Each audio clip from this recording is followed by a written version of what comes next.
I open the public hearing of the Joint Standing Committee on Electoral Matters for the inquiry into the 2025 federal election. In accordance with the Committee's resolution of 4 August 2025, this hearing will be broadcast on the Parliament's website, and the proof and official transcripts of proceedings will be published on the Parliament's website.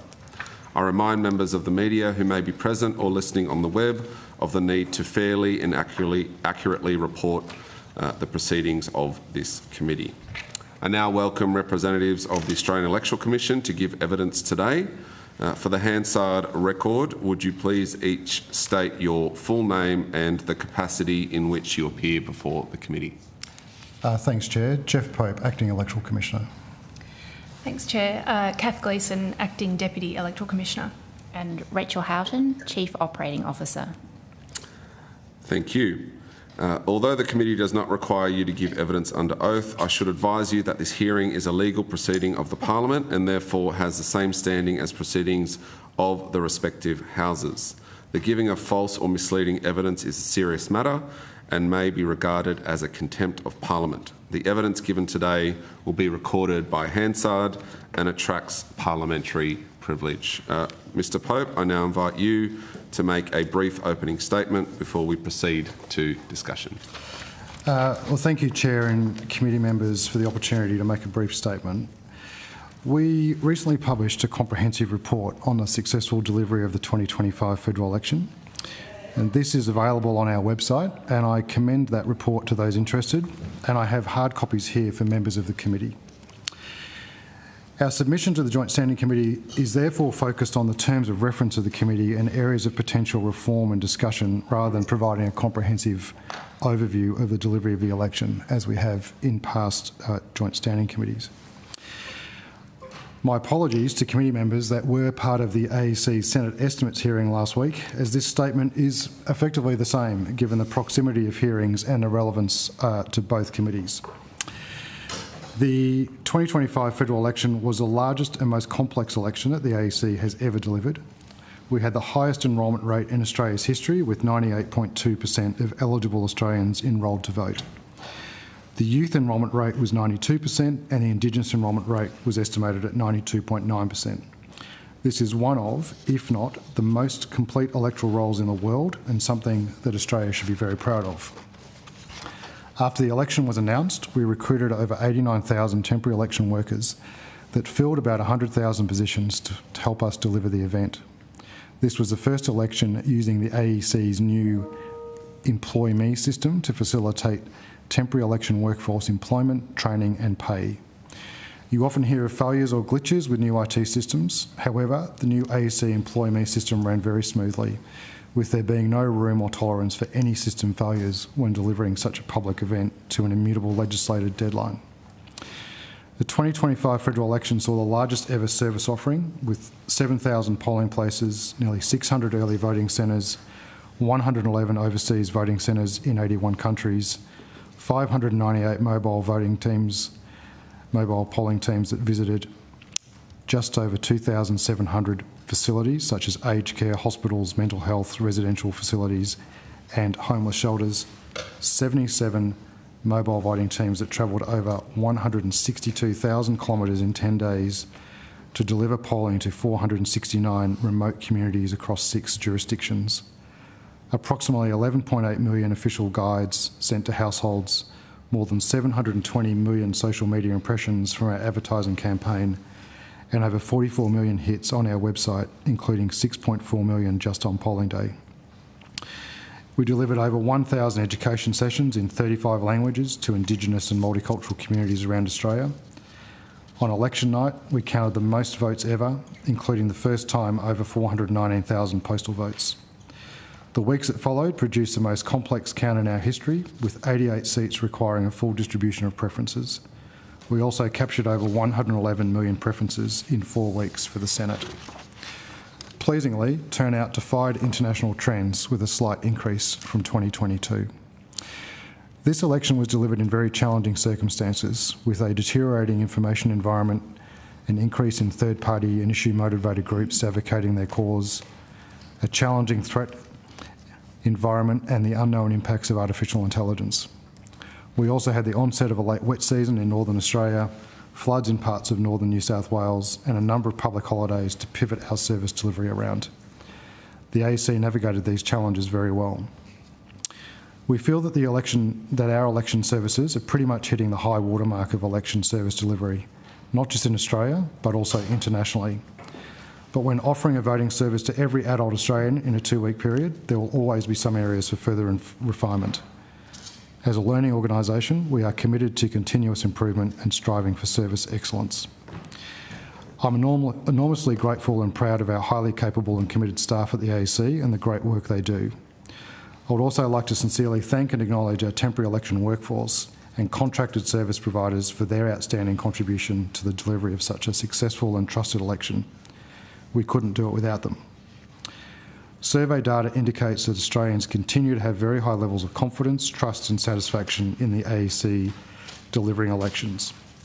All Australians should be immensely proud of our elections and our democracy, but to remain world leading, we must not be complacent.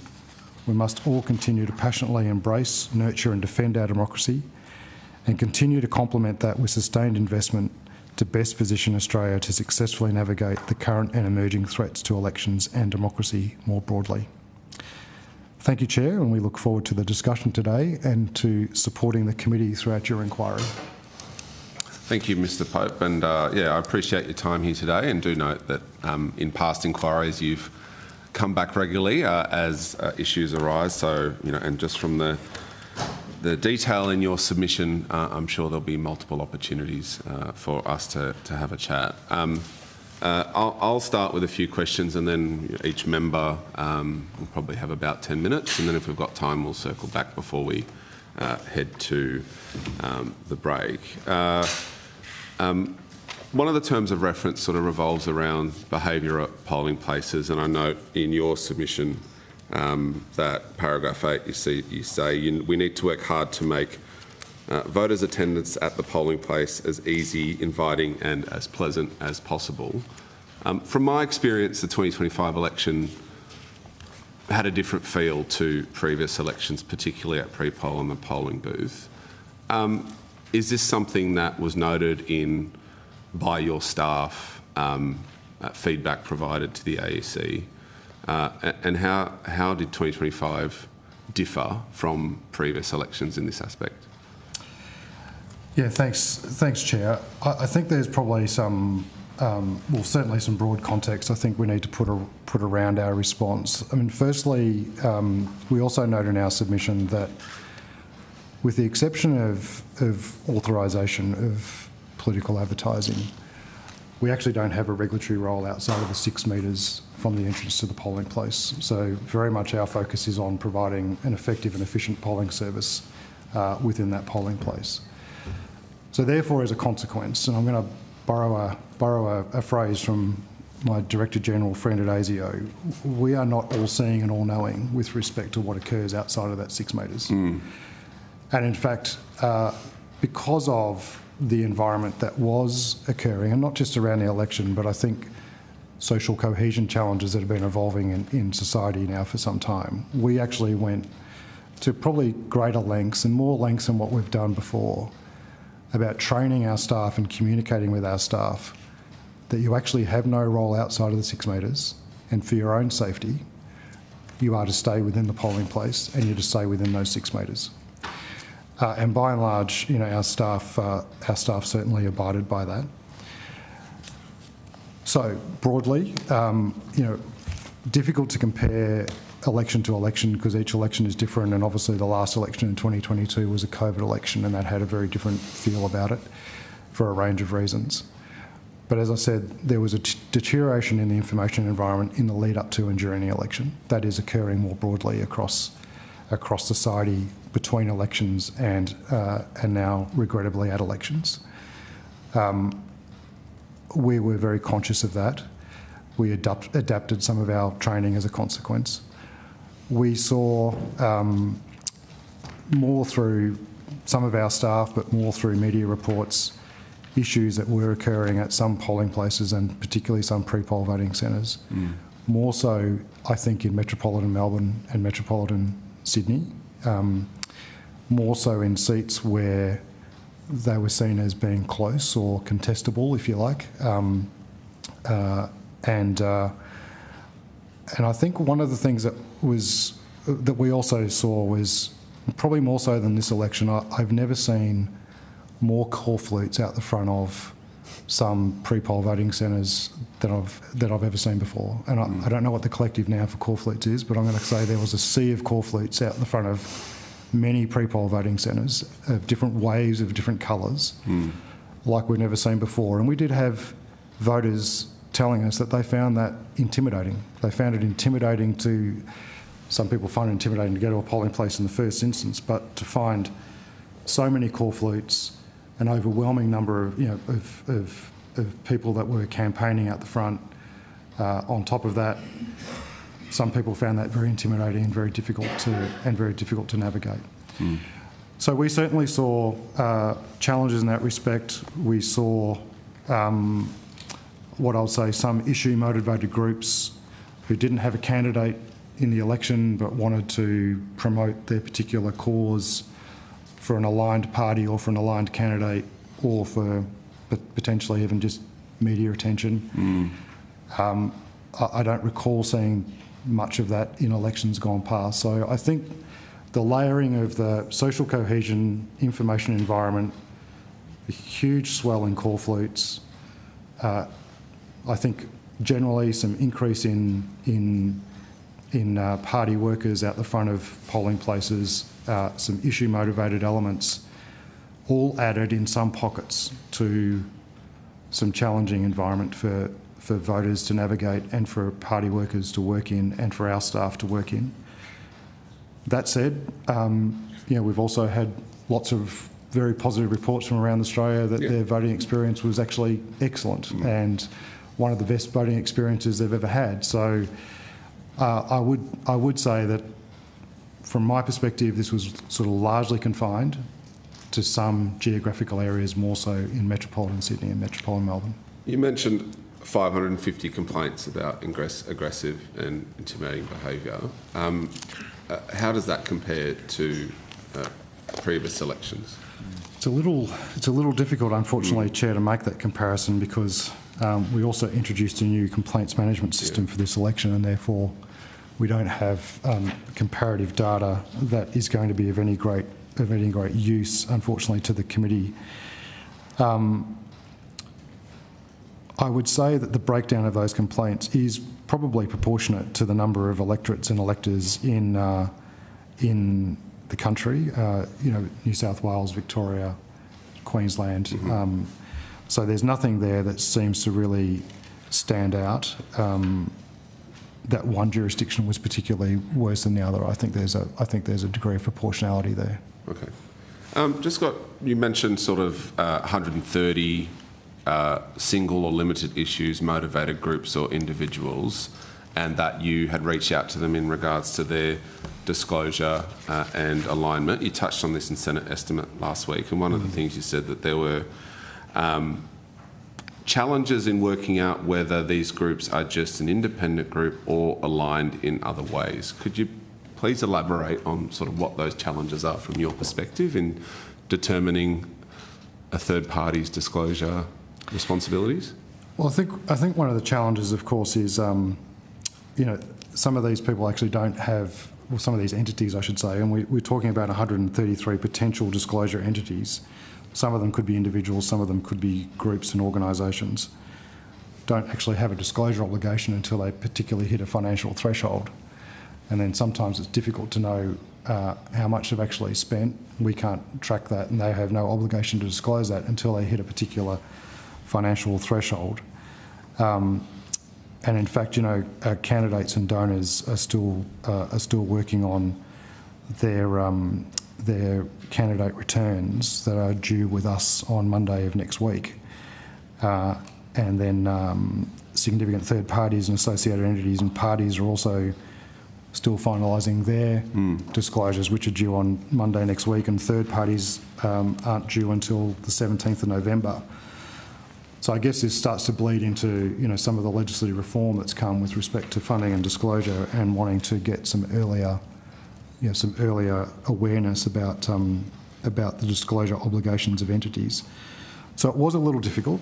It is, under the current regime, a little difficult. There is, with respect to significant third parties, of course, after they hit the financial threshold, there is a 90-day period which they've got to register. So I think there was a couple of examples where there were people that were very active during the election.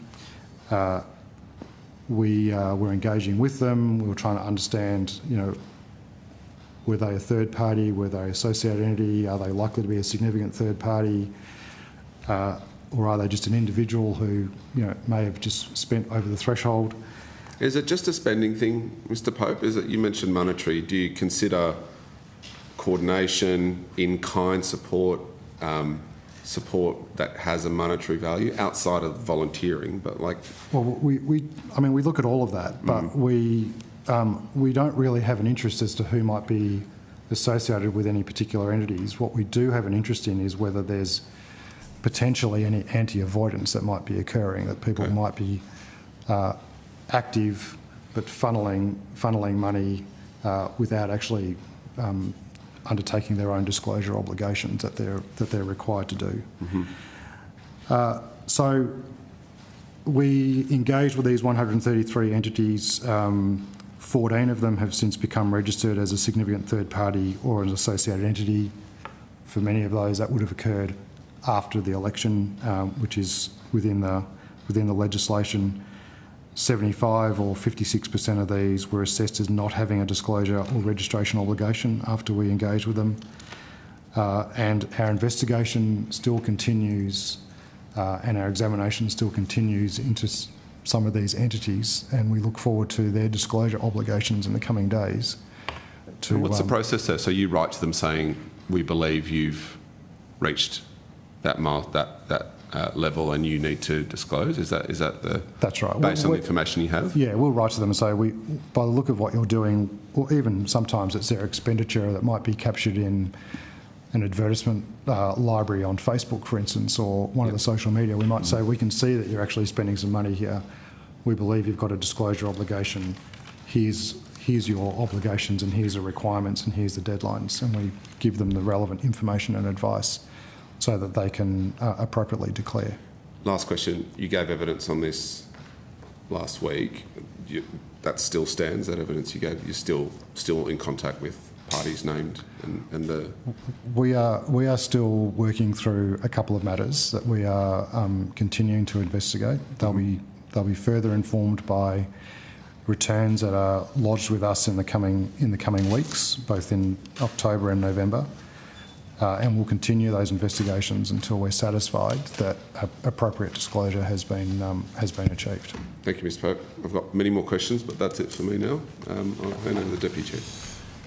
Thanks, Chair. I just want to go back to some of the points that you were making around the transition that you're going through at the moment into the new disclosure requirements and systems. So you've got a number of reforms that are ongoing. Can you give us an update on your timelines for delivery of those measures, those remaining electoral reform measures? Certainly, Senator. Well, I think firstly I'd probably say that the new funding and disclosure legislation that's been passed, which is due to take effect on the 1st of July next year, is probably one of the most complex pieces of legislation anyone's ever seen. And that's not just my personal view, but that is the view that's getting reflected to us by a number of people in the legal world. It is highly complex, and this is one of the most challenging pieces of reform that we are undertaking, not just because of the complexity, but also because of the timeline with it due to take effect on the 1st of July next year. The headline is we're on track to implement the initial stages of that reform on the 1st of July of next year. We have started a whole range of activities in terms of understanding the legislation, examining what systems changes we will need to make, how those systems may well need to be designed, what sort of education work we're going to require to do to engage with a whole variety of stakeholders, members of Parliament, staff of members of parliament, entities and donors at large. It is one of the most significant undertakings in terms of education and engagement that lies ahead of us. And in the next couple of weeks, we will be establishing some user groups and surveys to really ramp up our engagement with all of those stakeholders, and that'll be sustained into next year as we work further through the implementation. So are there any elements that are running behind schedule? Not at this stage, Senator, okay. No, we are on track to implement on the 1st of July next year. So you expect to be able to be fully operational and operate the next federal election under the new framework? We'll be able to operate the new framework at the next election, absolutely. You will know, obviously, from the legislation that the first 6 months of the new legislation has effectively got a non-compliance period where we're taking a very educative approach with all affected by the legislation. So we are phasing our implementation, but we will have a system ready to go live on the 1st of July next year that donors will be able to place their disclosures in. I would say, Senator, and this is just a view that I've recently formed. As I said, we're on track to meet the 1st of July, and this is not a comment that I make because we require extra time. But I do think some stakeholders would benefit from a bit of extra time. Not only is this complex for us, this is incredibly complex for a number of entities and parties and their systems, and particularly if they're looking to try and automate their disclosures on the monthly basis as required under the new legislation and more frequently during the election. I note that Parliament, in passing legislation, maybe somewhat anticipated that and provided a window of up to 12 months for the Minister to consider. And I think that broadly, with the implementation feedback that we're getting from a number of stakeholders, that I think the 1st of January 2027 would be a good implementation date to give a 6 months period for a number of entities to get themselves ready for this highly complex regime. As I said, that's just my view. That's a decision that I think rests with the Minister and perhaps with Parliament.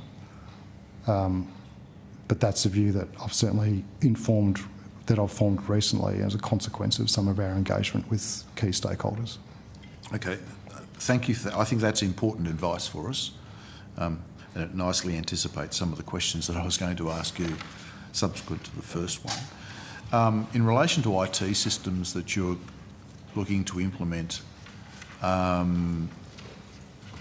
upgrade or to support the system, continuous disclosure, how are we sitting with those pieces of infrastructure? Well, because of the complexity of this regime, Senator, we are designing and building brand new systems. Now, and I ask that question as someone who's been a minister and gone into ERC with the fear of an IT system. Yes. I think there's plenty of us with that T-shirt. Yes, there's high degrees of risk around the implementation of any new system. I've got great confidence in our ability to deliver and implement new systems, which is what one of the reasons why I outlined our successful implementation of our new AEC employee system, employ me system for the election. We've got excellent capability and I've got high levels of confidence, but it is not without its risk. We do need external assistance and we're in the process of securing that.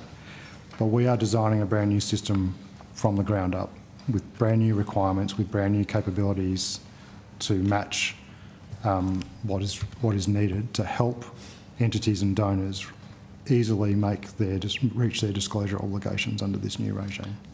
So what is the extent of the interaction, the conversations that you've been having with those entities? And there are the known entities that are practiced in the current system, but will have to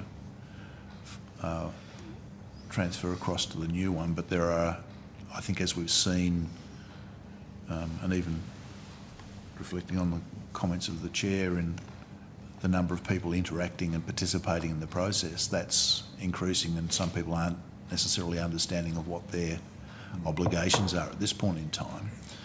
How do we ensure that what we're developing here has the appropriate connectivity, if you like, or interactivity availability with the systems that are already there, and how we make those things work together? Because that's going to be a critical element of how this whole system works if we're to achieve what might be seen as the public expectations of how it works. I might start off that answer, and I might ask our Chief Operating Officer to further complement or perhaps correct me. So we've started engaging with some of the larger entities where I think the complexity is probably potentially the greatest, just in terms of volume and in terms of existing systems.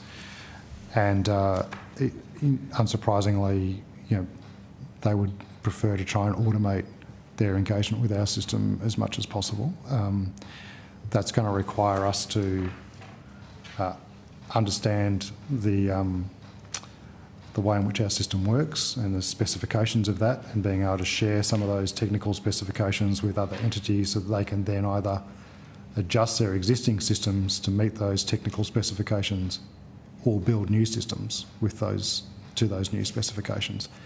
And that is the point that I was making earlier, where I think as entities have started to think their way through the complexity of implementing this, just as we have, the challenges and the time frame is looking very, very challenging. Now, I'm confident we'll meet it. But you don't know what you don't know. But we don't know what you don't know, and when you're building new systems and then you're going through user groups and then you're going through testing regimes, so we could be, and when I say I'm confident we'll make it, I am, and I don't want to be, this is going to sound a little sort of selfish in some respects, but just because of the time frame, we could be actually finessing some elements of the system as a consequence of user acceptance testing with entities and other things in like April, May next year, when this thing's due to go live on the 1st of July, and that does not leave a lot of time for others then to... Things happen quickly and time goes fast. That's right. Yeah. But I might ask our Chief Operating Officer if she'd like to complement that with further information. Thank you. I think the points I would probably add is we spoke about the user groups that we're setting up. So we have quite an extensive program of user groups that we'll be rolling out from next week. Those go to, for example, how our stakeholders would like to engage with the AEC, what works best for them, so that we can take a very user-centred design approach. So really focusing in on what are the issues that our users are raising. We then go through things like disclosure, the impacts and adjustments that stakeholders will need to take to meet their new obligations under the legislation, registration, user support and guidance, and funding. In addition to that, though, we have had some engagement from stakeholders asking questions very similar to what you're asking today about systems connectivity. And so we are organising a separate meeting with those stakeholders to really go through what are we proposing in relation to the design of the IT system, what are the systems that those stakeholders are currently using, and work through those connectivity issues. So that's probably another key element of the design approach that we're taking that goes to answer the question you're asking. This is my last question for this cycle, but as the Chair said, I'm sure we'll be back. How are you building compliance triggers into this process? I mean, one of the benefits, I suppose, of having IT systems is the data that comes with them, and good data, being able to pick up anomalies. So how are you working on having compliance triggers built into that to monitor and enforce the appropriate thresholds within new legislation? I think part of it is understanding the requirements of the legislation to understand what triggers we do need to build into the system. And so when you understand those triggers, you can actually design the system to capture those issues. So that's absolutely something that we are doing. An example might be if we have a political party disclosure and the list of donors who are making contributions to their campaign. And then what we can do is we can register the donor in our system so that we will know when they hit that $5,001 threshold to then need to make their own disclosure. So it's things like that we can build into the system so it can act quite intelligently. I should also say, Senator, in answer to your earlier question, our stakeholders will also be able to do user acceptance testing of the system, and that will really help us understand quite early on, hopefully from March 2026, what those connectivity issues are in practice. And then we have what's called a flexible technology platform. And so it means that where we can, we'll be able to make adjustments to ensure that connectivity can occur. Thanks, Chair. Thank you, Deputy Chair. Senator Mulholland. Thank you, Chair, and good morning, Mr Pope. I just want to first move to pre-polling and polling day booth and the movement towards pre-polling. So I'm just having a quick look through the election day report that you've sent through to us, and it shows there was about 6.3 million pre-poll votes and 6.6 million election day votes and about 2.1 postal votes.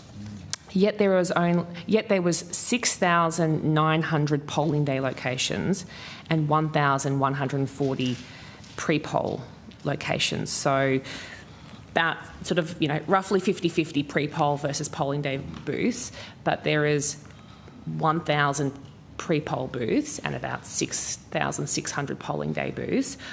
Certainly as I moved around Queensland, my experience was on polling day, there were tumbleweeds moving through polling day booths, and that was about it. And there were long queues all the way through Queensland at pre-poll booths. So the question I probably have here is the Commission looking at the utilisation numbers around pre-poll versus polling day and looking at your modelling going into future elections to see if there should be an adjustment on the staffing levels and the capacity at pre-poll versus the number of polling day booths? Well, the short answer is yes, Senator. I'll start off and then I'll ask the Acting Deputy Electoral Commissioner to complement my answer. The short answer is yes, and we review our data after every election, and before every election we also abolish a number of polling places, and I don't have the number of abolitions for this one, but I know in the past we've abolished sometimes up around 100 polling places in the lead up to each election. Of course, the greatest difficulty here is the prediction of human behaviour. One of the great features of there's certainly been a trend. There's a trend. It's not over several elections. There's been a trend towards pre-poll. There has, absolutely, and that's not just here in Australia. That's internationally, and it's obviously not just federally. It's also state and territory as well. So that is absolutely the growing trend, and we're alert to that. We always analyse our data, and we're always informed by our data. Predicting voter behaviour is always challenging. Noting that macro trend. One of the great features, of course, anyone can vote anywhere in Australia during pre-poll and also on polling day. There have been a couple of also, environmental influences with respect to this. I mean, there is still the eligibility requirements for pre-poll voting, which we put in our submission, which I think are now not serving that purpose any. Can you just quickly touch on what those eligibility criteria are? Well, I mean, effectively, a voter needs to be able to satisfy our staff when they come into a pre-poll voting centre that they're not able to vote on polling day. So as in your staff are going to ask them? We ask them, and we advertise it. We put it in a lot of advertising, a lot of education, a lot of awareness.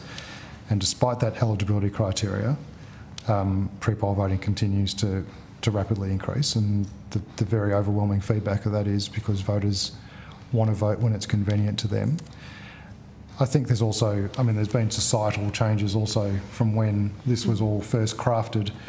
You know, Saturdays used to be a day of, family and other things, but now a lot of people actually work on a Saturday. They've got other commitments on a Saturday. So societal trends have also shifted voter behaviour.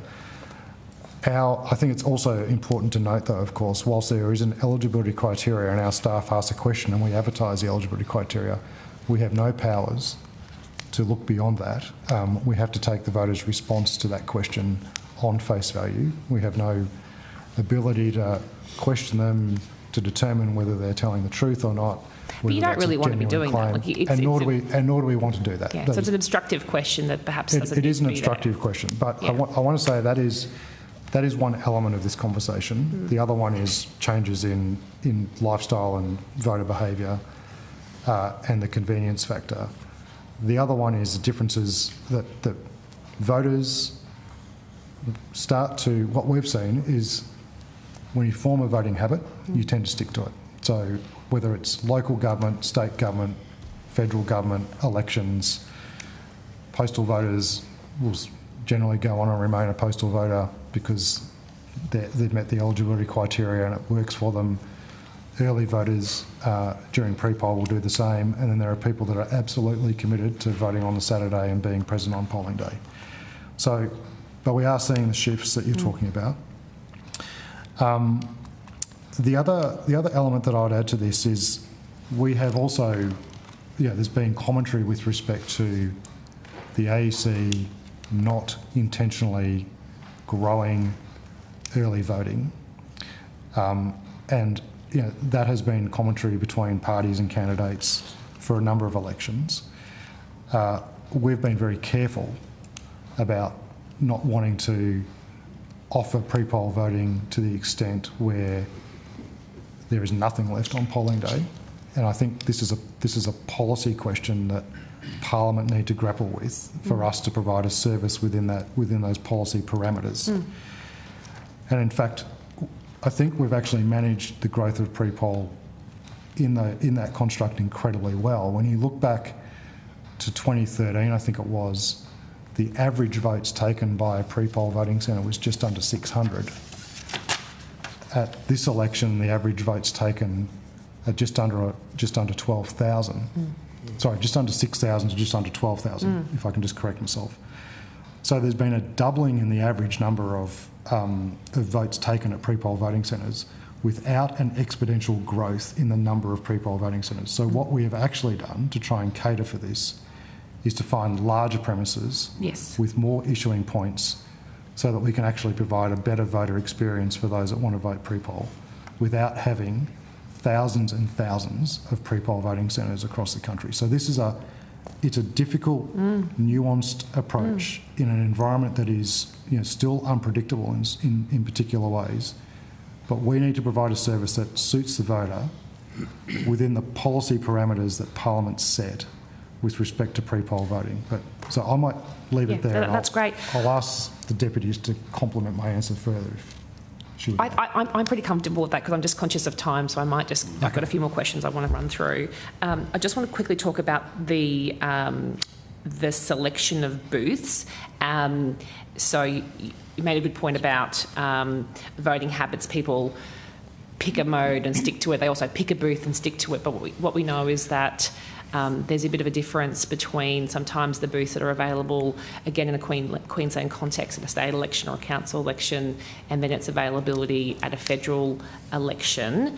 What are some of the challenges you've got at the moment to selecting booths and getting booths that have good disability access, good car parking, are safe, have shade, all those arrangements? Because I saw a real mix of polling booths up and down the state. people were falling over, there was no shade, cars were coming into contact with pedestrians, there were some really dangerous locations. What are the challenges you've got to picking locations at the moment, and what are some of the solutions to getting a bit more lead time on some of those locations for booths to make them safer for everyone? Senator, I'll take that question if I may. Thanks, Ms. Gleeson. And thanks for the question. It's challenging to find booths that meet all of the requirements that we have. If I can step you through, I guess, the process that we take, we go through quite a complex forecasting process, looking at where voters are located, and we use expected voter thresholds to determine the number of polling places that are required in an area. So to give you a sense of what that is, if there's 100 voters in an area, we will assign a static polling place as a general rule. So 100 is the threshold for a booth? Wow, for a booth. Okay. But we try and aim to have between 1,800 and 2,500 voters attending a booth. So where we can, we avoid booths that are expecting more than 2,500 votes. If we have an area that has more than that, then we'll look at finding another booth to make sure that there's ample ability to take that number of voters. If I can just digress for a moment, just to comment on one of the points you raised earlier about sort of tumbleweeds in some polling places. We acknowledge that. I think importantly, Australians, as you know, can effectively vote anywhere in the federal election, and the AEC needs to prepare for maximum voter turnout. And so our forecasting process means that we use those metrics, we consider accessibility, which I'll come to in a moment, but that we are preparing for high levels of turnout, and that means that on polling day we are ready to accept that number of voters, but it may not actually turn out that way depending on the turnout at the time. In terms of accessibility, we had the most accessible polling places that we've ever had for the last federal election. During the referendum, we had 22% of booths fully accessible, but for this election it was up to just under 42% fully accessible. Now that means fully wheelchair accessible, but to your point, we also take into account other factors like car parking, accessibility for party workers to set up. So when you take into account all of those things, the inspection process that the AEC goes through is very comprehensive and considers all of those factors, but also knowledge of the particular venue in the local area. We try and choose places that are obvious, not just accessible, but obvious to people that live in the area. We have agreements with most departments of education around the country to support ready access to school halls, for example, because they're polling places that are well recognised by the community, or we use community halls as well. As a general comment, the community is very forthcoming when it comes to offering us access to use their venues as a polling place, but what makes it challenging is not knowing the date for an election. Yep. So we inspect a huge number of polling places, well over the 7,000 that we need for an election. We inspect those throughout the cycle so that we have many to choose from when we do get the date. When the date is announced, our staff are immediately on the phone to confirm that those venues are available. Now, it is very common for us to find that there's a wedding in a hall that we were planning on using and the venue's disinclined to bump them, so we have to use alternative premises. Now, that's where I think in a previous discussion you mentioned that some are in close proximity to one another. That's usually if we've had to move a venue at the last minute so that we don't go over that maximum vote number that I mentioned earlier. But it sometimes means, unfortunately, there are polling places in very close proximity, but we then use our queue controllers to try and divert people and spread the voter numbers across those two venues. So, to summarise, a lot of factors for us to consider. We are deeply committed to making these as accessible as possible for voters, foremost, but also for campaigners and party workers. But it's certainly challenging when we don't have a date in advance. Thank you. Just got one last question. Just got one last one. Talked about the sea of corflutes earlier at election booths. I think we all agree that it got out of hand in some particular booths. I want to just come to the content of the signs, if I may, and at the moment, the AEC is really hamstrung around the ability to regulate the content of signs, really, as long as it's got an authorisation down the bottom of it.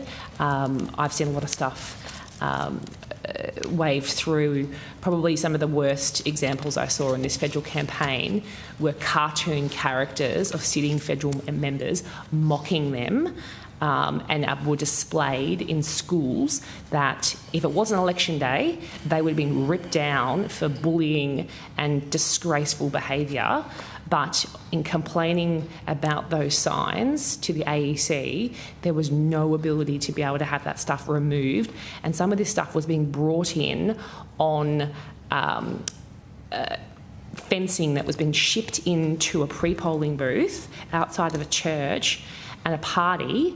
The LNP were allowed to do that in some of the Blair polling booths, and were bringing in temporary fencing and putting up cartoon characters, and we were not able to do anything about that. So I'd like to know why that is, and what are some of the solutions that we don't have bullying material displayed in churches and schools in local areas, and the AEC is agnostic and can't do a damn thing about it. Thanks, Senator, and look, that experience accords also, of course, with some of the issues that voters have raised with us and other parties have raised with us, that some find some elements of political advertising and corflutes to be offensive, racist, very upsetting and very concerning. But as I indicated earlier in our evidence, our main regulation obligation outside of the 6 metres of the polling place is to make sure that political advertising is properly authorised. That is about the authorisation details of political advertising and nothing at all to do with the content. I think you're touching there very much on what has become the truth in political advertising conversation, which started in the last Parliament. We have no role in regulating truth in political advertising. I note that I think it's important just to have a little bit of history and context here, but in 1984 the Commonwealth Electoral Act was changed to briefly prohibit untrue advertising. That was repealed on the recommendation of JSCEM in 1984, only 8 months after it was enacted, as it was considered unworkable. And then in 1997 JSCEM recommended that above that legislation around untrue advertising be reinstated, but it was not adopted due to difficulties in establishing truth in political advertising and the view that voters are the appropriate arbiters of political claims, and concerns were raised that administration of the offence would require the courts and the AEC to inappropriately enter into the political arena. So this is an area that troubles us. I know that I take your point, and as I said, it's been reflected by many. I'm firmly of the view, though, that we ought not to be the arbiters of truth, of content of political advertising. As soon as we are, I suspect that will deeply impact our actual and perceived impartiality, and I think that would be the start of a spiral that will be really difficult for us to navigate our way through. We'll be seen to be actually or perceived biased in terms of what we determine to be truthful or not, offensive or not, and that is a very troubling space for the independent and impartial Electoral Commission to be be brought into. So, but to be fair, we have very clear requirements under the Act about what is a how to vote card and what can be handed out as a how to vote card, with very clear what is voting instruction. I'm just saying that yes, perhaps there needs to be more instruction about what is an election sign suitable for display and what is not. Caricatures of local members in very offensive writing is probably not. But I'll just offer that as a comment, and I'll hand it back to the chair. Well, I might just add that I think the best regulator of that is the voter. I mean, the voter are the ones that will make up their minds about party worker behaviour and call flutes and how to vote cards, and they will make up their mind with respect to that. And I think they are the best regulator when it comes to those matters, which may not always satisfy people. But I might then also reflect on elements of our submission, which you may not have the opportunity to have digested yet. But I think there's an opportunity here for parties and candidates to also lean into this space. Agreed. And I raised in our submission the idea of potentially maybe it's time for a code of conduct. Thanks. Thank you. Senator Mulholland and Mr Pope. I'll go to Senator McGrath, 10 minutes. Thank you, Chair, and good morning, everybody. Mr Pope, I'd like to go back to a line of questioning that I'd started in estimates, but time got the better of us there, and that's in relation to influencers. And so where an influencer is contracted by a political party or a third party and receives payments to produce content, how does the AEC assess whether their content constitutes electoral matter? Senator, I think it goes back to the dominant purpose test, which we discussed at Senate estimates last week. So we would need to have evidence that there is payment, that they are therefore undertaking political advertising, and that the dominant purpose of that is to influence how a voter will vote. But I might ask our Chief Legal Officer to further complement my response. Yes, so Andrew Johnson, Chief Legal Officer. To move on to that authorisation obligation, there's the two parts. Firstly, that the content has to have electoral matter, as the Commissioner has said. The second part then is it falls into one of the three criteria in Section 321D of the Electoral Act, which is it must be a paid electoral advertisement, or it must be being published by or on behalf of a disclosure entity, such as a candidate or a political party. So, would disclosure or authorisation requirements apply if an influencer receives in-kind support, such as free content production or campaign resources?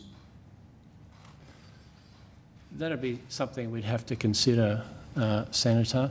And it becomes difficult then, because if you have, and you have people on the internet who have particular views and biases one way or the other, that by itself is not electoral matter that needs to be authorised.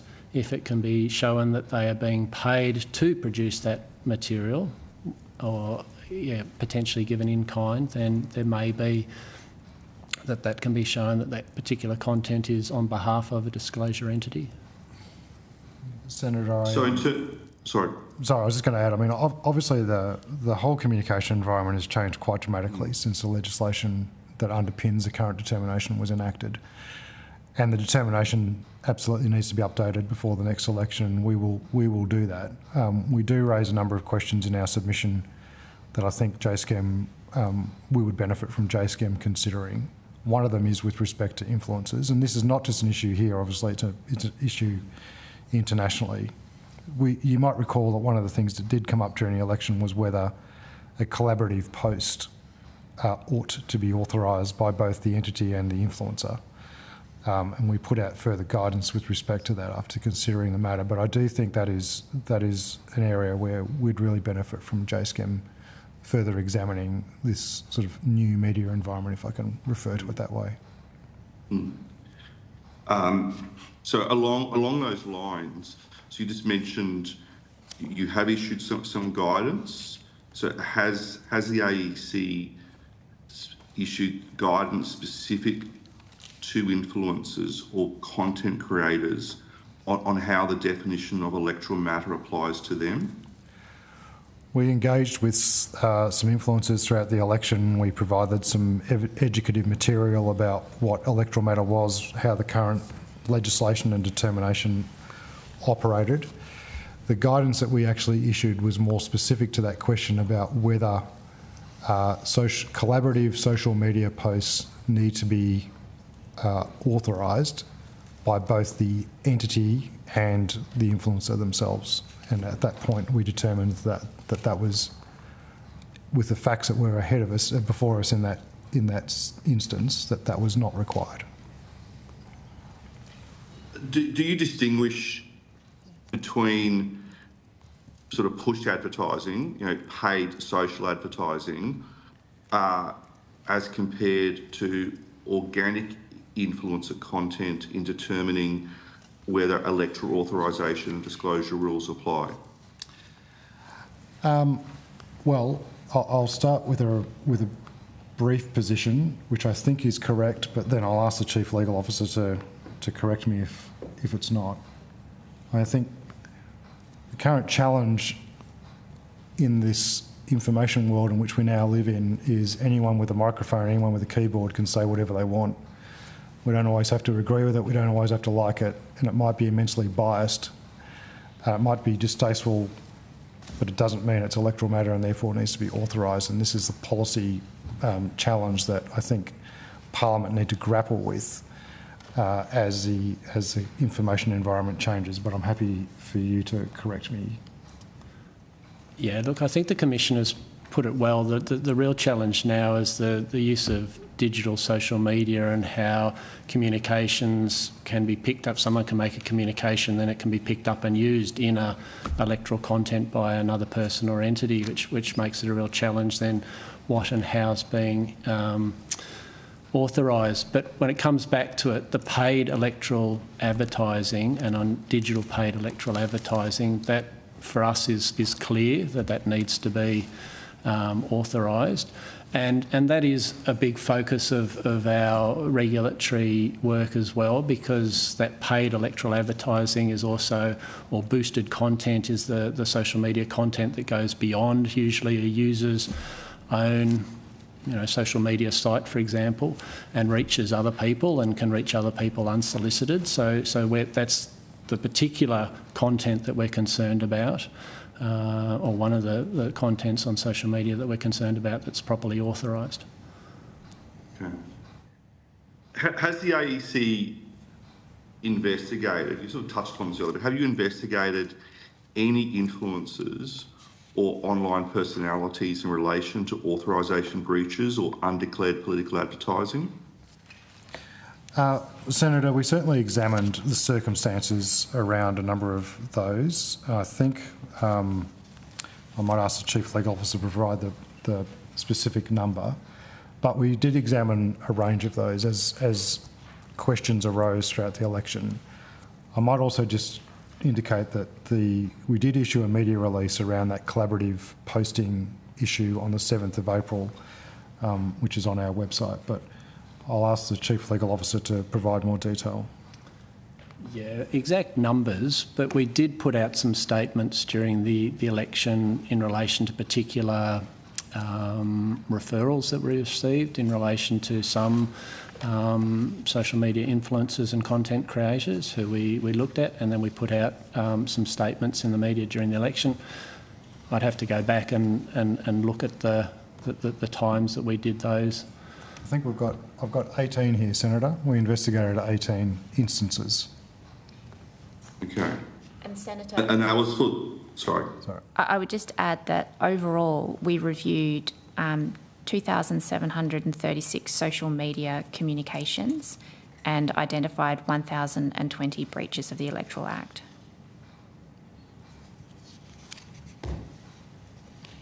Do you have comparable figures between the 2022 and 2025 elections? So those figures relate to 2025. Do you have any similar figures or comparable figures for the 2022? I'll see if our Chief Legal Officer can put his finger on those for you, Senator, but I might just preface by saying we took quite a different approach in this election. Previous elections, we've examined complaints that have come to us and been made to us. We, of course, did that this time around, but we also took a far more proactive approach where we were proactively looking through a whole range of media channels at authorisations. But I'll ask the Chief Legal Officer to provide some more specific information.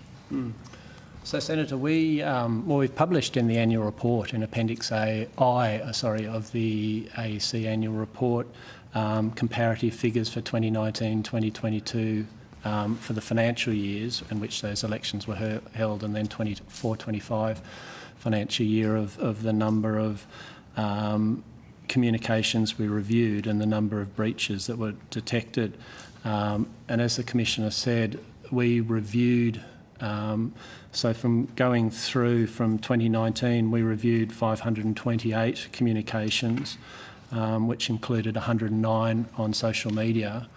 In 2022 federal election, or that financial year, it was 900 communications, so almost doubled, and 192 of those were social media communications. For this federal election year, or the past financial year, we reviewed over 7,585, and that really reflects the active monitoring that we engaged in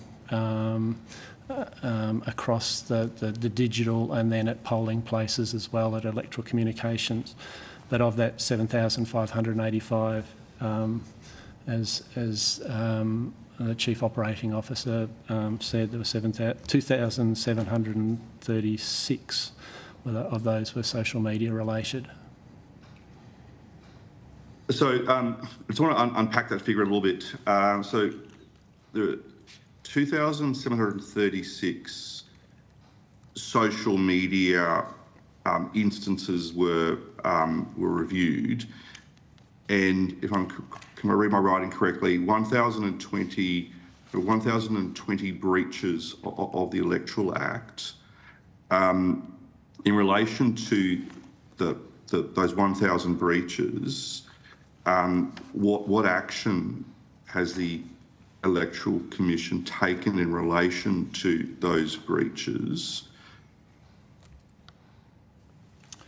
So several things, Senator. Firstly, we wrote to and asked entities, individuals who could be identified to rectify or remove those social media posts by adding the required authorisation.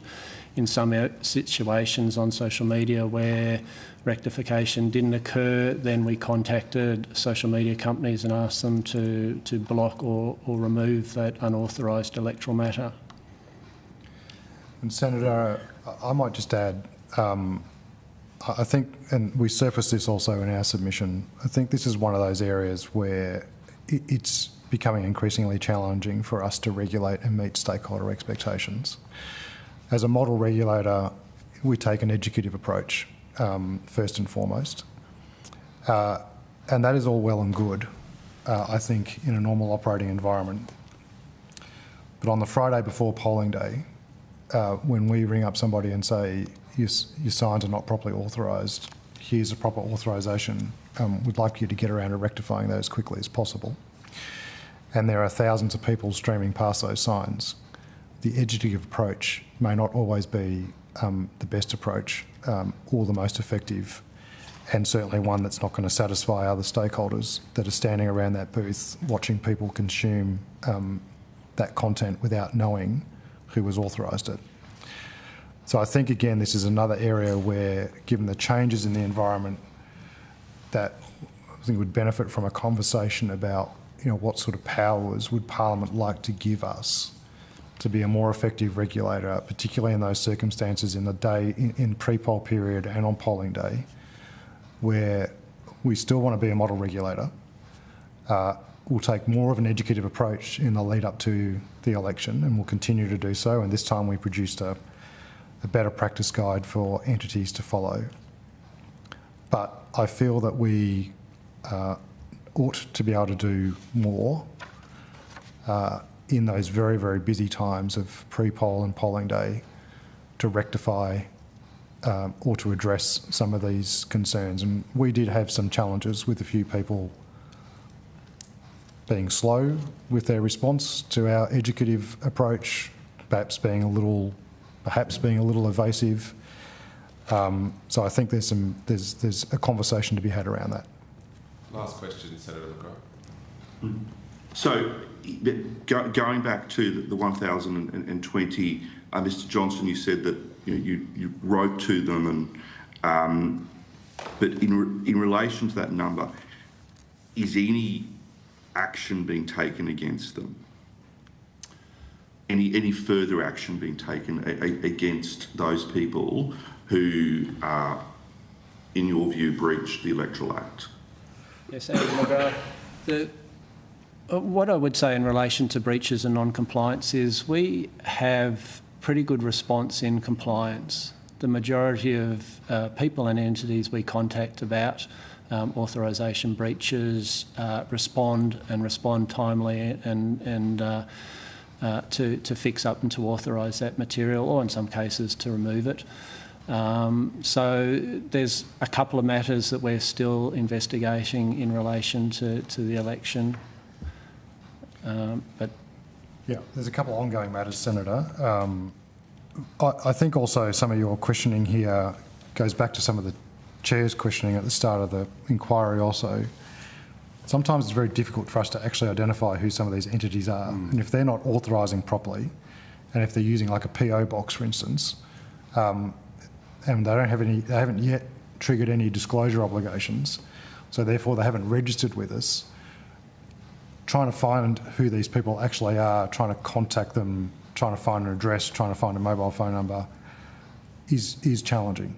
And that is where some of this can become frustrating for us and frustrating for those standing around the booths that have made complaints about unauthorised material, and maybe even a couple of days have gone past and wondering what is going on and why is this material still not properly authorised. And we certainly had some examples of that in this election. Senator McGrath, I'm going to have to move on just for the interest of time. There'll be more opportunity for the AEC, either on notice or at another occasion. Ms Ryan? Thanks very much, Chair. Hi, AEC reps. Thank you for your time this morning. It's much appreciated. My name is Monique Ryan. I'm from Kooyong in Melbourne. If I could take you back to the things that, the issues that Senator Mulholland was addressing. Can I ask you one thing? We had considerable concerns actually about the welfare of AEC workers at the two pre-poll sites in the electorate that I represent. Do you undertake a after-the-fact check-in with the 100,000 temporary employees that you alluded to earlier about their experiences during the election campaign? We do, Senator. We absolutely do. I might just start off with a overview, and then I'll ask the Deputy to add to that, and then I'm going to ask our First Assistant Commissioner for our enabling and regulation area to also complement, because there's actually there's a holistic answer that we need to provide here. But we take the safety of our staff very, very seriously.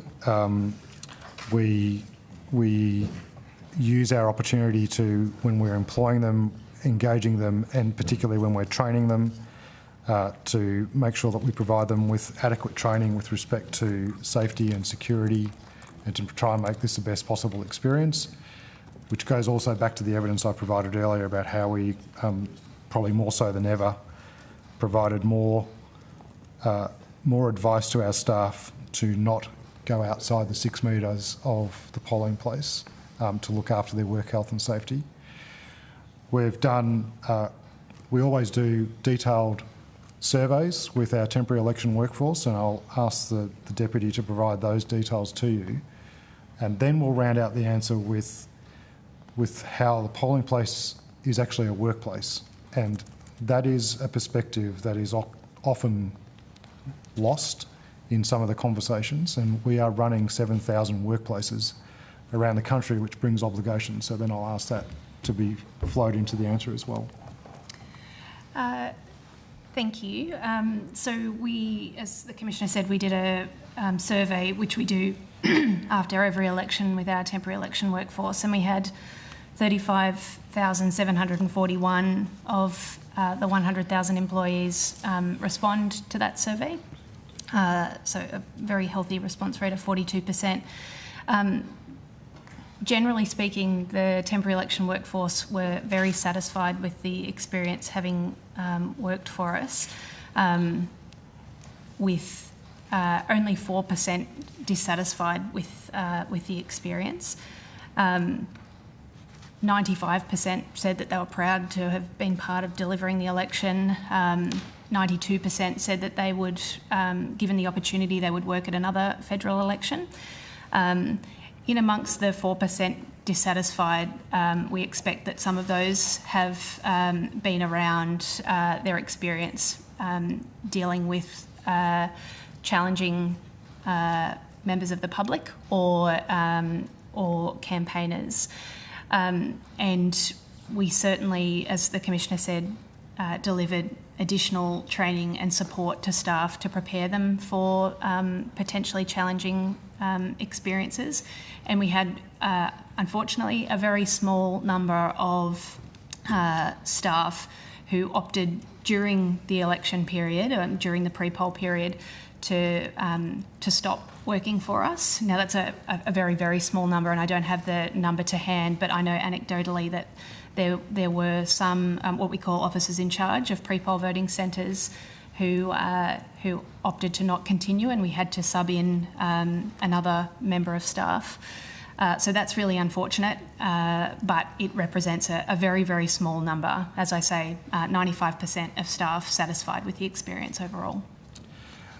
Thank you. And I've also got here in front of me that we captured 59 complaints of threat or harm to AEC staff during this election, of which we made 9 referrals to police, which is probably a good segue into the next part of the response. Thank you. Rachel Spalding, First Assistant Commissioner.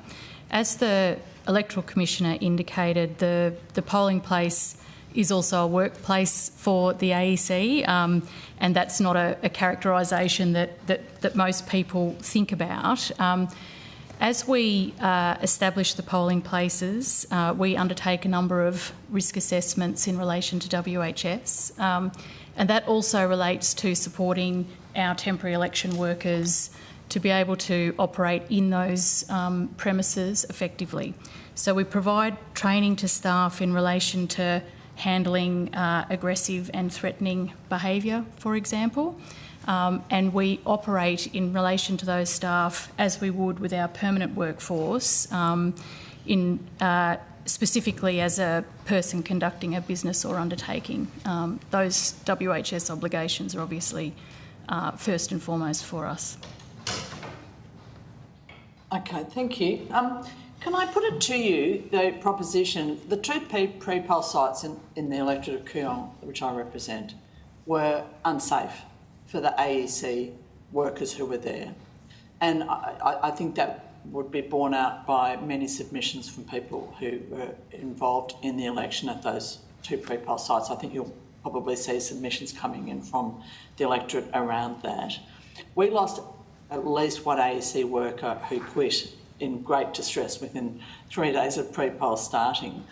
But we also experienced a situation where the AEC workers were very frustrated by this 6-metre line, which is essentially arbitrary and beyond which all hell would break out at regular intervals. And the AEC staff had no ability to intercede or to take any action about things happening beyond the 6 metre line, which occasionally would spill into that within the 6 metre perimeter, but then would pull things together again, and then it seems to me a very arbitrary line, essentially, beyond which anything can happen, and unless you call the police, which we were told to do on a number of occasions, there's no means of controlling people's behaviour.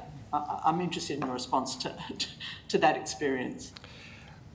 Yeah, thanks, Dr. Ryan. And look, I don't have anything in front of me that indicates that staff in the Kooyong pre-polls have made any complaints or raised any issues directly with us, but I stand to be corrected. That could be in amongst a whole lot of detail. And we are, very genuine in wanting to understand the experiences of our staff. But as the Deputy indicated, the overwhelming response from our staff in the survey was immensely positive. Look, the 6 metre rule of course is arbitrary. There's no question about that. And sometimes there's disputes about where 6 metres starts and where 6 metres begins, and actually where that arbitrary line sits. What does happen beyond that 6 metres is, as I indicated earlier, is not within the AEC's power or remit. We are not the campaign police, just as we are not the internet police and we're not the truth police. And therefore our advice to our staff has been, don't go outside those 6 metres. You have no regulatory authority, you have no power, and you also have no training. We do not train our staff on how to engage with campaign workers that might be highly emotional, that might be abusive. There's a whole different world in which we've never been required to go into and never been funded for, and we've never trained our staff for. I think the question that you're getting at also is probably best answered by what some of the states and territories have also done, which is turn 6 metres into 20 metres or into 50 metres or into 100 metres, or in New Zealand, where there is actually no campaigning on polling day. Now, I'm not saying we advocate for any of those or that we actually want to go down that pathway. I also make the point in the submission that what works in the states may not work federally. There is an implied freedom of political communication in the Constitution at the federal level, which we all need to be very, very mindful of. So I'm not challenging the 6 metre rule. Parliament may well determine to change it to 10 or to change it to 15 or to change it to 20 or whatever. I'm not sure that the changing of the number is going to be the difference here. What we're actually looking for is, we're starting to see, regrettably, a bit of a slippery slope in terms of campaign behaviour, and I'm grossly generalising because there are thousands of exceptions to that. And I think we need to think about what sort of interventions do we need to put in place to stop that from further occurring. Last question, please, Ms. Wright. Yeah, thanks, Chair. You referred to the conflation of corflutes that we've seen in the election campaign. Certainly there was experience, I think, in Kooyong that the size of the corflutes tended to increase over the course of the campaign, and I think it's probably fair to say it was inversely related to the success of the candidates. Do you police that at all, to any extent at all, the extent or size of the signage around polling places? No. Only with respect to the authorisation requirement, to make sure that the authorisation remains visible and appropriate to the size of the corflute, which is why we have different measurements for billboards and digital advertising as well. So the short answer is no, we don't. But that was part of the corflute off, if I can call it that, which was occurring out the front of some of the pre-poll voting centres. Thank you. Thanks, Chair. Thanks, Dr. Ryan. Mr. Newman. Thanks, Chair. To pick up what you had to say, Mr. Pope, I've been involved in 15 federal campaigns in Ipswich since I joined the Labor Party in the 1980s. And 8 of them I've been a candidate, and I have never seen anything like to use your words, the harassment, intimidation, aggressive, pushy behaviour, the blocking of walkways, asking individuals their voting intention and yelling. You said that the best regulator is the voter in any particular booth and indeed in electorate. and I'd like to think that might be the case in Blair, but to pick up what Dr. Ryan said about the 6 metre rule, is there a consistent organisational position on the 6 metre rule? Because I thought it had, the 6 metre rule's interpretation had all the accuracy in Blair of that television mockumentary in the 100 metres track, The Games, because it seemed incredibly variable. You had presiding officers who would go out to the car parks and rigorously interpret it, and then they'd come back and it'd be incredibly offensive material, as Senator Mulholland had to say, and she's referring to the Ipswich South pre-poll. So can you comment about the interpretation of the 6 metre rule, whether there's a consistent interpretation that you're giving to presiding officers at polling booths? Yes, I'll provide an initial response and I'll ask to be complimented either by the Deputy or the Chief Legal Officer. But my understanding, firstly, I might say we 6,000 polling places, 7,000 polling places, 7,000 OI officers in charge of those polling places that we're trying to train to a consistent standard to the legislation. I think invariably odds are we're going to get some variations in the interpretation and the understanding of some of those training and the application of the legislation. We do our very best to try and avoid that. There is a notice that is required to be placed at the entrance of the polling place to declare that this is a polling place, because that has legislative obligations about what then can occur inside the polling place. The 6 metres is then to be applied from where that notice is posted at the entrance to the polling place. I think where you get some variations in terms of interpretation and application is what is the entrance of the polling place. Is it the front door of the polling place? Is it a gate near a fence that's near the front of the polling place? And I've seen some people where we've had to rectify it because they've put it on the gate at the car park of the polling place and then put all of the party workers out, basically on the street, and you've effectively got party workers 150 metres away from the entrance of the polling place. So I think that is where you will see some variations in the interpretation and the application, but it is from the notice of the polling place that declares the venue as a polling place. But I'm happy to be corrected.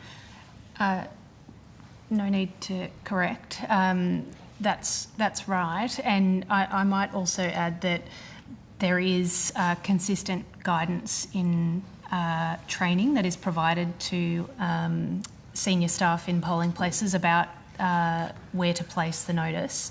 That's also touched on in the inspection of polling places, which is done in advance. So permanent AEC staff assist in identifying the most appropriate place for the notice at that particular polling place, which, to the Commissioner's point, can vary depending on the location, the location itself. If there are issues, we will often hear about it from candidates or parties if they think that there is an error in how that has been decided, and we will investigate and act on that very quickly. But we also have what we call early voting liaison officers and polling place liaison officers who do compliance checks throughout the polling period, and one of them is that the sign is correctly displayed, the notice is correctly displayed, and that it's being appropriately managed as well. So those compliance checks are done, and then there is in turn additional checking that compliance checks are being done. So I certainly don't dispute that there will have been inconsistencies to the Commissioner's point that will occur with the number of temporary staff that we're engaging, but we do have mechanisms to ensure consistency and then to monitor compliance as well. Now, can I pick up what Senator Mulholland was talking about, the disparity between the number of pre-poll places and election day? Now, you said there was 550 complaints in relation to behaviour at polling booths in paragraph 5 of your submission. To what extent are they pre-poll complaints, and to what extent are they election day complaints?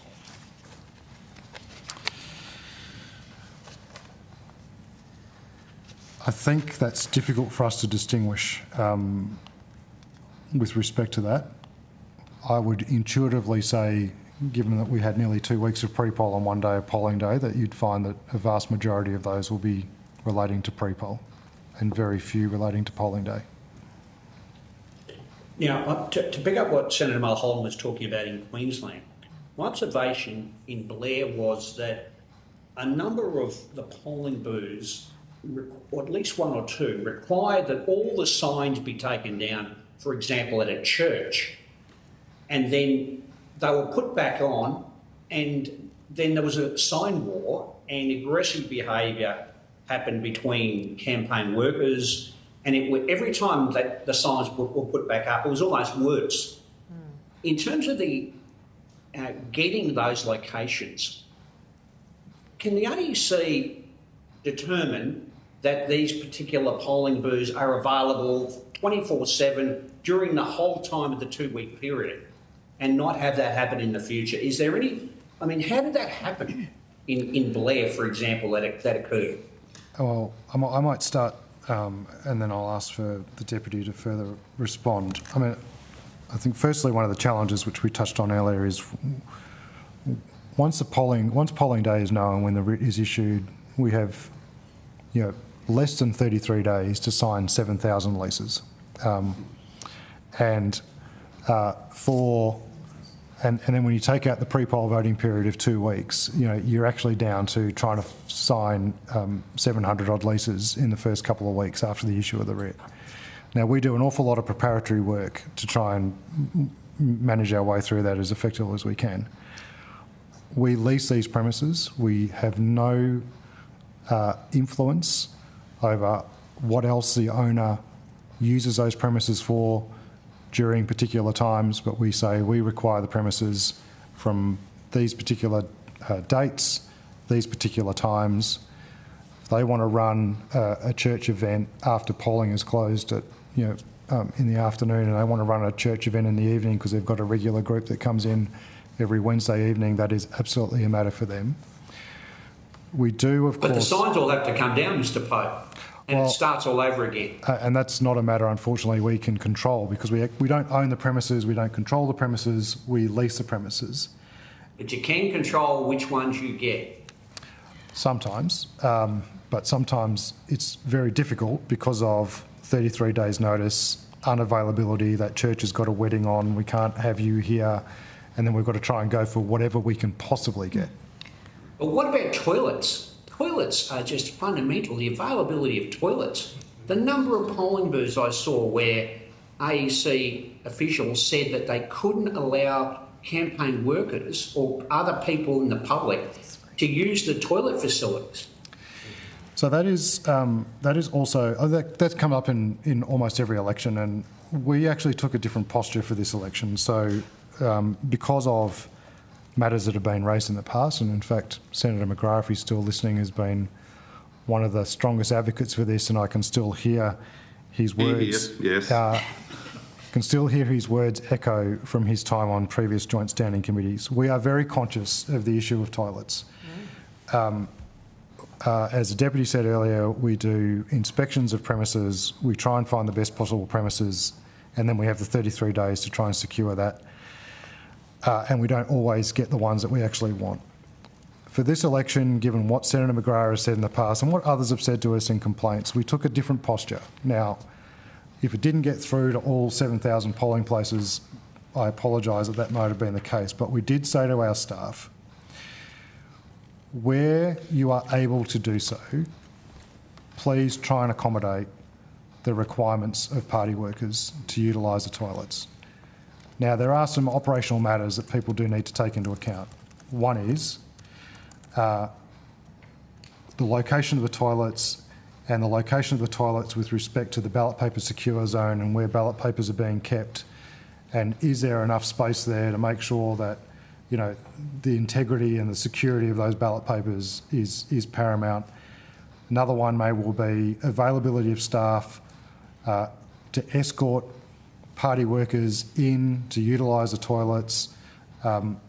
If they're busy, if there's a queue out the door, sometimes they're not always available to do so. But we actually put out specific advice to all of our staff, softening previous approaches that had been taken to do our very, very best to try and accommodate party workers and voters who come to the premises that do require the use of a toilet. Can I ask another question that's off this topic, and that is the count itself. The number of inaccuracies in terms of the counts are astonishing. This election, in my observation in Blair, was the worst I'd ever seen, by far. The number of times that when I challenged, for example, in Blair, I said that on election night there was sort of the Labor had won that booth by 1,500 votes, and then you'd done a recount, put things in the wrong piles, and the Liberals had won the booth where it was 50-50, and then they had to tree check it again. Happened again and again and again. Now, to what extent are you training your staff in how to actually do the count and to put them in the correct piles so that the main political parties, the Liberal, LNP and the Labor Party do this the best in terms of checking how the votes are being counted. But we need an accurate and democratic outcome. In one occasion, in one booth that I had, my LNP opponent was crowing how well he'd done, but when the figures were inaccurate.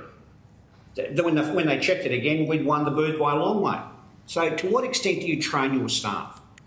Well, I'll just quickly say that I think, to be fair to our staff, we're recruiting 90,000 people to work for one day. And these are, mums and dads and neighbours and brothers and sisters and aunts and uncles of all of us that come in and work for one day. And we ask an awful lot of them in one day, and we provide them with a lot of training and a lot of information for them to consume. But I might just contextualise that and then ask for the Deputy to respond in more detail. So in regards to training, all staff that are involved in counting ballot papers receive training, and they receive that in a number of formats. We do online training modules on counting. We do an in-person training session on counting, and they have an election procedures handbook that clearly outlines the process for the count. The polling night count, as you would be aware, is an indicative count that is done by the 100,000 staff at the end of what has been a very long polling day. And for many of those staff, they have also worked on pre-poll as well.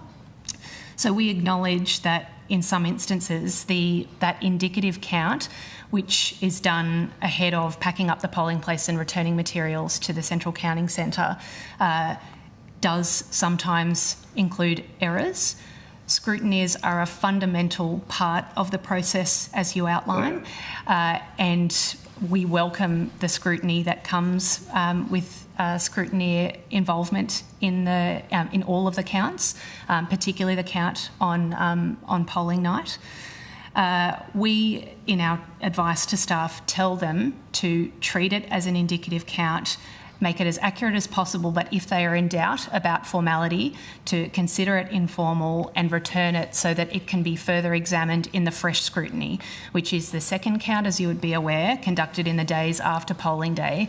And that is a much more reliable count. It is the second check count, and it will often pick up the inaccuracies that you reference, bundles going in the wrong pile, for example. And we are very open and transparent about those changes, and we explain them, and the role of the Divisional Returning Officer should be to explain them to scrutineers that are present. And then there is an additional count in the distribution of preferences where ballot papers are examined again. So it is not unusual to see those figures move. If there are particular instances where candidates are concerned about the process of the count, then those are typically escalated, and we will make sure that there are additional compliance checks done in a particular counting centre. But hopefully that assists in explaining the training process. Final question, Mr. Yeah. Chair, thank you, Chair. Oh, hold on. Okay. Senator Grogan. Thank you, Chair. I'd just like to go back to that issue of the number of centres that you have to contract in a short period of time,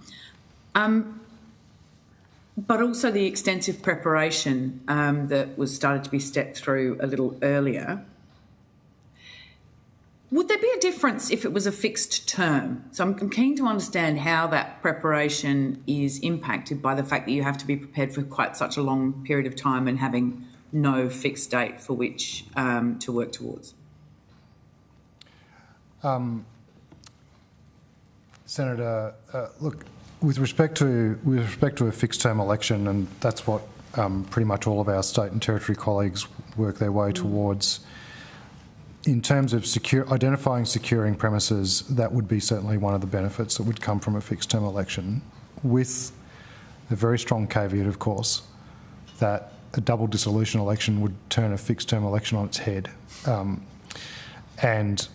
Therefore, we would still have requirements potentially to find 7,000 venues in an awful hurry. And if we did no preparation at all and we just put all of our eggs in the fixed term basket and something radical was to occur with respect to a double dissolution election that caught everybody by surprise, we would find it immensely difficult to find 7,000 polling places in a matter of weeks without the probably close to, 2 years preparation that we actually put into trying to identify the right polling locations for the next election.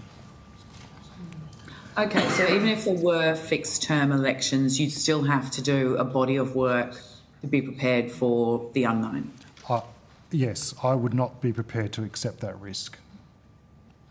No, I'm just trying to unpack it. Yes. Yes. So in terms of the costs that are incurred by having to prepare for that period, I think it's August through to May, potentially, where you may have an election called. What sort of cost implication does that have? Well, it certainly has some cost implications, Senator. I mean, we're one of the few countries where we have a non-fixed date election. We're one of the few election management bodies, therefore, that necessarily has resources, full-time resources that are required throughout the entire electoral cycle. And as soon as one election finishes, we start preparing for the next election by virtue of the nature of not knowing when elections can be called or, the possibility of a double dissolution, as remote as that might seem. Sometimes you can never predict these things. So there is certainly a readiness cost to the work that we do to make sure that we are absolutely ready for whenever an election may well be called. Difficult to determine exactly what the proportion of that is, but there is a readiness cost.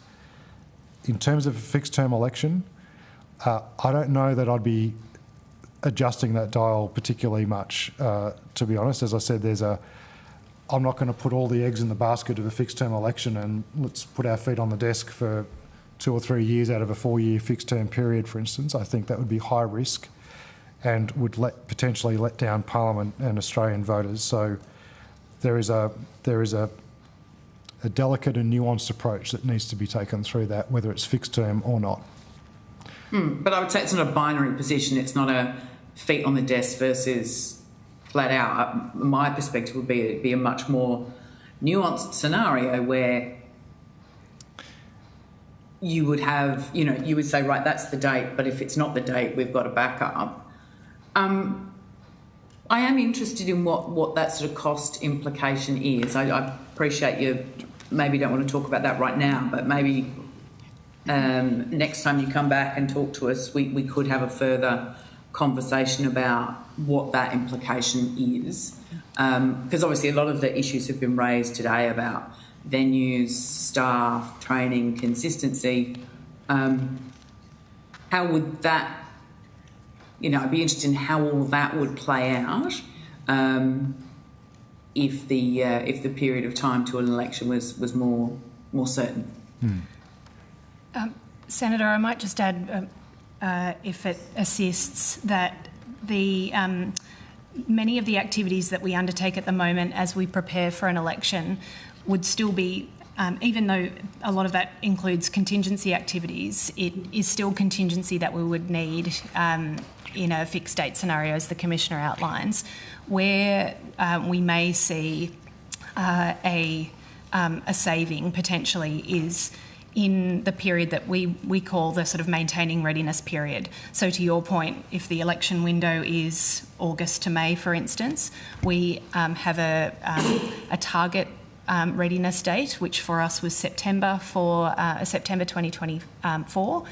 And after that point, we effectively maintain readiness. So a level of staffing that means that we can deliver as soon as the election is announced. Now, in this instance, we didn't have the election until May, so we maintained readiness for that period. So that's where you would see, we think, some savings. But to the Commissioner's point, it's quite nuanced, but we're happy to bring forward some further information if that's useful. Okay, that would be very useful, thank you. The other point, and I appreciate we've got some timing pressures here, but is truth in political advertising. I felt like I made some progress with your predecessor through the 2022 election review from JSCM, but I feel there's a tightening of your perspective from what I've heard this morning, in terms of feeling like it's not something that it would impact your impartiality. Would you say that's based on feedback from public or your reputation? How do you feel it would impact, given that, you know, I'm a South Australian and we've had truth in political advertising laws in South Australia for a very long time, that are managed by the South Australian Electoral Commission, and they do a great job. So I'd be keen on your view there. Well, Senator, I think the South Australian Electoral Commissioner has previously given evidence, perhaps before the last JSCM, on that issue as well, which I haven't refreshed my memory on, so I don't want to speak for him.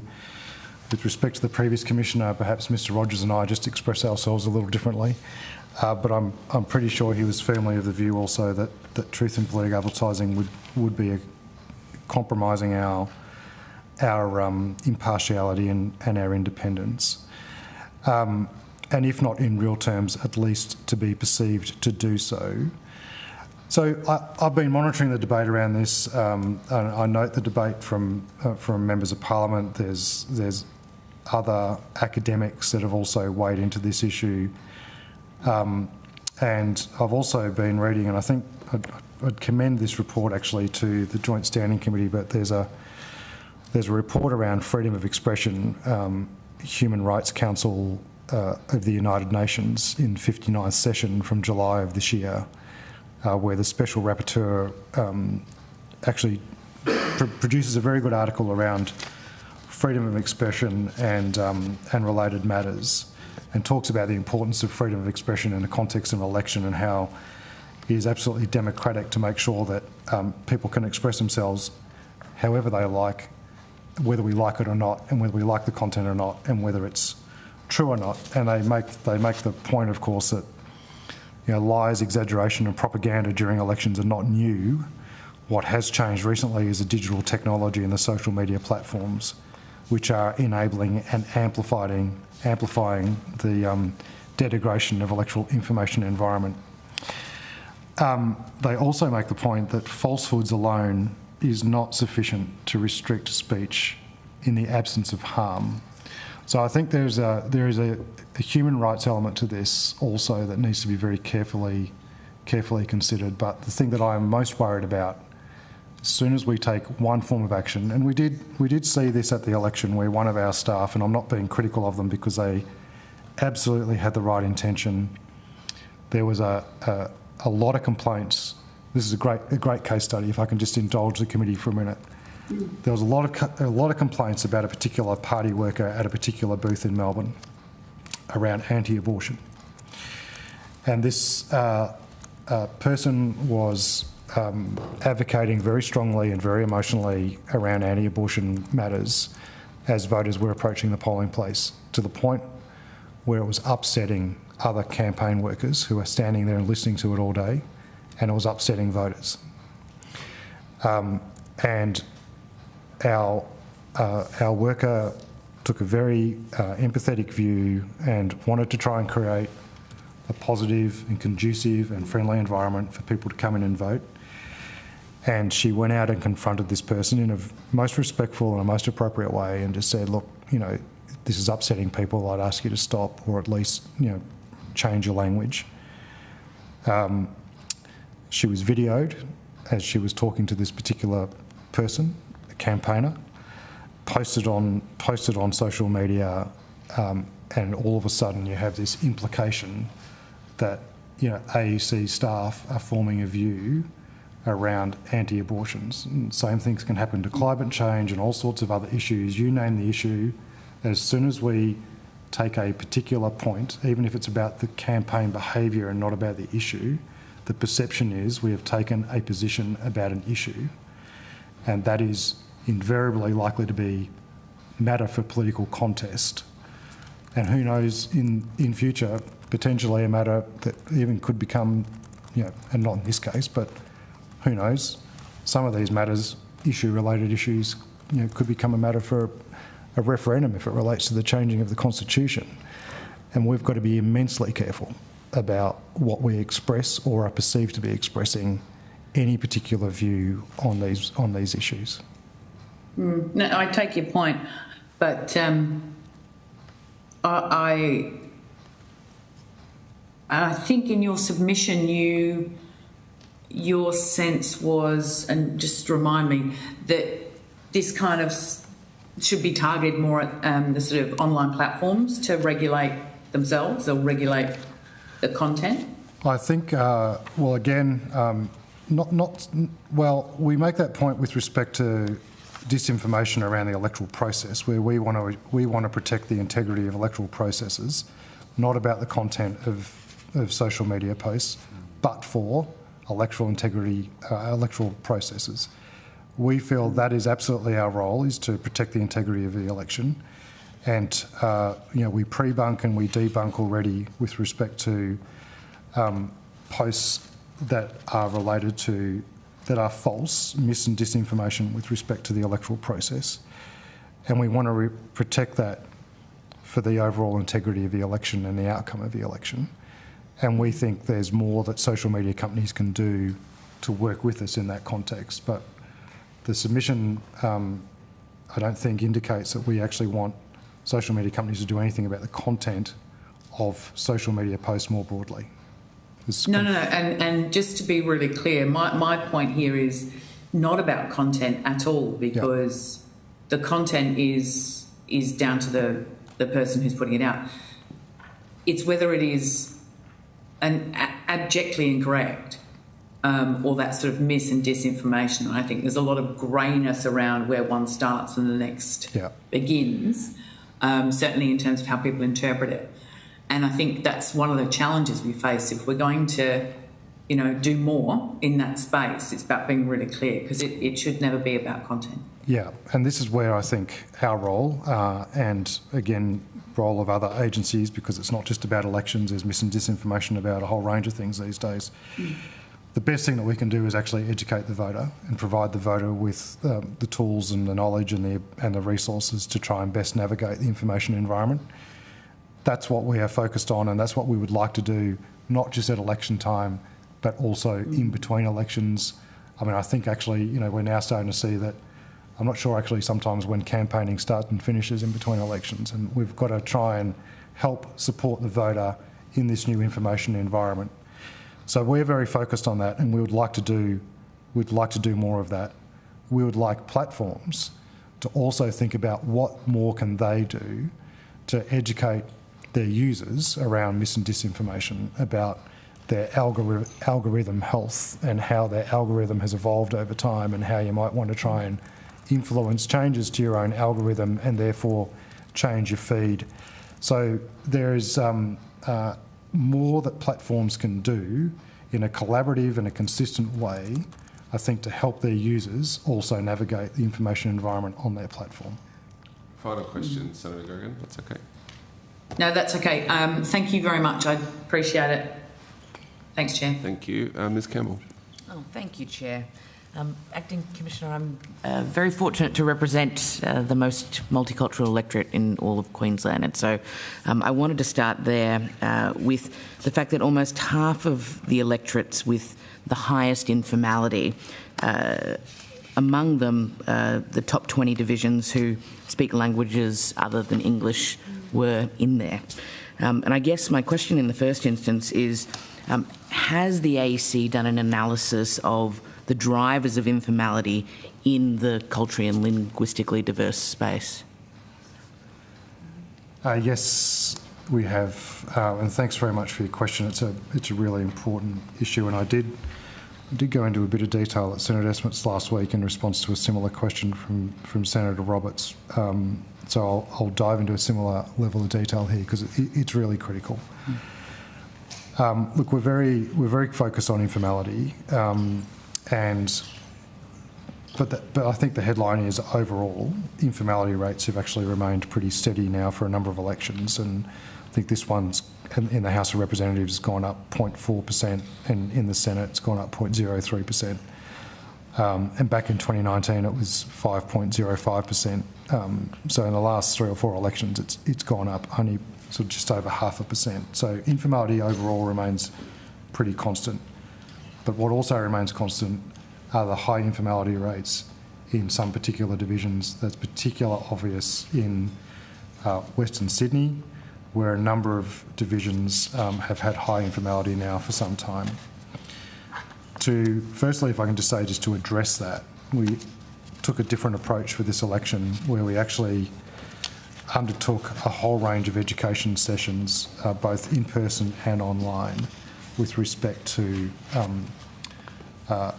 Indigenous and called communities around the how to complete a ballot paper. I think they were done in 35 different languages, and they were very, very warmly received.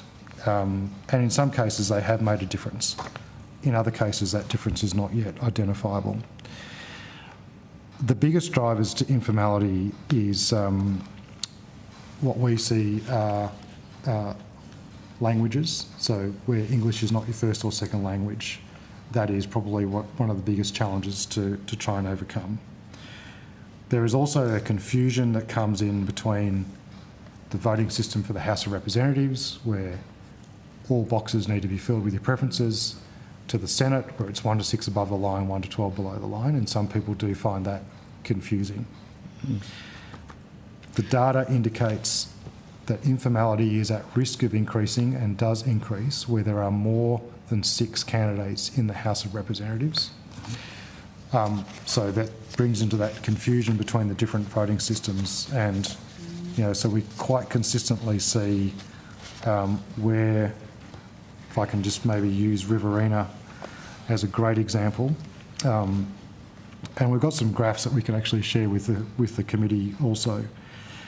But in 2007, for instance, in the division of Riverina, there were 5 candidates, and the informality rate was 3.8%. In 2019, there were 4 candidates. The informality rate was 5.16%. This election, there were 13 candidates, second largest in the country, with Corwell, and the informality rate was 11.27%. And I note, in the report, you talk about the network of offices in New South Wales and Victoria and the pilot, and so I also wanted to ask, are there plans to expand that?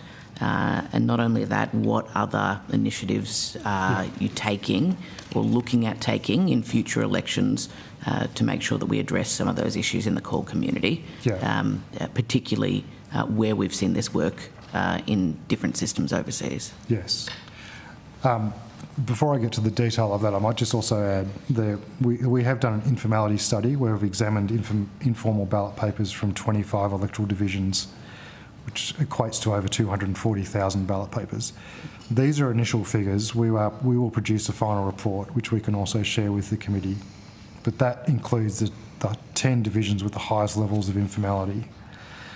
High-level analysis, 25% of those ballot papers were blank. So we call that intentional informality, of people who did not want to cast a vote but wanted to be marked off the roll. 17% first preference only. 12.5% numbered only 1 to 6 in the House of Representatives ballot paper. 37% other incorrect numbering, and then there's smaller percentages, but effectively about 70% of those informal ballot papers at least showed an intention to try and cast a formal vote, but were not formal. One of the greatest challenges that we also have to try and overcome here is not just some of the language challenges, but also the difference in voting systems. New South Wales has the highest rate of informality, and at this election, as a state, and at this election it increased by 1.84% to have a total informality for the state of 8.06%. New South Wales state election used optional preferential voting, not full preferential voting. So what we quite often see in New South Wales is a confusion by the voter about full preferential and optional preferential, which doesn't affect New South Wales, of course, because if you number more than one or two or three boxes, you number the whole lot, and the full preferential says in a state election it will still be counted. The flip side is not the case for a federal election. There is certainly more work to be done. This is about the civic duty and voters' knowledge about elections, local government elections, state elections and federal elections. And I think this needs to be an enduring commitment that needs to be made, that needs to be appropriately funded so that everybody understands their civic duty, they understand elections, they understand how election counts work, they understand the difference between local government, state government and federal government, and some people don't. They understand the difference between the AEC and the state electoral commissions, and most importantly, they understand how to cast a formal vote in all of those elections. No, thank you, Acting Commissioner. And I am interested in the practical things that you are looking at doing in future elections, either to expand that program or what else you're looking at, particularly from other jurisdictions. Certainly, and we will review that like we do with everything out of every election. We will certainly continue with we had community electoral participation officers in these multicultural communities. That model seemed to work really well for us. It was really embraced by those communities. So we will review what we've done, evaluate, but we will look to expand what more we can do in reaching into those communities earlier in the lead up to the election. And I'm conscious that there's a New South Wales state election, I think in March 27. Federal election, likely to be sort of around 12 months after that, particularly after the New South Wales state election, to try and flip their thinking about how to best prepare for the federal election. Thank you. And I wanted to move on to powers and breaches. And in response to Senator Mulholland's question, you talked about authorisation being the main purview of the AEC. And specifically in the report at page 9, it talks about 1,677 breaches of authorisation requirements at 88, 1,736 breaches of electoral communications. And I wanted to ask how many of those breaches can the AEC identify as having been confirmed to be rectified? I might ask the Chief Legal Officer to respond. My sense is, as he indicated earlier, we take an educated approach. We ask for rectification to occur, we follow up, we make sure rectification has actually occurred. Sometimes not always as timely as what we or others would like, but I might ask the Chief Legal Officer to further respond. Yeah, we have a pretty good indication that where action was taken on social media, that's something we can check from our officers. Our officers can check online that authorisations have been added or unauthorised materials been removed. For the printed material which has been displayed at polling booths, that's where we've engaged with the active monitoring, and we have staff who can not only report when something's unauthorised, but when we follow up, warn someone that they can also check in and confirm that those signs have either been removed or rectified.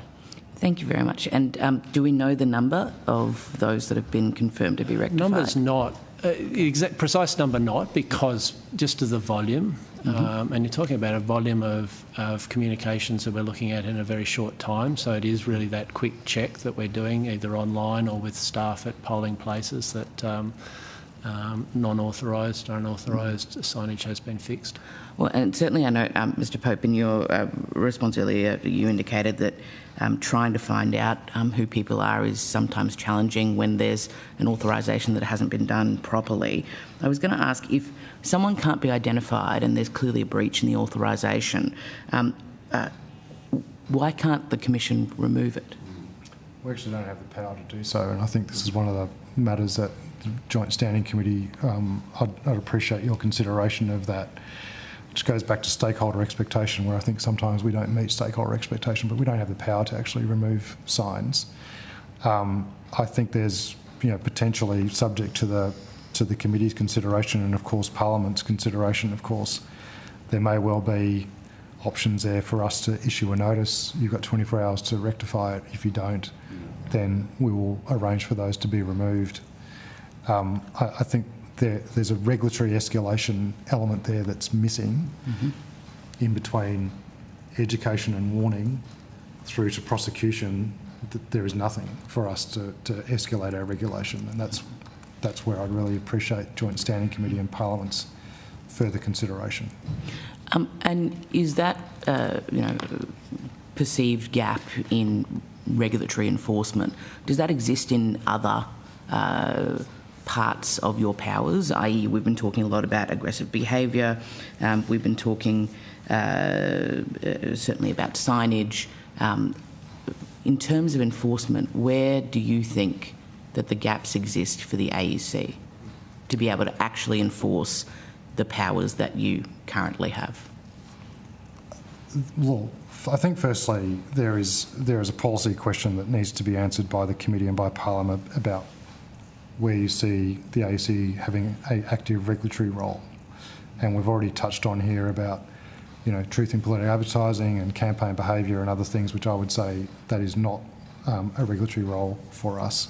We have a regulatory role with respect to the efficient and effective delivery of electoral services and make sure, as part of that, that the process is as efficient and effective as possible and that people adhere to the legislation that Parliament put in place. So I think there is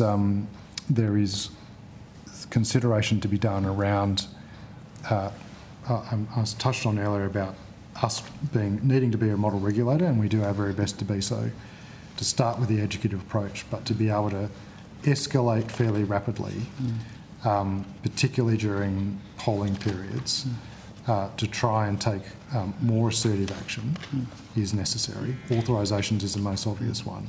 Last question. Yes, and sorry, perhaps to confine my question to the powers that you do currently have, both in terms of authorisation, but also in terms of the Chair's initial line of questioning around third parties. I know that you've indicated that, investigation and examination of entities continues, working through matters. We're almost 5 months after the election, and so I guess my question is, what is the Electoral Commission's capacity to both investigate and enforce the powers that it currently has around third parties, particularly in terms of identification and rectification of any breaches? It's stretched, and it gets stretched at every election just because of the sheer volume of communication that now occurs in elections and on different platforms. So it's something that we do our very best to try and adjust to, but it's stretched. But there's probably some further elements to your line of questioning, Ms Campbell, that I'd probably prefer to touch on in our next session, if that's okay. Sure. Thank you. Mr Campbell. Mr Burnell. Thank you, Chair. First and foremost, I'd just like to say thank you for all the great work that you do in executing our democratic right as voting population. I do want to give my Divisional Returning Officer, Lawrence Stave, a shout out, because they do a fantastic job, and it unfortunately goes unthanked a lot of the time. So please pass that on to all of your staff and also the volunteers when you get a chance. But I am interested in exploring a bit more about universal access. In my electorate, I have the largest number of NDIS participants in the country, and repeatedly at reoccurring elections, I find that the pre-poll locations are not access friendly. So I'm interested to understand what the priority list is for assessing suitability of pre-poll locations, because I think, you know, and the report goes to this, that overall I think that the AEC is doing a good job at finding suitable locations for polling day, but I think that there are glaring deficiencies at pre-poll. So I'm keen to understand that, question one. I might just bunch these together because they all pertain to the same thing.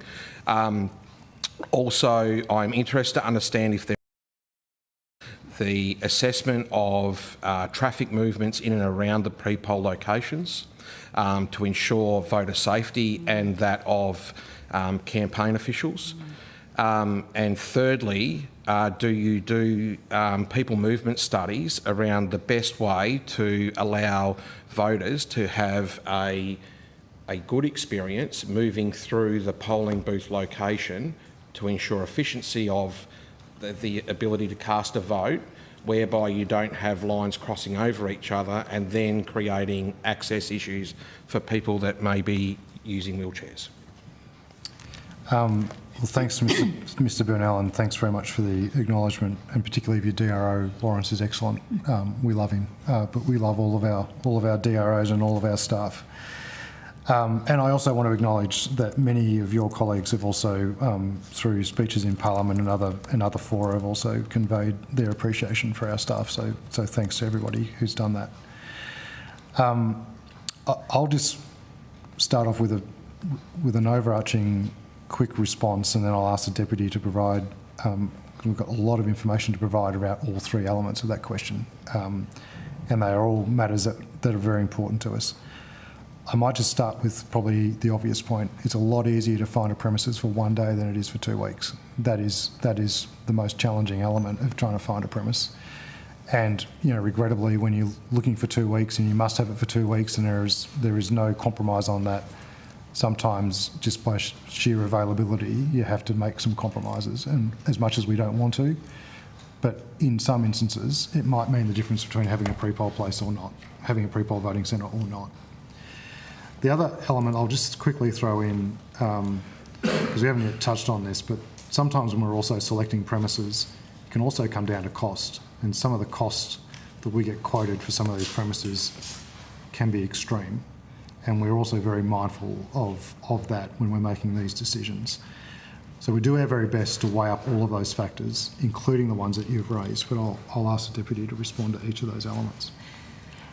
Thanks, Commissioner. So accessibility for pre-poll centres is absolutely a priority, but I echo the Commissioner's comments that finding fully accessible venues that are available for 3 weeks, because we need a couple of days prior to commencement and a couple of days on the other side to pack down, is extremely challenging.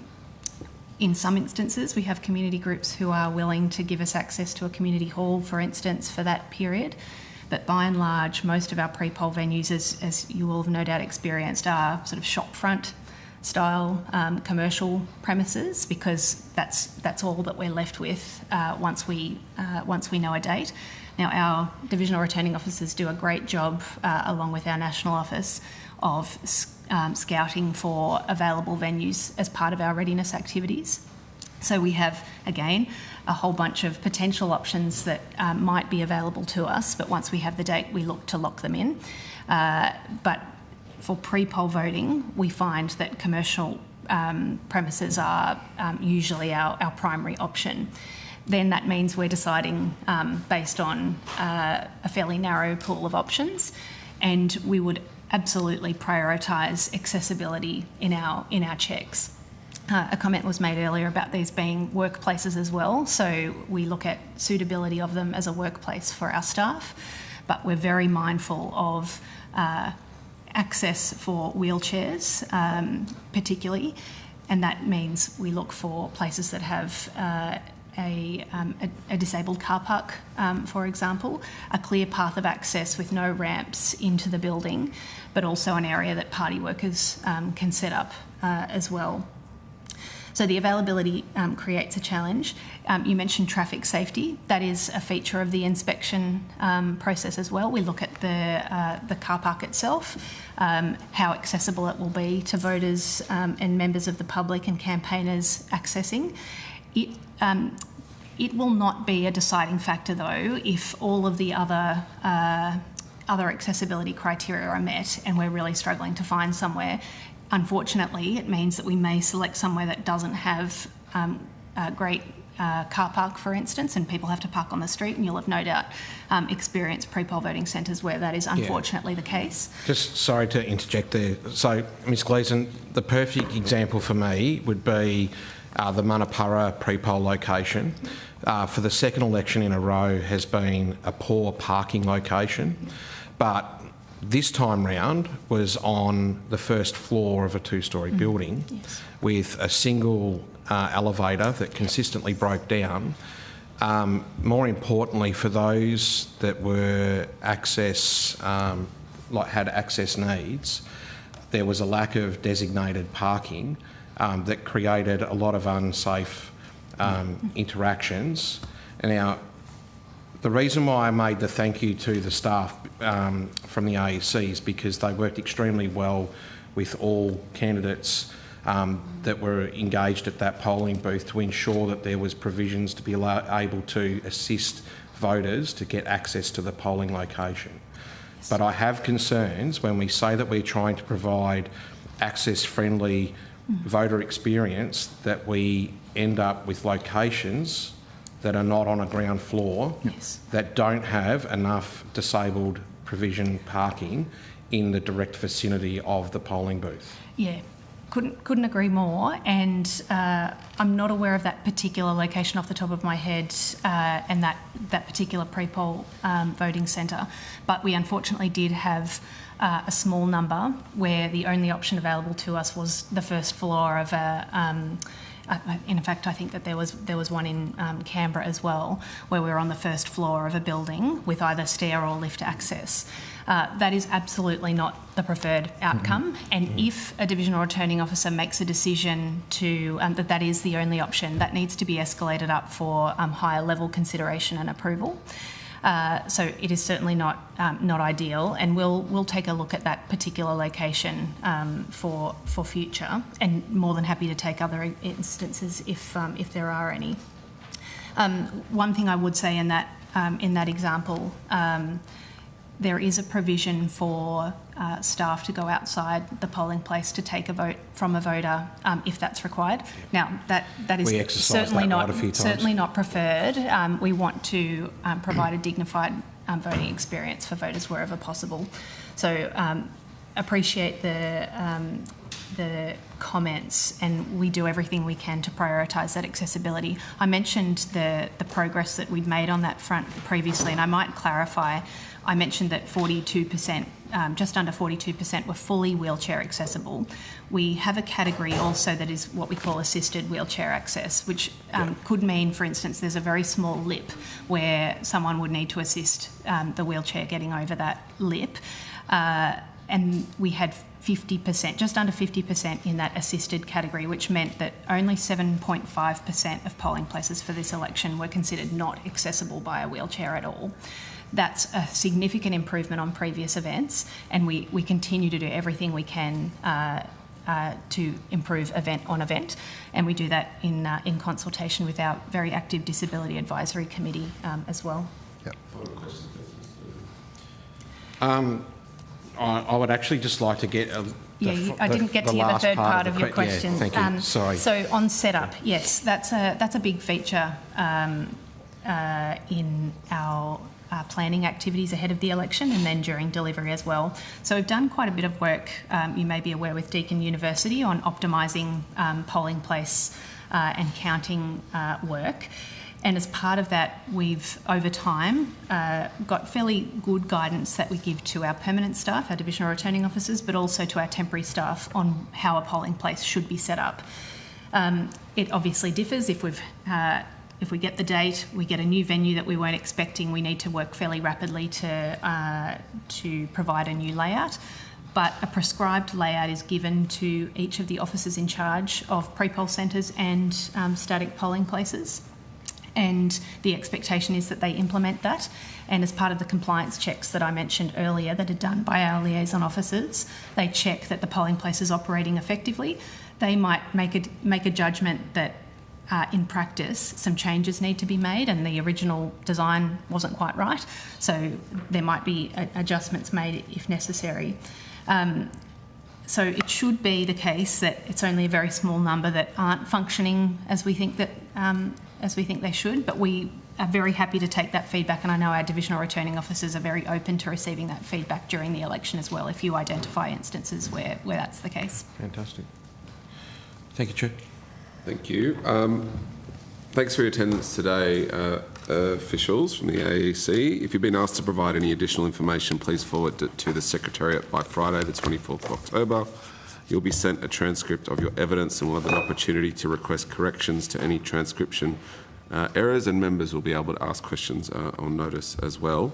I'll suspend proceedings until 1:30 p.m, but I would ask members and the AEC just to remain around just for a few minutes, but we'll suspend proceedings now until 1:30 p.m.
And I now welcome the Honourable Bob McMullen to give evidence today.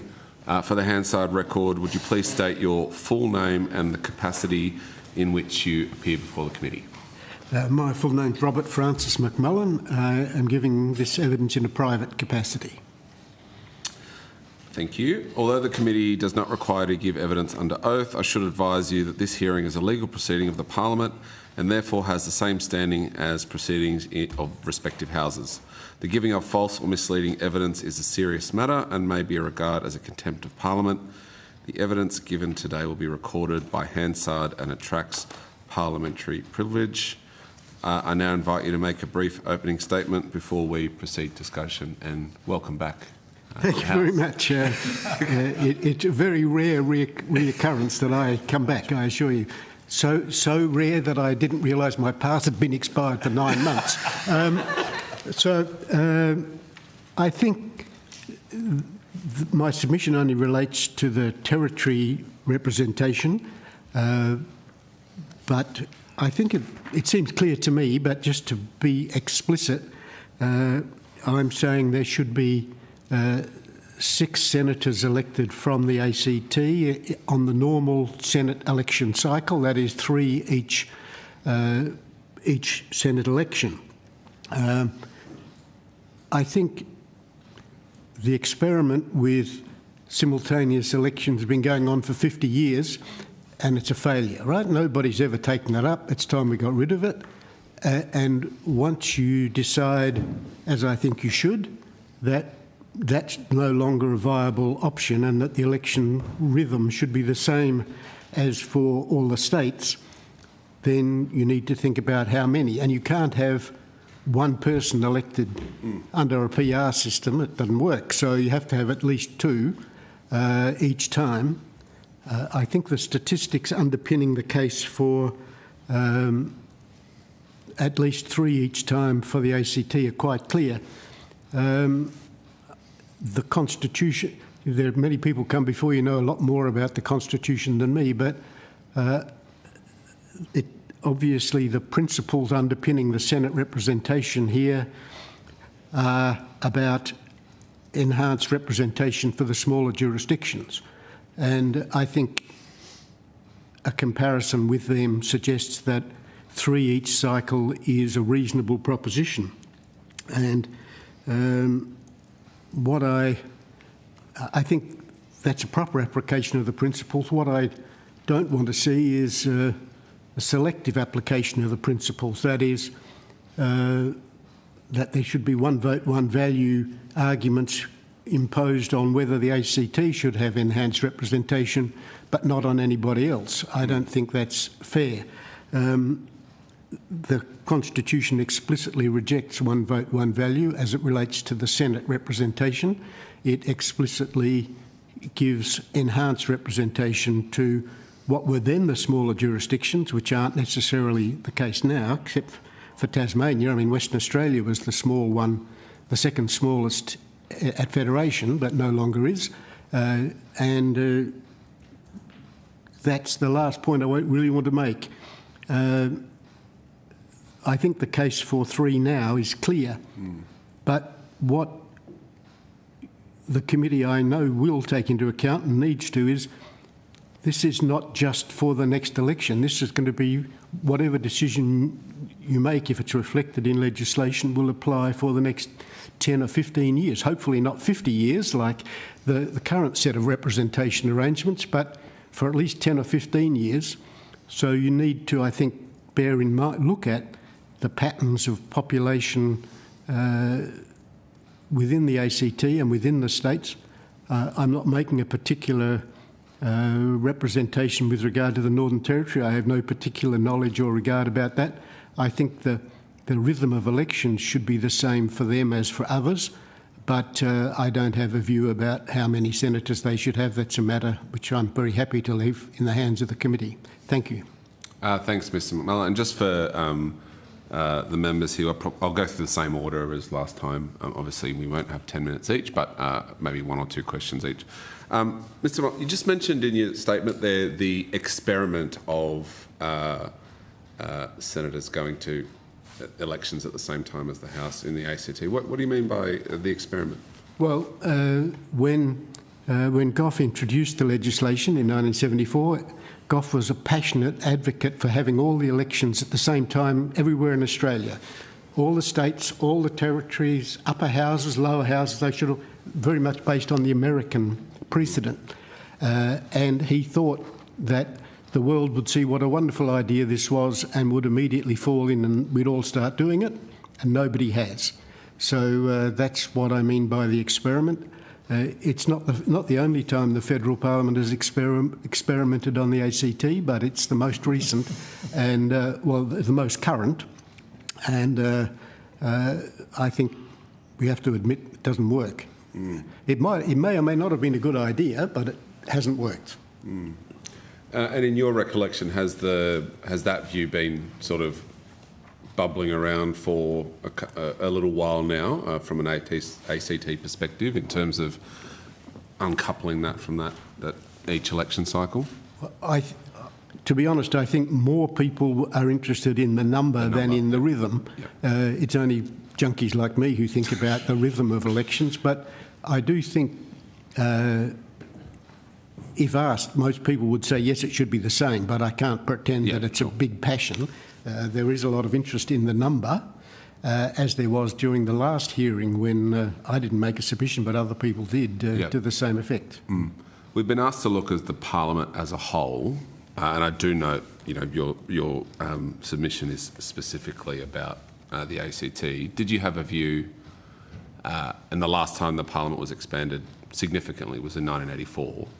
Did you have a view as to whether or not the parliament should be expanded? Yes, I do, and I certainly think it should be. The reason I didn't make a submission about that was twofold. One, I wanted to emphasise the ACT part, but secondly, because I'd already written my views about that, they've been published, and your committee forthrightly told me I couldn't make a submission about something I'd already published. Right.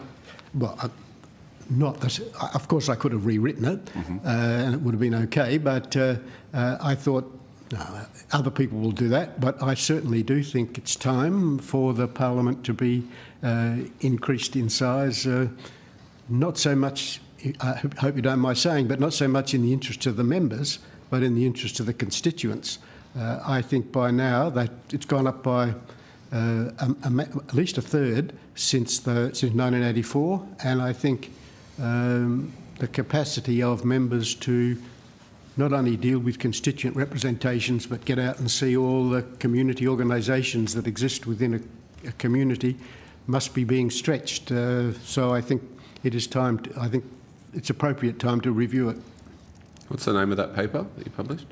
No, I wrote. It was an article published in the Canberra Times. I can leave you a copy. Please. A couple of weeks ago, I think, wasn't it? Week before last. A few weeks ago, was it, Mr. McMillan? Okay. No, last year. Last year. Oh, last year. Okay. No, I did publish one recently, but that was about a different matter. Thank you. Deputy Chair, did you have any questions? Yeah, I just wanted to go back to your comments, and I acknowledge what you've said with respect to the Northern Territory. But in making any decisions around that, would you see that the same principles ought apply? Yes.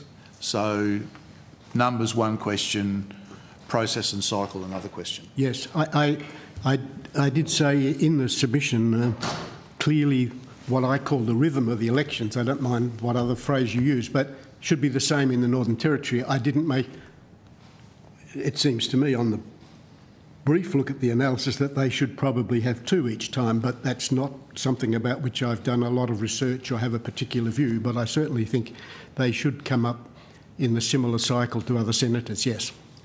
Okay, so going on to the other point with respect to the Parliament itself, do you have any sense of what a reasonable ratio of MP to elector might look like in terms of how effectively a Member of Parliament might engage with and represent the electors in their particular patch? Well, not particularly, but I think the difficulty, and you know it at least as well as I do, if not better, is you don't have that flexibility. You either have to have the current number or 168, because you have to, the nexus governs it. If we didn't have the nexus, I'd say a smaller increase would probably be better. But I don't think, and I can't see a way in which you can do that. But no, there is no perfect number, but I think the post-1984 number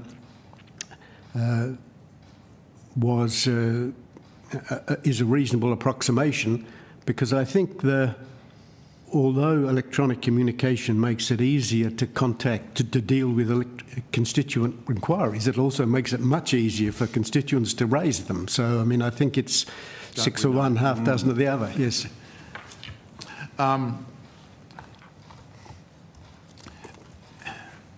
I'm just thinking of my jurisdiction. I come from Tassie, so yes, I know, yes. Smaller jurisdiction, and the conversation we're having down there at the moment is potentially reducing the number of elected members through local government, having just increased the number in in the state parliament from, and that was about the working of the parliament. Yes, was the rationale that sat behind that, and so that's the perspective that I'm bringing to this broader conversation: the workings of the parliament and how it might most effectively manage representation of electors within the various electorates. So you don't have anything that would be an ideal or something, or a place where we might look to consider what that might look like? No. My understanding is that in Australia, the number of constituents tends to be large compared to most other jurisdictions per constituency, and I'm not sure that that's appropriate, but the nexus has sort of nullified any attempt to look at what should be an ideal number, because otherwise you could set a formula, as I guess you're in the sense implying, you could say, let's say 100,000, and each time it gets too far out of line, we'll make a small increase in the size of the parliament. That would be, I think, a very logical way to proceed. Unfortunately, the voters said they didn't like that idea and voted against it in 1967. Silly decision, but it's a people's decision. They make it, we live with that. Yes. Difficult to argue. Thank you. Just for discussion, I've got some stats here. In 1901, there were 75 seats with 12,000 electors per seat. 1949, 123 seats with 40,000 electors. 1984, 148 seats, 67,000 electors, and we're now up to around anywhere between 125 and 130,000 electors. Yes. That doesn't include people, permanent residents, non-citizens, etc. So it's jumped up a bit. In my experience, one thing that is an interesting insight is when I was in the House from Canberra, we went from 3 seats down to 2 because of a quirk that's been resolved subsequently and now by the increased population here, that's no longer an issue. But it certainly imposed a lot more work on an electorate office and on me as a member. That was, of course, a dramatic 50% increase, so it was pretty significant, but that was a very big change, and I think it was an example of the sort of stresses that members must be feeling as the numbers keep going up. All good? Okay, yeah, that's fine, thanks. Thank you so much for joining us today, Mr. McMullen. You are a rare beast. You've done the job as a senator, you've done the House of Rep job, you've done the State Secretary job and the National Secretary job. So you've seen it from all sides. Grand slam. Absolutely. From both ACT and Perth. So you certainly bring a significant amount of experience to your submission. I just wanted to delve a little bit into the concept of increasing the number of senators in the ACT, and I think, you know, on the numbers there is certainly no argument that it sort of stacks up in a numerical sense. Of it, you know, we're looking at 480,000 odd population in the ACT at the moment. It's about, I'll look at Senator Colbeck, about 570 odd thousand in Tasmania, give or take a bit. Northern Territory is down around 263,000. So I'm just sort of, if we apply the numerical approach to it, is 3 the right number? Is 6 the right number? And for the territories as well. So I'm just trying, you know, obviously you're trying to address the representation issue and coming a bit closer to one vote, one value. Is 6 the right number as well? I suppose is a question I've got. Well, there's no magic formula, but as I said in the submission, I think the statistics are reasonably clear.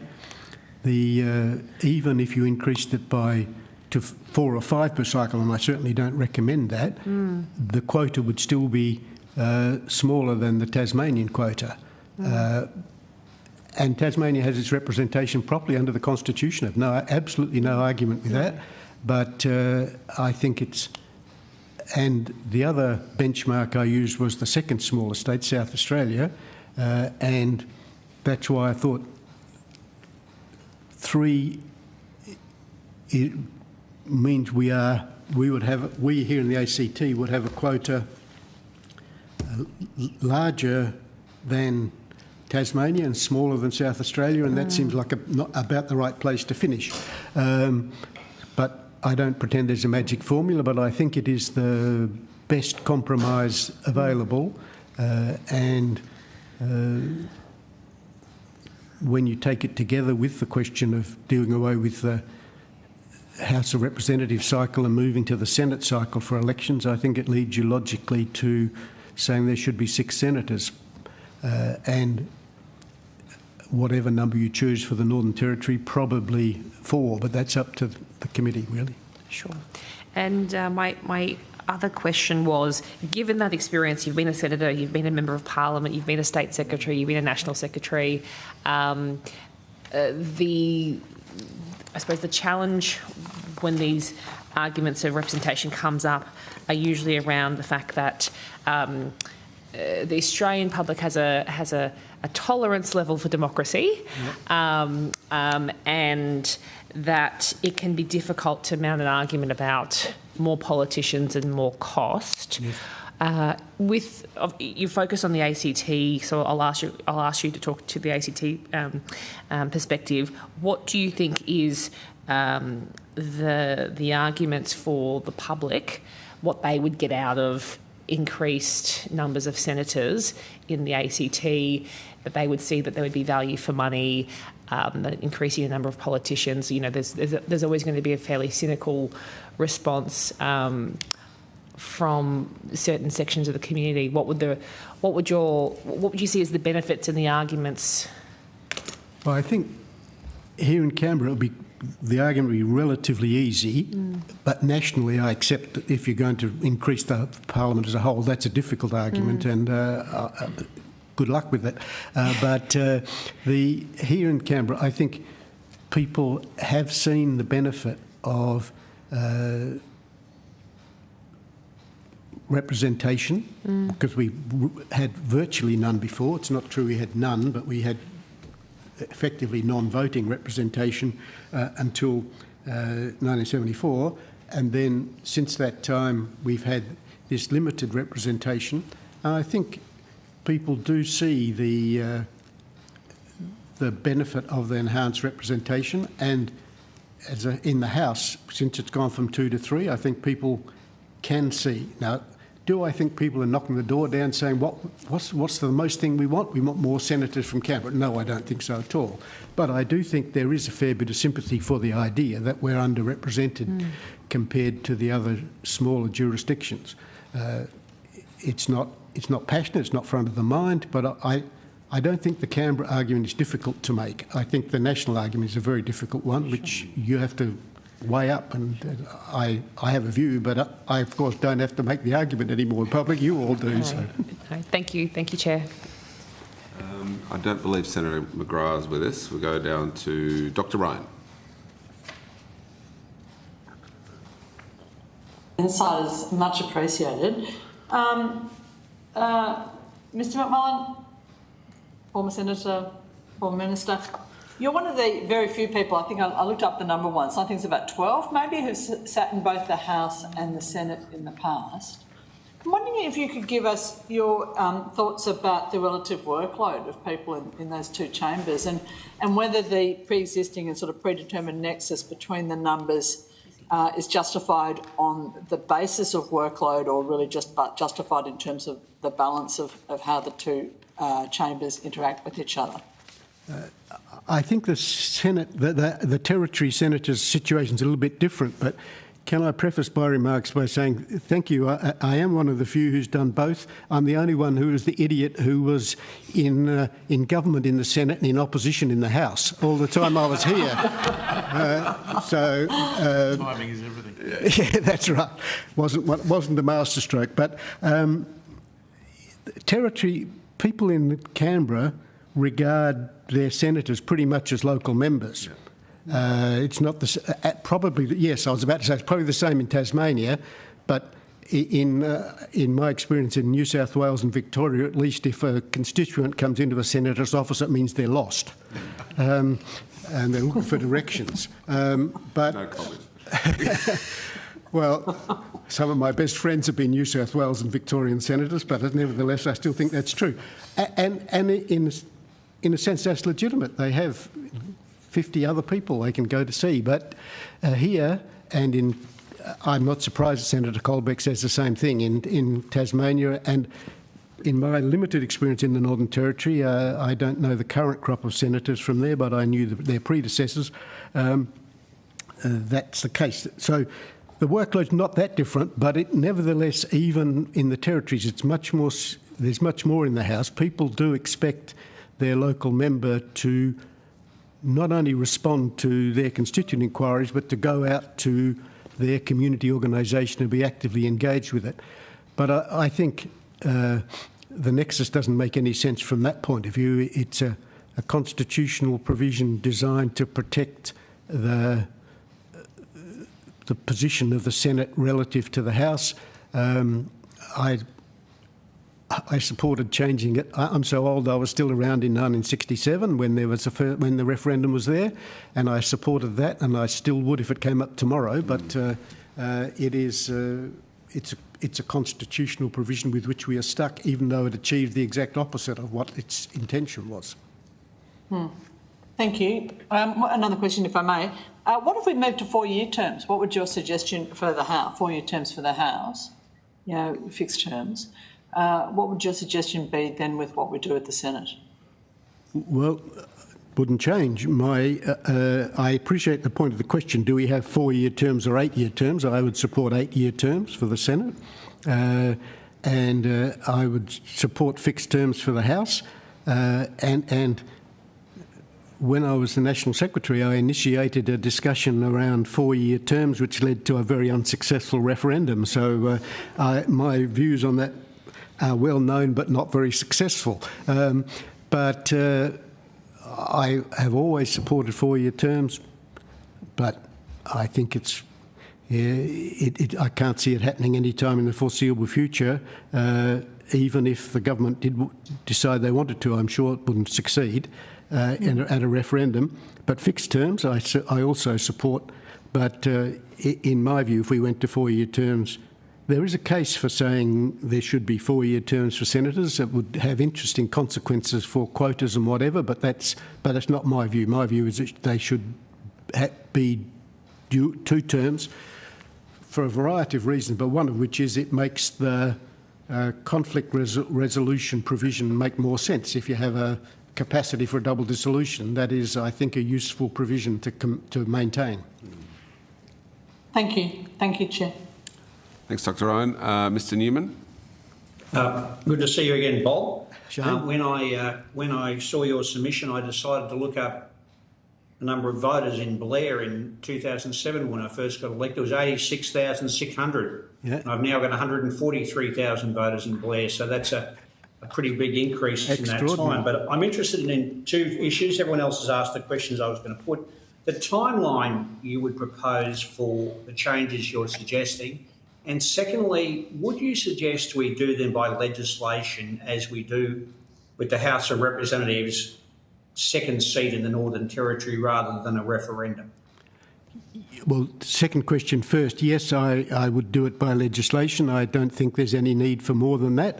But the timeline's an interesting question. The probable simplest way to do it is to elect 3 at the next election and then 3 at the subsequent election, and so you'd wind up for a little while you'd have 5, but I don't see that's a problem.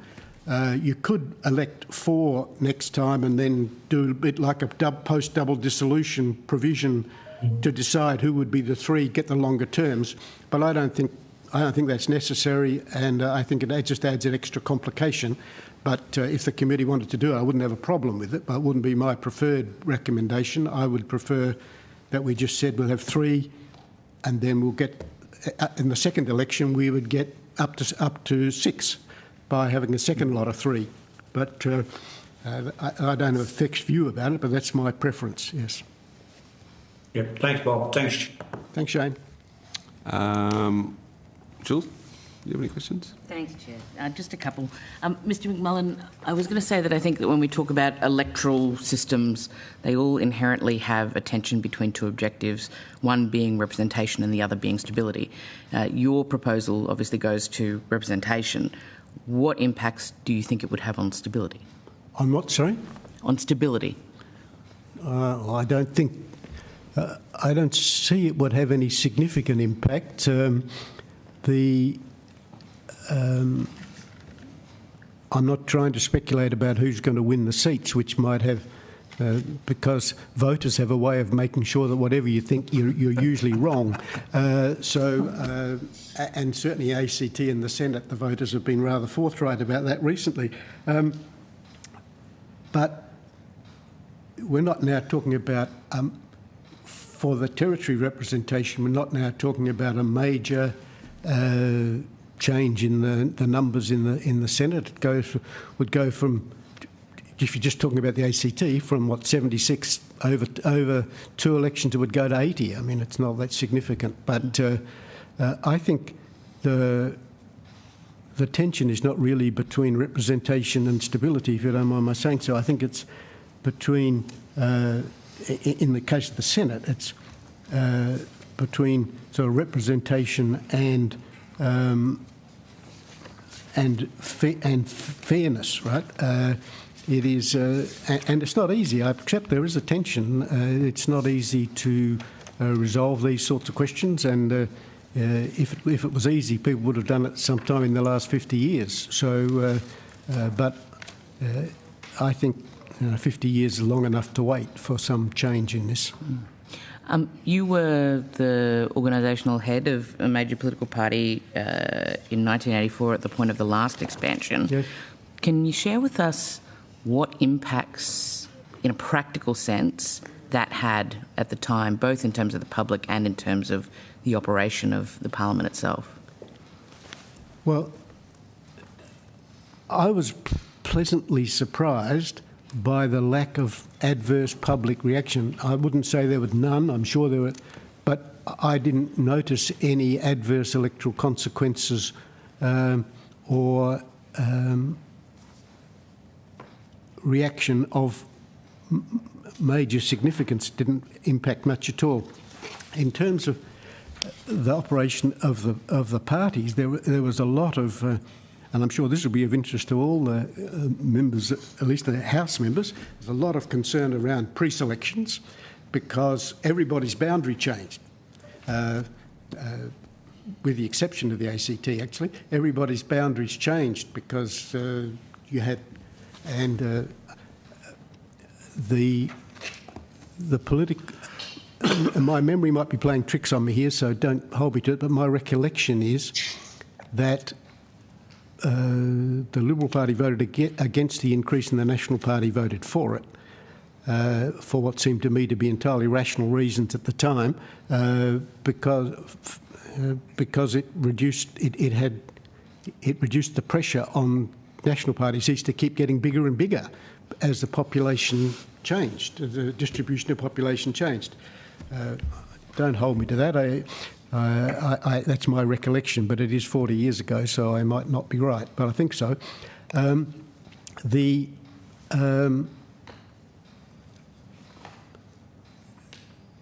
So I think the impact in the Parliament. Well, I wasn't in the Parliament, but as I don't recall or I didn't detect any particular disruption in terms of, other than the physical capacity of the old house to cope with that many people, because for those of you who've been down there, I don't think any of you have ever sat in it, but it was a pretty small house and a pretty small chamber, and it was that must have imposed some significant pressure, but that didn't last long because, of course, we're in the process of moving up here at the time. Thank you. Great. Okay, we now have, I think that's it. Thanks. Mr McMullen? Thank you very much. Appreciate your time.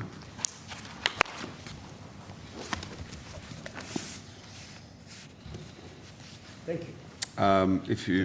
We'll send you a copy of your transcript of your evidence, and you'll have an opportunity to request corrections. Thanks for your time.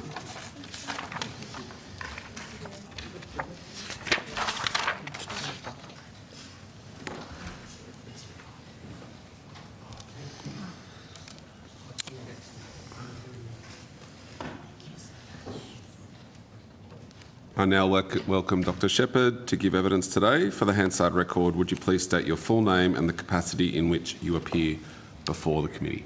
Thank you, Chair. My full name is Dr. Jill Shepherd. I'm a political scientist at the Australian National University and an investigator on the Australian election study, which will be coming out shortly, but I appear today in a private capacity.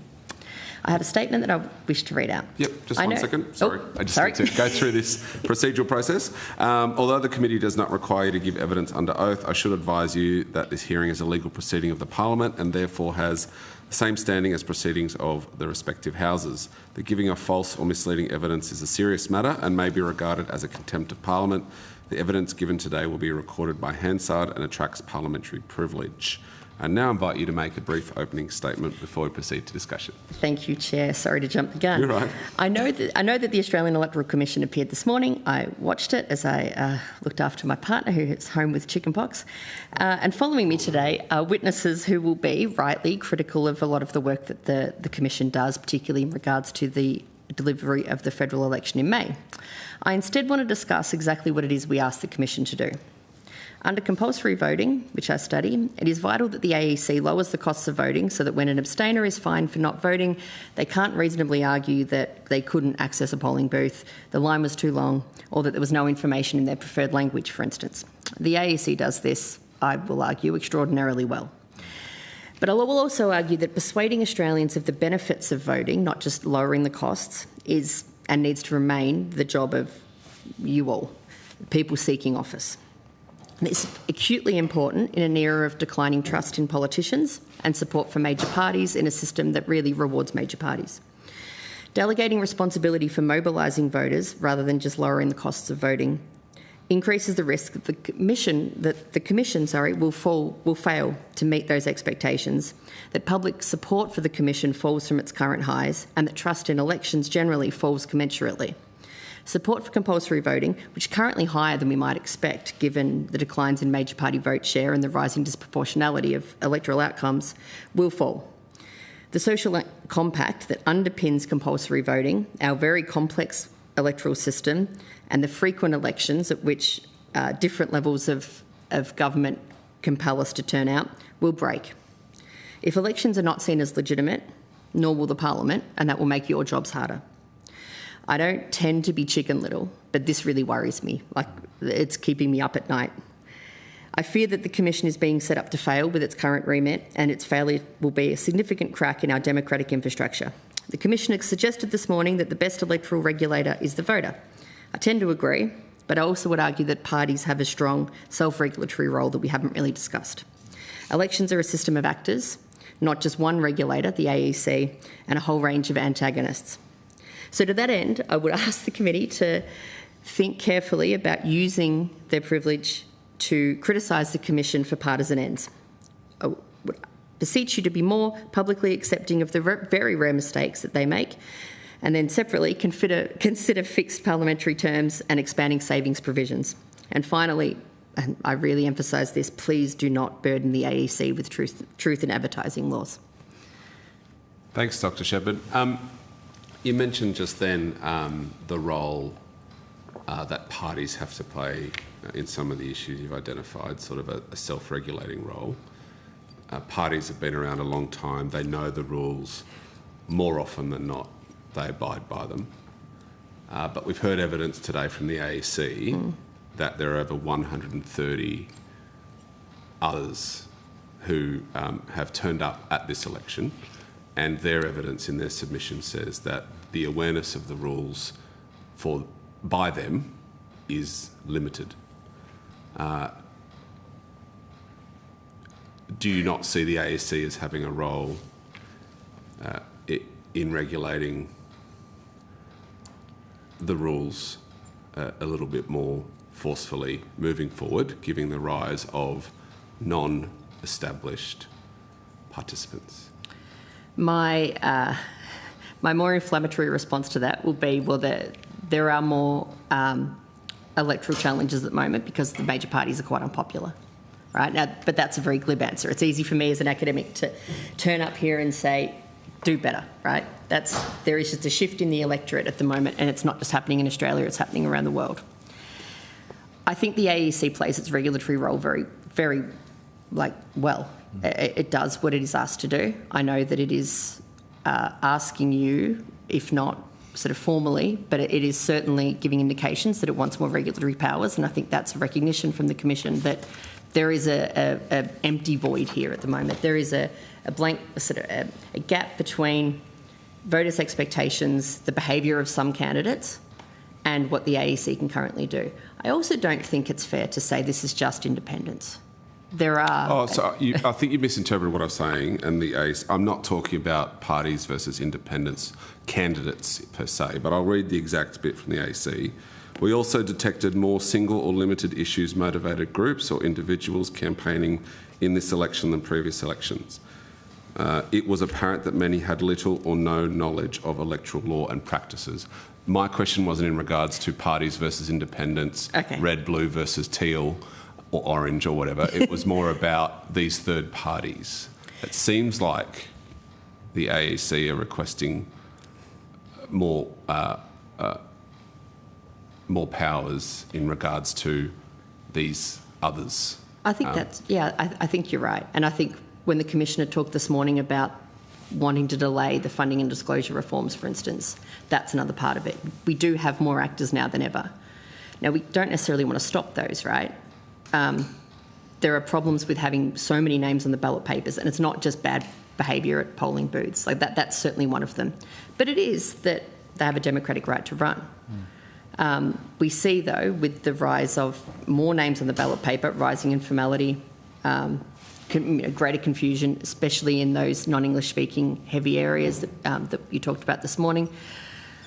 I don't think there's an easy fix, but I think we can't ask the AEC to do much more with regards to regulating candidates who are running, that unless you want to empower them much more or resource them to a much greater extent than they are now.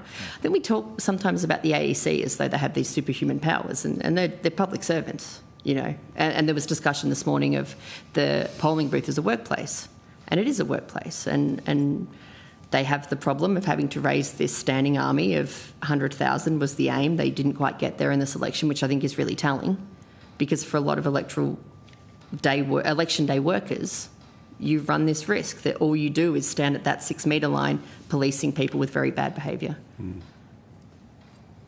Deputy Chair. Yep. Look, thanks for your submission, and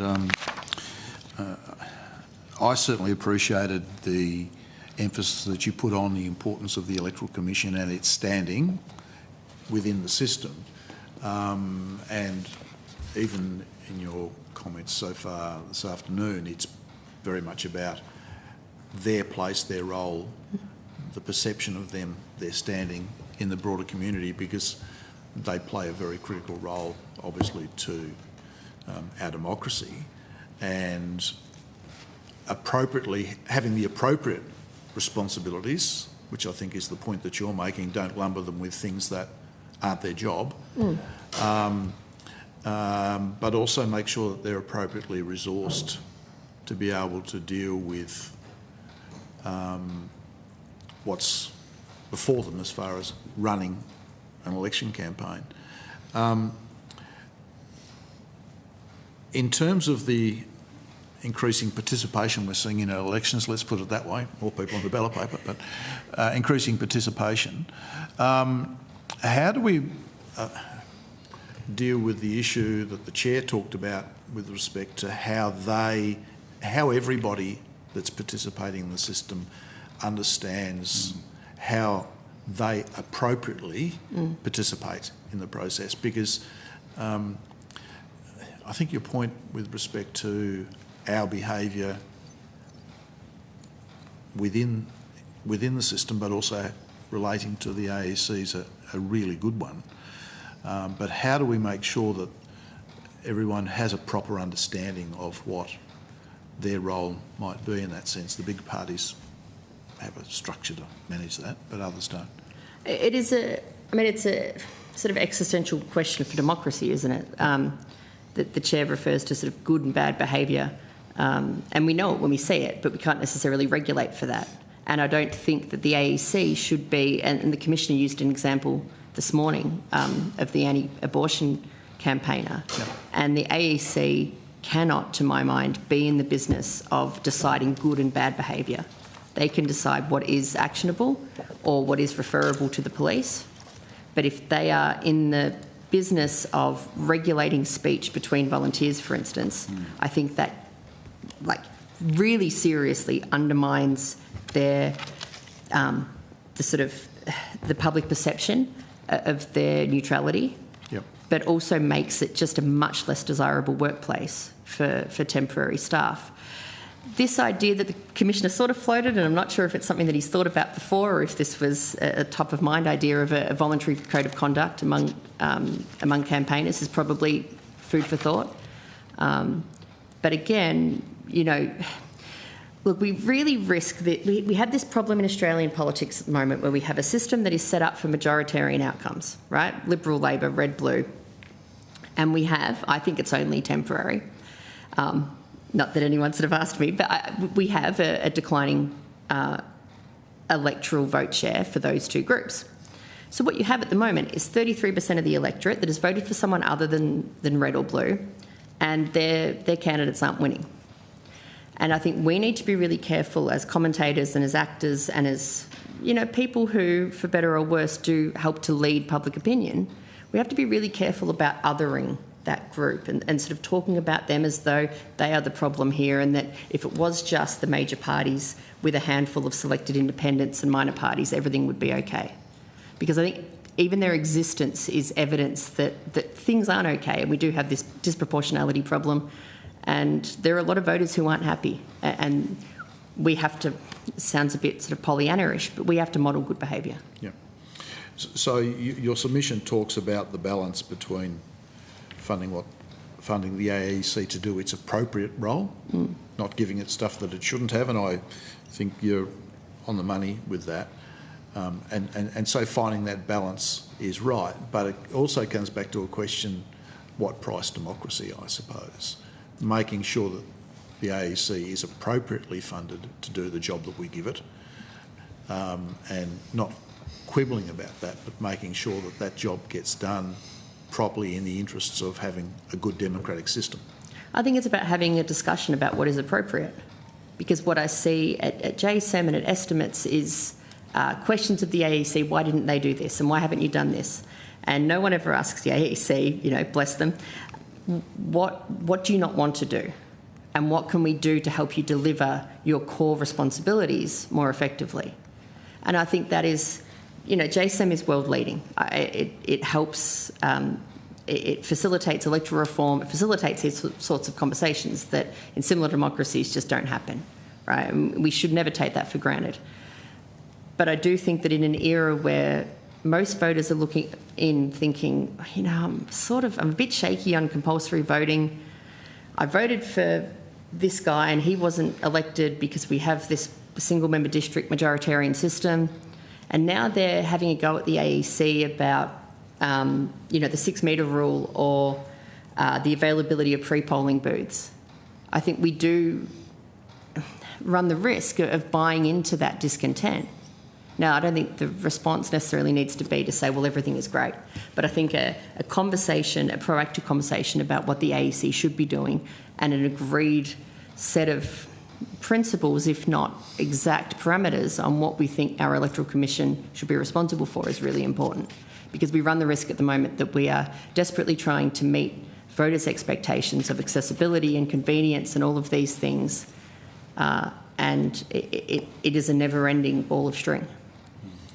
Does your research give you any indication of what we might do to improve civics education, which would deal with some of the issues that we've spoken about today, the difference in voting systems between state and Commonwealth, for example, that creates confusion, the issues in relation to making sure that multicultural communities are better informed? Yep. And do you have anything that might assist?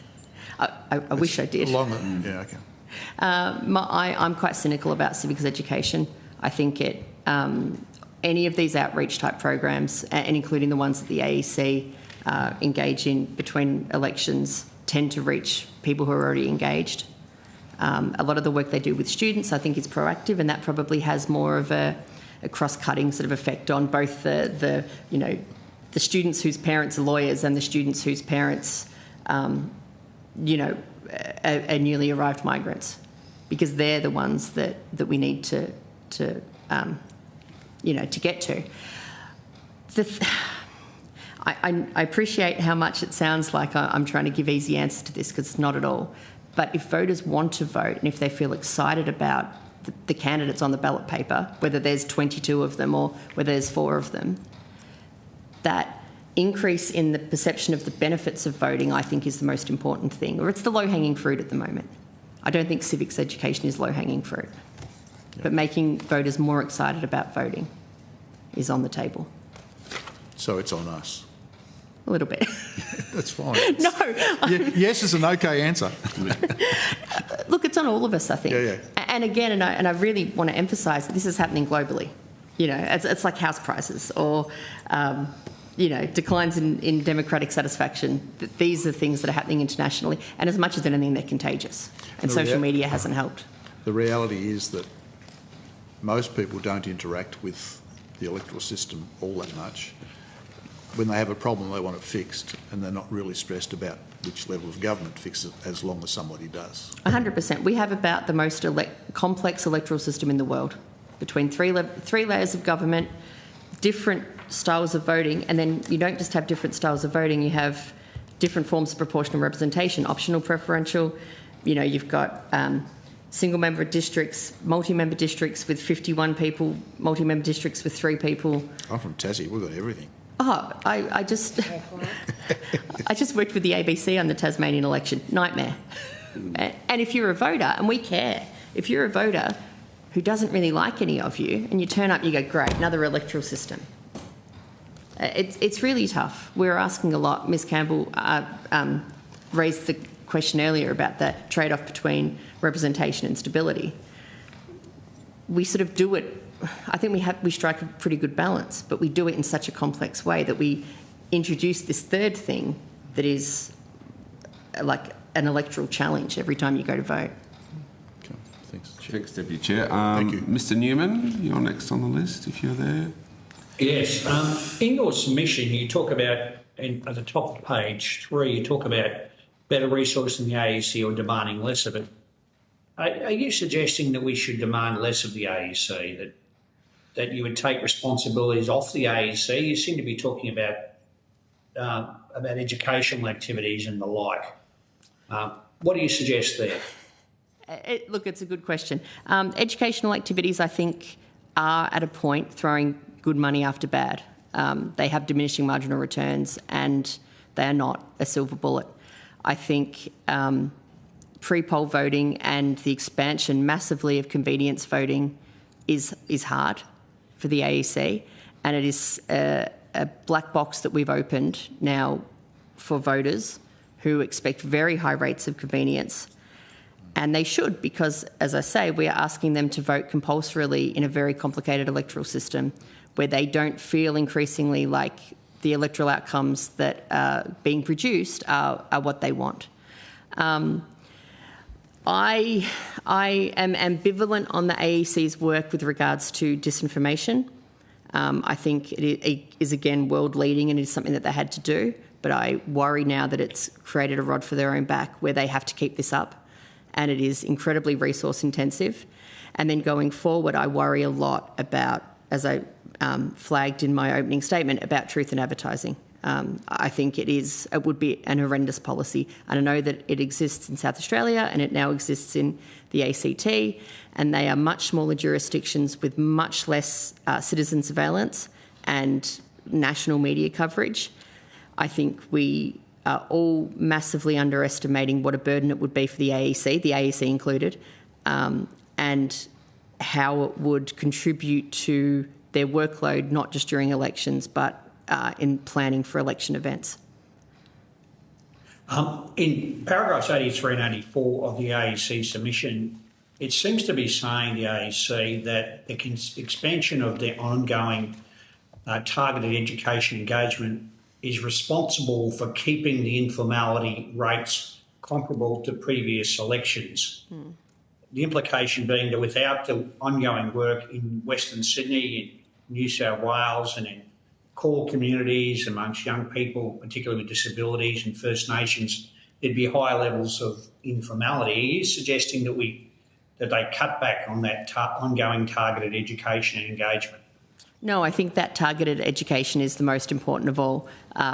We, as people who grew up in the system, find preferential voting okay, manageable, and that's not the case for large swathes of voters. I think the informality rate at the moment in 2025 and at previous elections is far too high, like normatively and objectively too high. That is getting up around 20% of voters in some electorates who try to cast a vote and can't. Now, some of those voters are never going to be able to. That is the trade-off of a very complex, but I think very democratically good electoral system. But some of it, again, is about this perception of the benefits of voting. And if these voters thought that voting was important and thought that their vote mattered, we call this sort of a sense of efficacy, they would help to educate themselves as well. We sometimes talk about voters in these discussions as though they're kind of NPCs, like non-playable characters in a video game that we can just sort of move around. But they have beliefs about politics and interests and motivations into how they spend their time. And they are demonstrably not choosing to spend that time educating themselves on how to vote correctly, which I think is telling. Okay, so is that sort of, I'm not putting words in your mouth, that's almost like you're sort of blaming the voters, or they're making a conscious decision to not engage, or it's their fault. But what the AEC is doing is still a good thing. But it's really the Parliament's fault or our fault that voters are not engaging. That's what I read in this thing. I'm finding it hard to say, do you think this is the fault of the government or the opposition or politicians? When the AEC has taken on this role, we've tasked them for that purpose, and you've given evidence to say it's worthy. I can't follow it. There seems to be an inconsistency to me, what you're saying. No, I think we only talk about the AEC's role here, and my contribution is to urge that we consider other actors' role in what is happening, and that includes the Parliament. It includes us as academics who are often very, highfalutin about our commentary on democracy. It includes media, and it includes the Parliament, 100%. It includes candidates, both those who are running, sort of not to shake up institutions, and it includes candidates who are there to, throw a spanner in the works. It is on all of us, not just the AEC, but all I see is criticism of the AEC. Okay, there's always risks involved in the Parliament or candidates stepping into this space further, isn't there? There's always a risk there. That is the norm in countries with voluntary voting, is that parties take on more of the electoral education role and the voter mobilisation role. It's just something that I think happily we haven't had to worry about in Australia. But given the state of democratic satisfaction at the moment and this disproportionality in the electoral system, I think it's important that parties do think about their role in keeping democracy robust. Do you favour voluntary voting over compulsory voting? No. Okay. Thanks very much, Chair. Thank you, Mr Newman. Senator Grogan. Just one question, Dr Shepherd. You referenced that you're supportive of of fixed 3-year terms, but without any further detail. Would you like to just give us a bit of a sense of why you are supportive of those fixed terms? So I saw you ask this of the Commissioner this morning, whether it would reduce the burden on them, and I thought he was more circumspect than I would have expected. I would say there's no doubt that it would make their lives easier. Even the logistics of booking all of those polling places is just tremendous. I can't even fathom where you start or the risks involved in that. He raised the question of double dissolutions. I think that's completely legitimate, but it's a risk anyway. And I don't think it would take the AEC off what we might call a war footing, but it would at least give them certainty around that election period. I think fixed terms are a bit of a no-brainer for mine. Yeah, I would. I would think that it would have to reduce the burden somehow, and we don't have that many double dissolutions. Exactly. But do you see any downsides of fixed terms? Not really. I think the one criticism is, if we look to the British Parliament, that you can end up stuck with a very unpopular government, but that is coupled there with 5-year terms. And 5 years is a long time, yeah. And it's a very long time, far too long in my view. And it's also predicated on this idea that an unpopular government will go early because it's the right thing to do. And I don't think that's often the case. Rishi Sunak surprised us all. That's not par for the course. Okay. I would love to debate truth in political advertising with you, but I don't believe we have the time to do that today. Sorry. We can do that some other time. Ms. Campbell. Thank you, Chair. Thanks, Senator Grogan. Appreciate your consideration of time. Thank you. Thank you, Chair. Ms. Campbell. Dr Shepherd, just 2 quick questions from me. Firstly, you said just before, in answer to a question from the member for Blair, if voters thought that it mattered that they would educate themselves. 2 points on this. Firstly, what we saw from this morning's evidence from the AEC, it's clear that people who speak a language other than English in the home are overrepresented in terms of those areas where there is informality challenges. Yep. But secondly, the AEC led evidence this morning that basically said if voters that out of the voters that they looked at who had voted informally, that 70% of them intended to vote. Yep. And I can't. I guess my question to you is, how can you reconcile those 2 facts? Because what we have from the ASC is that people, particularly from a culturally and linguistically diverse background, are seeking to vote. That's what they've said. But we know that they've had more challenges in terms of informality. So I can't reconcile those 2 things. Yeah, 100%. Voting is hard. It is also hard for people with low English literacy. It's another group that we don't talk about that often. we are never going to be able to get everyone to vote perfectly given this electoral system. No, but do you believe that if people want to vote, as in those 70% that the AEC outlined, that they should be given the best opportunity to? Yes, and I think we give them very good opportunity, but I think that is also not 100% the AEC's responsibility, and that it is, again, broadening the horizon to not attribute blame, but certainly to talk about relevant actors. It is also the responsibility of candidates, parties, media, academics, you know, a lot of people in the field. And again, I do think it's important to consider that if voters with low English literacy felt more engaged in the electoral system, the high costs of educating themselves or being educated by someone like the AEC would be offset by the perceived benefits of voting, and I think that's something that we should talk about a little bit more. I would also, and I sort of slipped this in at the last minute, I would also strongly support expanding savings provisions. So if we talk about somewhere like the seat of Bradfield, you had a lot of votes discounted because people had voted 1 to 6, and that's not considered a valid vote, even with an 8-candidate ballot paper. And my last question would be, obviously, you appear to be a great advocate of the AEC. In terms of fixed terms, do you think that fixed terms would enable the AEC to, I guess, have more time and clarity to be able to organise and perform their role better? I think it should, but the Commissioner seemed to pour water on that a little bit, and I'm not sure how much that is that him trying to dampen expectations, or how much it really wouldn't, release capacity for them institutionally. But I don't think it could help. I don't think it could hurt. I think it would be a step in the right direction. Thank you. Thank you, Ms Campbell. Mr Burnell. Thank you, Chair. And thank you, Dr Shepherd, for providing evidence today. I'm just interested to go back to some of your opening remarks around putting undue pressure back onto the AEC.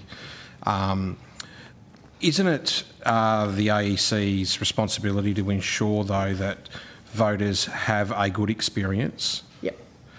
So things like pre-poll locations do become a topic of contention for voters if that experience, trying to find a car park, trying to access the entry point, trying to access the voting level before getting your name marked off, all contributes to whether or not you are in a mood to vote formally, or it's now got to the point where I just want my name marked off so I can go through the rigmarole of getting back in my vehicle or transport mode.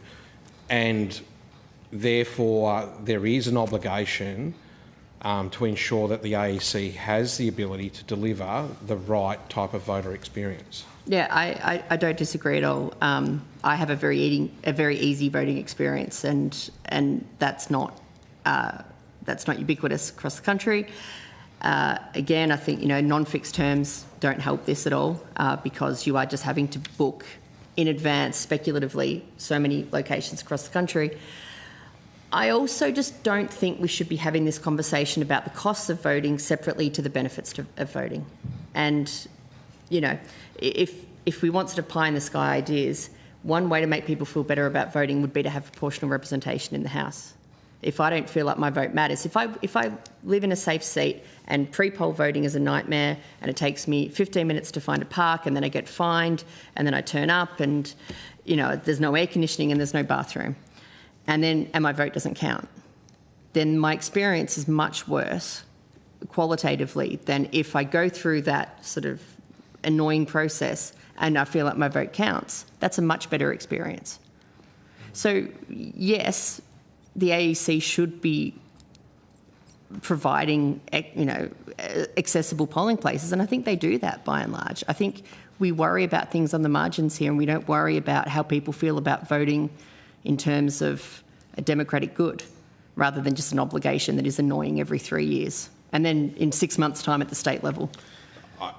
Just in relation to the second part of your answer there, though, my take on that is when I look at the distribution of preferences within my electorate, it's quite clear that people don't necessarily follow party how to vote forms and make their own mind up. That says to me that they're actually quite engaged about how they're going to cast their vote when they're deciding where their preference goes.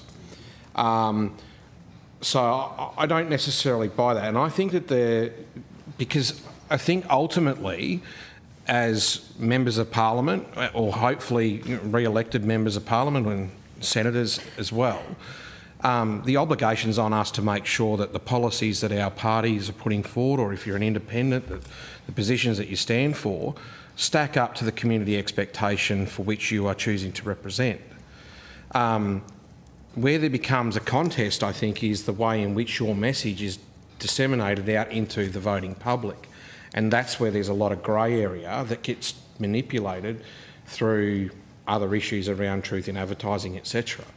And I think if you've been listening to the commentary today, you would have heard that I was implying whether or not there is a need for an independent authority or group that does the oversight of all that part of an election. Because from my view, the Electoral Commission's mandate is to ensure that we have elections held in a way in which people have confidence that we are a free and fair democratic country, devoid of interference. And if there is interference, then there needs to be an appropriate body that can take care of that.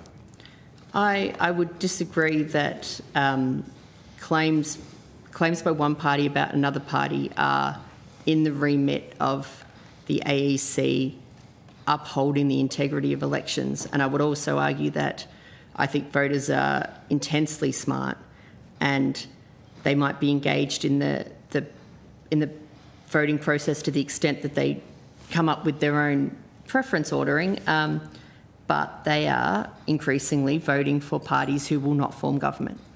And so they may be engaged, but they are not necessarily happy with the outcomes of elections in a majoritarian system. Just one last question. So just lastly then, the use of online tools to build ballots, there's been many of them out in there over the last election process. One, build a ballot. No matter what you put in as a policy preference, it spits out a certain party preference. Does there need to be better oversight of those sort of processes to help? Because there are voters within our electorates across the country that are relying on these and believe that these are a true representation of their policy beliefs. Yet it doesn't necessarily put out the clear voter preference that reflects the policy setting that you might be preferencing within that selection criteria. I'll say two things. One, I don't think that was a well-designed tool, and I've been critical of it privately and publicly. And two, no, I don't think we should regulate political speech. Okay. Thank you. Thanks, Dr. Shepherd. Oh, sorry, one last question, sorry. Perhaps on notice, and I'm sorry to do this to the committee. You made a reference to savings provisions in one of your answers a moment ago, and I'm interested if you might have any suggestions about how we might improve that element of our system without deteriorating the integrity of the system.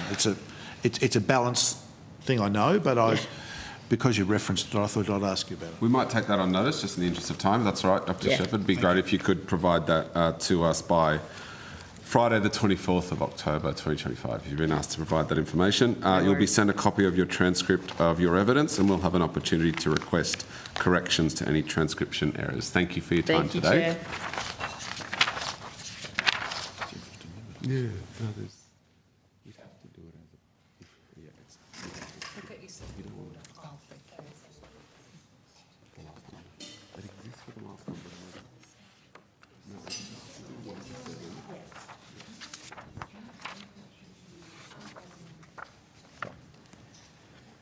Thank you. Thank you so much.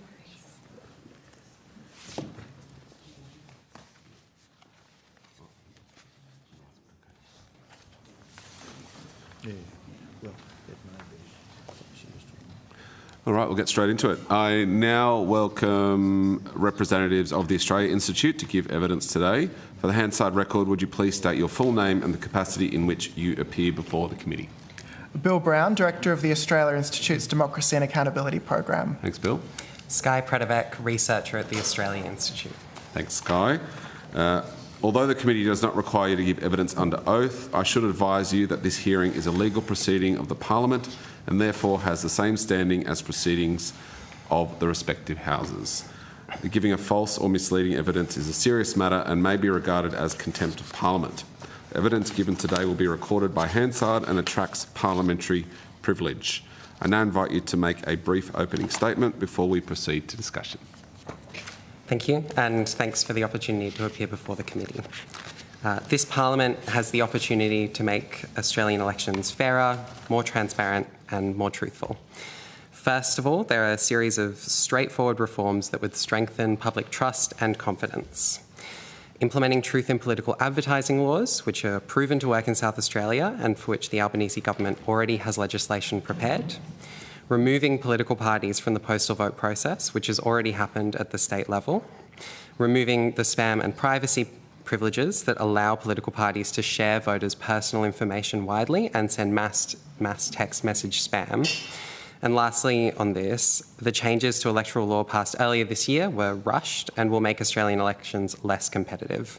Integrity groups have already identified 6 ready reforms to make these laws better. And there are further steps available to strengthen Australia's democracy. Compulsory and preferential voting keep our politics broadly representative and participatory, but we can't afford to be complacent. The Commonwealth fine for not voting is equal lowest in the country, and a modest increase there is in order. Expanding the franchise, for example, to include 16 and 17-year-olds, like the United Kingdom is doing, or to include permanent residents, like New Zealand has already done, would mean more people living in Australia have a say in how it is governed. But perhaps the single most effective democratic reform open to this Parliament is a large increase in the number of parliamentarians. Most Australians don't feel confident approaching their local member and cannot name who that is. MPs are stretched thin over electorates of about 170,000 people on average, some much more, making less accessible and less accountable in terms of our democracy. A 50% increase in MPs and senators is warranted, and that would be headcount neutral if accompanied by a reduction in electorate staff from 5 per MP to 3 per MP.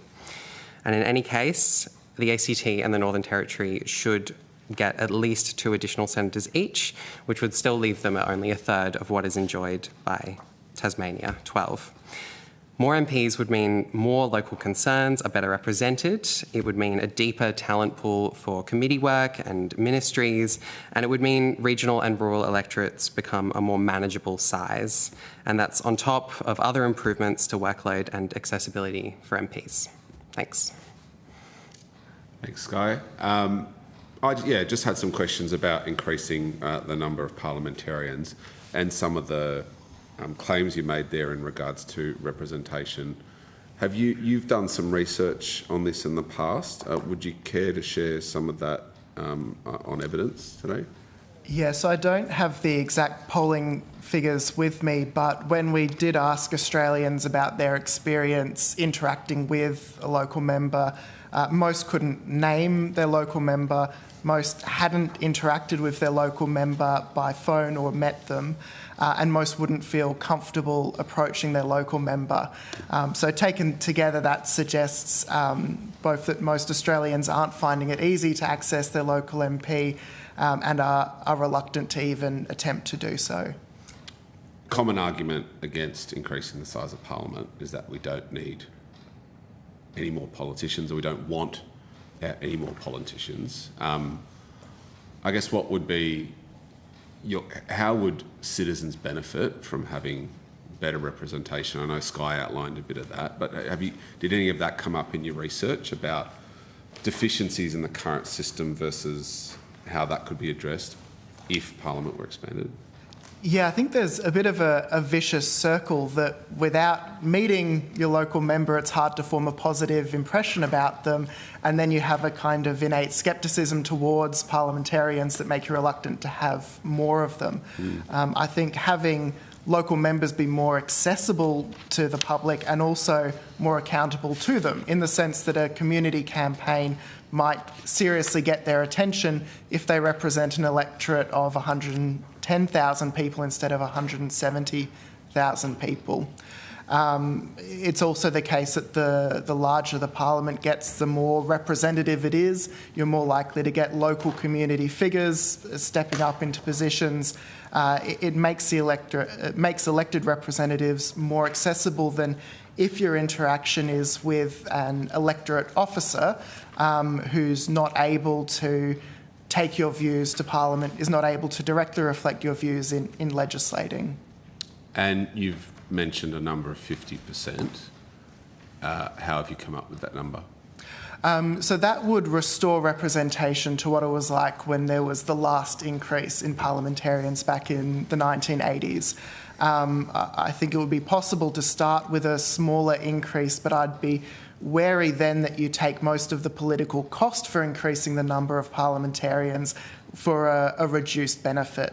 I think there's a strong case to be made for a large increase, and indeed the Parliament is of a size that it could accommodate. The actual rooms have been built to accommodate that number. And have you calculated the nexus provisions? So that 50% increase of the Parliament, do you have those figures in your submission in regards to the increase of senators versus members? Yeah, if not, we can provide the other research, but it would mean 18 senators per state, 9 elected at each general election. And territories? Territories, I guess, wouldn't have to increase, but I would think if you increase to 18 senators per state, you would want at least 6 senators per territory, but it would be open to the Parliament to choose a different number. Thanks. Deputy Chair. Thanks. I just want to go to the elements in your submission around truth in political advertising. You made some references to the South Australian laws. Where do you see the appropriate administration of that process? We've had quite a bit of evidence here this morning from a number of parties, not least the Electoral Commission themselves, about their role in that, and the previous witness as well, talking about maintaining trust in the Electoral Commission as an institution, which I think, well, my personal view is that's vital for the way that our system is managed. So how do you see the management of that concept coming into form if the Electoral Commission isn't the appropriate body to be doing that?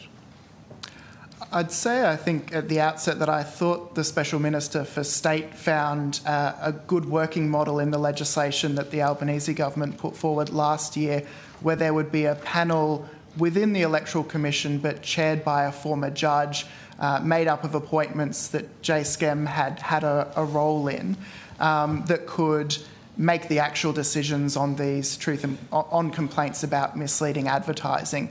That seemed to have the benefit of keeping the Electoral Commission proper somewhat insulated from the decisions of the panel, while still having the benefit of it being within the Electoral Commission, able to draw on the expertise and resources of the Commission. That said, if Parliament decided differently and wanted to give the Electoral Commission or a different body that responsibility, I think that would be appropriate as well. It is the case that Electoral Commissions have expressed reservations about being the ones responsible for regulating truth in political advertising. It is ultimately the courts that impose sanctions, not the Electoral Commission. That might be a nuance missed by some criticisms of a commission if it makes decisions. But it's also the case that the ACT Electoral Commission was reluctant to have these responsibilities. Parliament still decided they were the best regulator. The South Australian Electoral Commission over the years has sometimes been uncomfortable with being the regulator. but it has done so well as the regulator that it's been impossible to move it to any other possible administrator. So I think even reluctant electoral commissions have proved to be good overseers of truth in political advertising laws. How do we balance that with the freedom of political debate? How do we actually manage those things? Because sometimes some of the conversation is very nuanced and becomes a bit subjective in that sense. How do we ensure that we maintain the integrity of the actual voting electoral system while managing the expression of individuals, parties, whoever, that are participating in the process?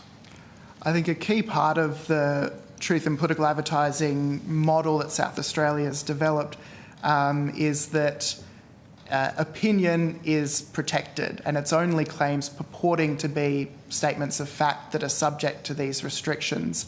And that has meant that there are court cases where some quite inflammatory and unkind language has been directed as part of the political debate, but without being in itself a claim of fact, hasn't fallen under these laws. I think that's an important distinction, and it means that, at least in my experience, when I've looked at examples from South Australia, they've been, for the most part, pretty clear-cut. In practice, if a figure is being misused or a claim's being made that can't be supported by evidence, not only is it obvious to the viewer, but I think it's typically obvious to the person who was propagating that claim as well. When the umpire makes a decision, people have almost always respected it because it's a fair call. On the very rare occasions that it might have to go to the courts, our courts are fact-finding institutions, including under very difficult circumstances, are able to take a step back and make objective decisions. So for the most part, the umpire's decision is respected, but there is that stopgap of the courts who exist to make findings of fact. Thanks, Chair. Thank you. Senator Mulholland, did you have any questions? Just a couple. In your submission, you talk about fixed terms, which is obviously receiving a bit of attention at the moment for the committee, with landing on a preference of 3 years due to the fact that there's no requirement for constitutional change. Can you just sort of elaborate a little bit on why you think 3 years would be the least worst option? Yeah, so I guess in terms of 3 years, I think the need for a referendum to be any longer itself serves as a pretty powerful argument for 3 years. And indeed, I think it's good for politicians to have to face the public often. So I think 3 years is a good length. But making those 3 years fixed would give more certainty. I confess I hadn't thought about the demands on the AEC until it was raised today. But for example, I've seen committees have to stop their inquiries before they've delivered their findings because the election timetable is uncertain. And of course, it's an incumbency advantage too for the Prime Minister to be able to decide the timing of an election and to go when they appear to be on a high. I think too, of course, it would help public servants more generally, and maybe some benefit to members of the Australian public as well, although, in practice, I think people are able to adjust. Excellent. And then I might just move to the proposal around increasing the number of elected officials. I think I said before, the Australian population has a sort of a healthy tolerance for democracy, and there are obvious cynical arguments that people would mount around not only the costs, but as I think the Chair said, how many more politicians is too many, and the average person would probably say one more is probably too many. So how do we overcome those challenges? I think one starting point might be to emphasise that this means more competition for politicians. It means more competition for ministries and committee positions because the talent pool of Parliament is deepened. And it means more competitive electorates because a smaller change in the number of voters is enough to swing an election one way or the other. So I think starting by talking about how, in fact, incumbent politicians don't have a personal benefit from increasing their competitors is a potential place to start. I think then talking about the much higher legislative load that parliamentarians face these days and that ministers face, the fact that there are more ministers than there used to be, which means fewer backbenchers for things like committee work, can hopefully go some way to convincing Australians. Years ago, the Australia Institute did some polling research testing public receptiveness to more politicians, and while the majority, when just asked point blank, were opposed or uninterested, when describing just how many people a parliamentarian is expected to represent, you did see an increase in support for an increase. When people realise just how many other people are competing for their local members' attention, I think it becomes easier to make the case for more politicians. And just on that, the point around the sheer number of people competing for attention, I know one of the proposals for a sort of a cost offset was talking about maybe reducing the number of staff. I suppose I would just say in that respect that, the average number of sitting weeks per year is 20 weeks. So you've got the member or senator will be away for 20 weeks. Geographically, we increase the number of politicians, but the electorates are still quite large. And particularly where I come from, Queensland, there's a lot of territory to get across. You can have 90 schools in one electorate. So, and there's, particularly for my colleagues in the House, there is a lot of pressure on those significant days of the year like Anzac Day, Remembrance Day, school presentation nights. You think about that across 40 RSLs or 90 schools. Reduction, I would argue reduction in staff is going to be, that proposal would be problematic for a service. I think if the problem is service delivery and trying to make people feel like they're getting adequate representation, staff do a significant amount of representation, particularly when the politician can't be there because they need to be in this space. So I would probably just table that for consideration at your end around the mechanics of operating in a political environment. The staff are really critical to what we do, and often people don't have just 5 staff, they have more that are funded out of allowances and trying to make that money just because the sheer volume of the work. So that might be just something to consider as part of future research. But that was all from me, Mr. Chair. Thanks, Senator Mulholland. Dr. Ryan? I know that the Australian Institute has previously and more recently expressed concerns about the potential impact of recent legislative changes around electoral donation laws and how they are likely to negatively impact independents and small parties. Would you like to speak to that issue, please?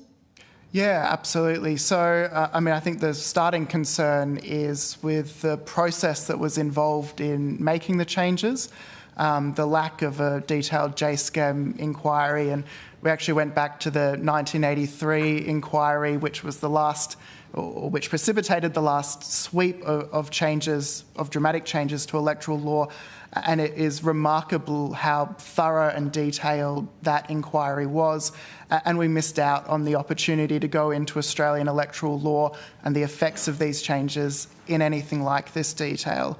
I think there's several reasons to be concerned by the changes and that in total they make elections less fair.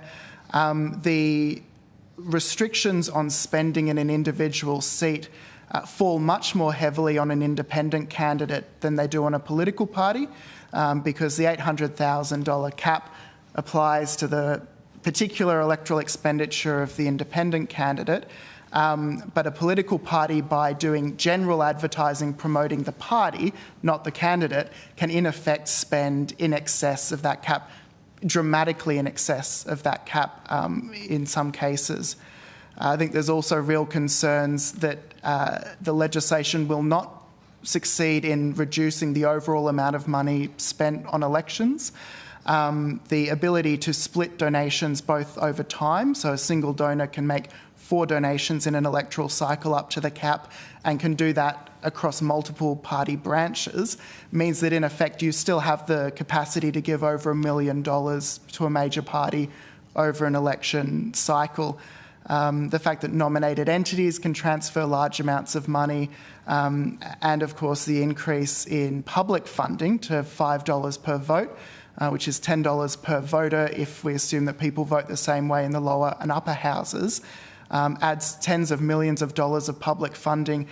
But the nature of how public funding works in Australia is that you only get the money after the election has already happened, which means that a new entrant is effectively dependent on private funding, which is one reason why the major parties have proven willing to limit the ability to raise private funds, because they have many other sources of funding outside of political donations. Thank you. Could you speak as well perhaps to how the donation caps might be particularly disadvantageous to new candidates as opposed to incumbents, particularly those from parties? So I think as well as the donation splitting, and there's a key temporal element here in that an independent candidate might start running 6 months out from an election, whereas a political party is a going concern over the 3 years. And so while theoretically an independent candidate could take 4 donations up to the cap from a donor, in practice a candidate who only becomes interested in running a year out might only be eligible for 1 or 2 donations from the same donor. I think then, aside from that, is the concern that a political party can charge a levy on its MPs and staff, which is not open to a new candidate. It may have accumulated assets, and of course it has the public funding from previous runs, all of which make it very hard. There's also the element of the advantages of incumbency, that someone who's already in a seat has, we calculate something like $5 million worth of entitlements over their term. Not all of those are brought to bear in an election, but a communications budget is very useful, a travel allowance very useful, an office and the promotion that goes along with it, all very useful, which means that they have a head start that a challenger, whether an independent or from a party, would need private funds in order to overcome. Thank you. And perhaps could you just speak perhaps as well to the fact that the parties have nominated entities and how they can use them to in an advantageous way in managing their finances? Yeah, so we see the nominated entity provisions also in Victoria, where they're the subject of constitutional challenge, and in South Australia, although we haven't had an election yet in which they've been in place. And because the nominated entity acts outside of the donation cap rules that apply to other entities, in practice they can contribute sums well beyond the $50,000 cap. But in effect, these are grandfathered in, because once the donation caps are in place, other entities won't be able to accumulate, other parties won't be able to accumulate the assets that would allow that kind of nominated entity arrangement. So would you agree, Mr Brown, that the recent electoral donation reforms, which were agreed upon by the major parties, were aimed at specifically decreasing the or having a specifically negative impact on the electoral chances of small parties and independents? Yes, I think that's fair to say. Thank you. Thanks, Chair. Thanks, Dr Ryan. Mr Newman, did you have a question? No, I don't have any you're questions, good. Thank you. Jules, do you have any questions? Yeah, I just have one really quick question, please. And it's just on the section of your submission with respect to political participation. There's a few recommendations in there, and one of them is shorter voting periods. So shorter voting periods, increasing of fines, and then the potential for voluntary voting from people who are 16 to 18.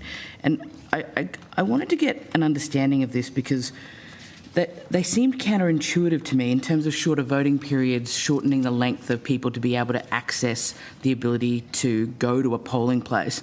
And when that's put together with an increasing of a fine, certainly we know that people who might not be able to turn out are more likely to be some of the most vulnerable in our community, whether they have barriers to be able to get there, whether they, might be, working multiple jobs while, trying to look after the kids, and that makes it more challenging. So what I kind of couldn't put together in that is, I think if you were driving towards more participation, you'd be, the logical thing would be to say, hey, let's have more opportunity people to vote, and then not have a punitive kind of hit on them in terms of, a fine at the same time when we, know that they're the most vulnerable. I mean, the challenges in terms of suggesting any form of voting that is non-compulsory is that it also goes to the sort of thin end of the wedge in terms of compulsory voting, which I think, everyone that we've seen today has made very clear that is a really important pillar of our democracy. So I couldn't reconcile those, and I'm interested in what the objective of it is if it's not to increase participation, because they don't kind of collectively seem like they would actually increase participation. In fact, potentially, for some of them, the opposite. Yeah, so I think I'd say that in part it's just that there are trade-offs, and those are difficult things to balance. I think our concern with the growing trend of early voting and postal voting is that it leads people to not witness the entire election campaign and not see the would-be leaders of the country put under scrutiny for that entire campaign, and possibly that you lose something a bit more ephemeral, but about coming together as a country on a single day to make a momentous decision. I think we haven't specifically recommended a shorter voting period, but that this loss of election day as a distinct kind of moment is something that people should, that politicians should think seriously about when setting policy arrangements. Of course, shortening the voting period, which happened 2 elections ago, didn't succeed in stopping the rise in early voting. So it's clearly not sufficient in and of itself. I don't think a $40 fine for not voting is unreasonable. Any fine that's a fixed amount falls more heavily on those with lower incomes than it does those with higher incomes. But also, the cost to a community, a disenfranchised community, from not turning out is greater. So you kind of have this collective involvement. We see that with improvements in pension levels of the pension, for example. When compulsory voting came in, older people who used to vote in lower numbers started voting in greater numbers with compulsory voting, and the effect was actually a financial benefit for pensioners across the board. Disadvantaged communities, people who feel disenfranchised, if they don't turn out, the whole community is affected by the lack of their participation. So I think, $40 is not a great impost. It's lower than most other fines, and it has this pro-social benefit. No, thank you. That was it for me. But I should flag that on page 3, it says, for example, by further shortening the early voting period. That's what I was referring to in the submission. Fair enough. Thank you. Mr. Burnell, you good? Thank you, Chair. Just quickly, I just wanted to go back to comments around the value of incumbency. So you drew correlations around the cost, the advantage of comms budget, travel, etc. So are you proposing a reduction in that? Like, are you saying that there is an unfair advantage having been an elected member, and thereby there's an expectation to curtail activities by an incumbent member that then sits within a framework that creates a level of fairness? I'm a little bit lost on that, because I would have thought that the realisation from the general public is that an incumbent member, by nature of being voted in a previous election, has the advantage of being the incumbent, not to be seen as a disadvantage. I'm a bit lost with that line of thinking. Yeah, so I think there's room to disagree on what kind of natural incumbency benefits should fall to someone. We've given examples in other places of business and sport where there are active attempts to overcome incumbency benefits to create a level playing field. But in politics, there are benefits that come from having been a candidate before, from having experienced the system, from having name recognition, and so on. Where our kind of enumeration of the advantages of incumbency, I think, is most significant, though, is that when Parliament limits the ability of everyone to fundraise across the board and limits the ability of everyone to spend, then the effect is that those who have those incumbency advantages cannot be challenged by private money that would match those benefits or would seek to overcome those benefits.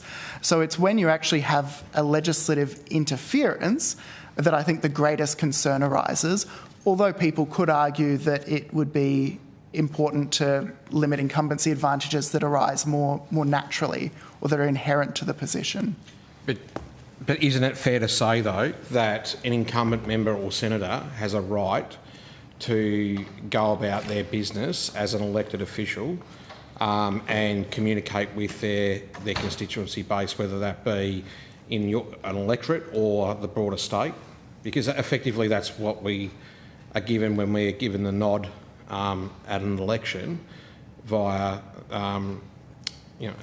the larger number of votes, whether you're an independent, whether you're a party member or not. Like, that is what is afforded with being a successful candidate at an election previous. So you're saying that that should not apply moving forward?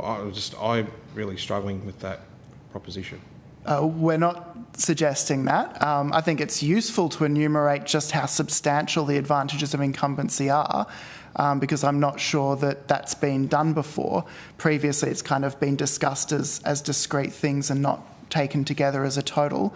But we haven't, in fact, even recommended reducing the advantages of incumbency, but rather that knowing that there are these advantages of incumbency, that should affect how Parliament legislates, and to fail to take into account those advantages of incumbency by imposing, for example, a uniform cap on expenditure that doesn't reflect the hundreds of thousands of dollars of communication budget that one person has the advantage of, that's when it becomes a real problem. Hang on, let me be clear here.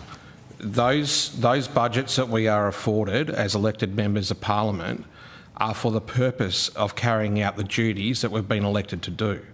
That's distinctively different to what we're talking about here. So you are... about doing our job as being an advantage. I think that's what we're trying to understand. Why is doing our job an advantage? I think two things can be true, both that you are doing your jobs and that it gives you an advantage. But then the flip side of the argument, though, is that regardless of your budget, if you are performing poorly, you potentially will get knocked off at the next election anyway. If you have a quality candidate running a quality campaign against you, no amount of money will stop a change in voting intention, potentially. I think potentially, but it's also the case that most incumbents, I think 90%, win re-election, so it certainly helps. money isn't everything, but it's also not nothing. And money, both under the current system and increasingly under the changes that were legislated this year, help advantages incumbencies and major parties at the expense of other competitors in the electoral system. Okay, I've just got one last question if I can. I'm just going to change tack a bit here. I'm interested in the participation question and how can unhealthy forms of participation such as intimidation and threats of violence be discouraged? What can we do better to ensure that we have better voter experience? Yeah, I think I'm glad that the committee is looking at these issues. Personally, I had a very pleasant voting experience, but you can see on social media and news reporting, or indeed there have been reports, Mr Dreyfus talking to Parliament about concerns with behaviour on election booths. I think part of these problems are cultural, and a legislative solution probably doesn't exist to them, but rather it's about calling out bad behaviour where it occurs.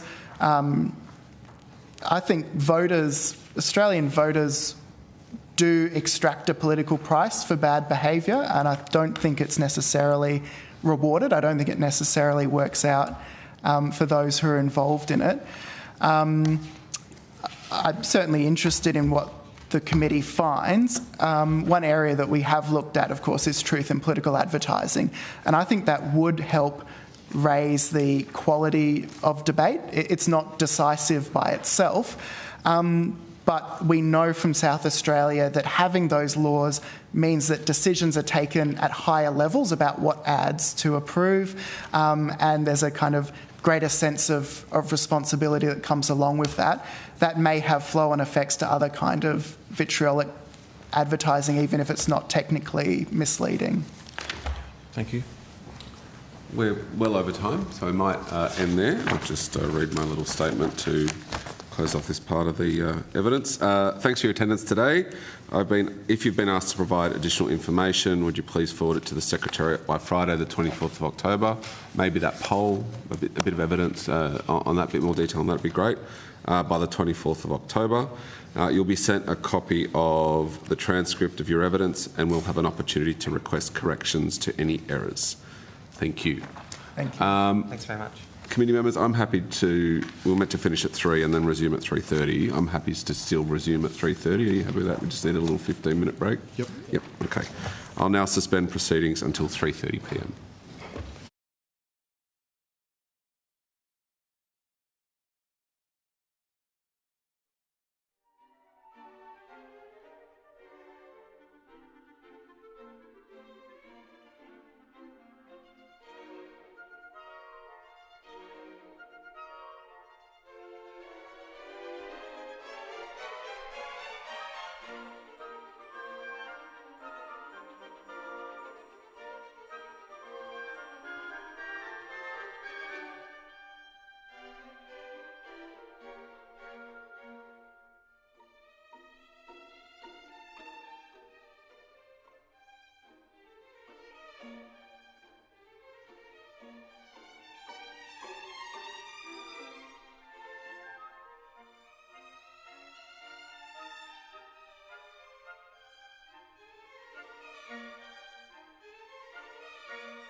Welcome representatives of the Grattan Institute to give evidence today.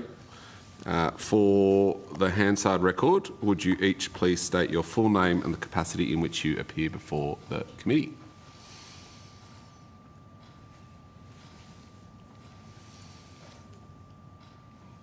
Is that Grattan Institute?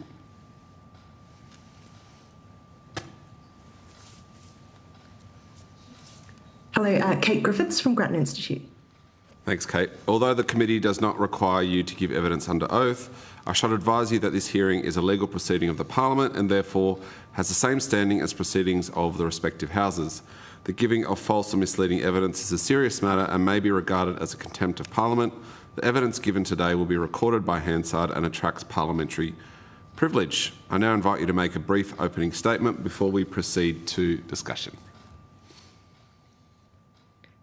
Can I just clarify, was that invitation to Grattan Institute? Yes.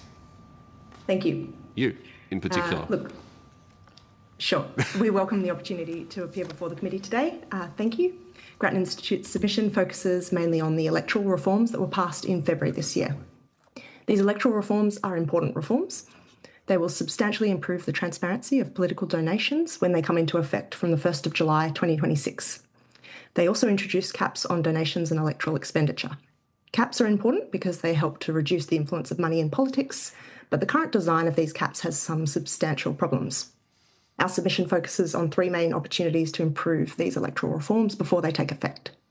The first is that the total cap of $90 million for electoral expenditure by a political party looks to be too high. One of the main reasons to cap electoral expenditure is to limit the fundraising arms race between parties, limiting the incentive to chase more and more donations. But this cap being set so high won't limit the fundraising arms race as much as it should. As an example, $90 million is about what Clive Palmer spent in the 2019 election campaign, so it's more than enough for wall-to-wall advertising. The second issue, the per-seat cap, the divisional cap of $800,000, is too low. The current design advantages incumbents over new entrants. It's usually new entrants who need to spend more to introduce themselves to an electorate. New independents don't benefit from a national campaign.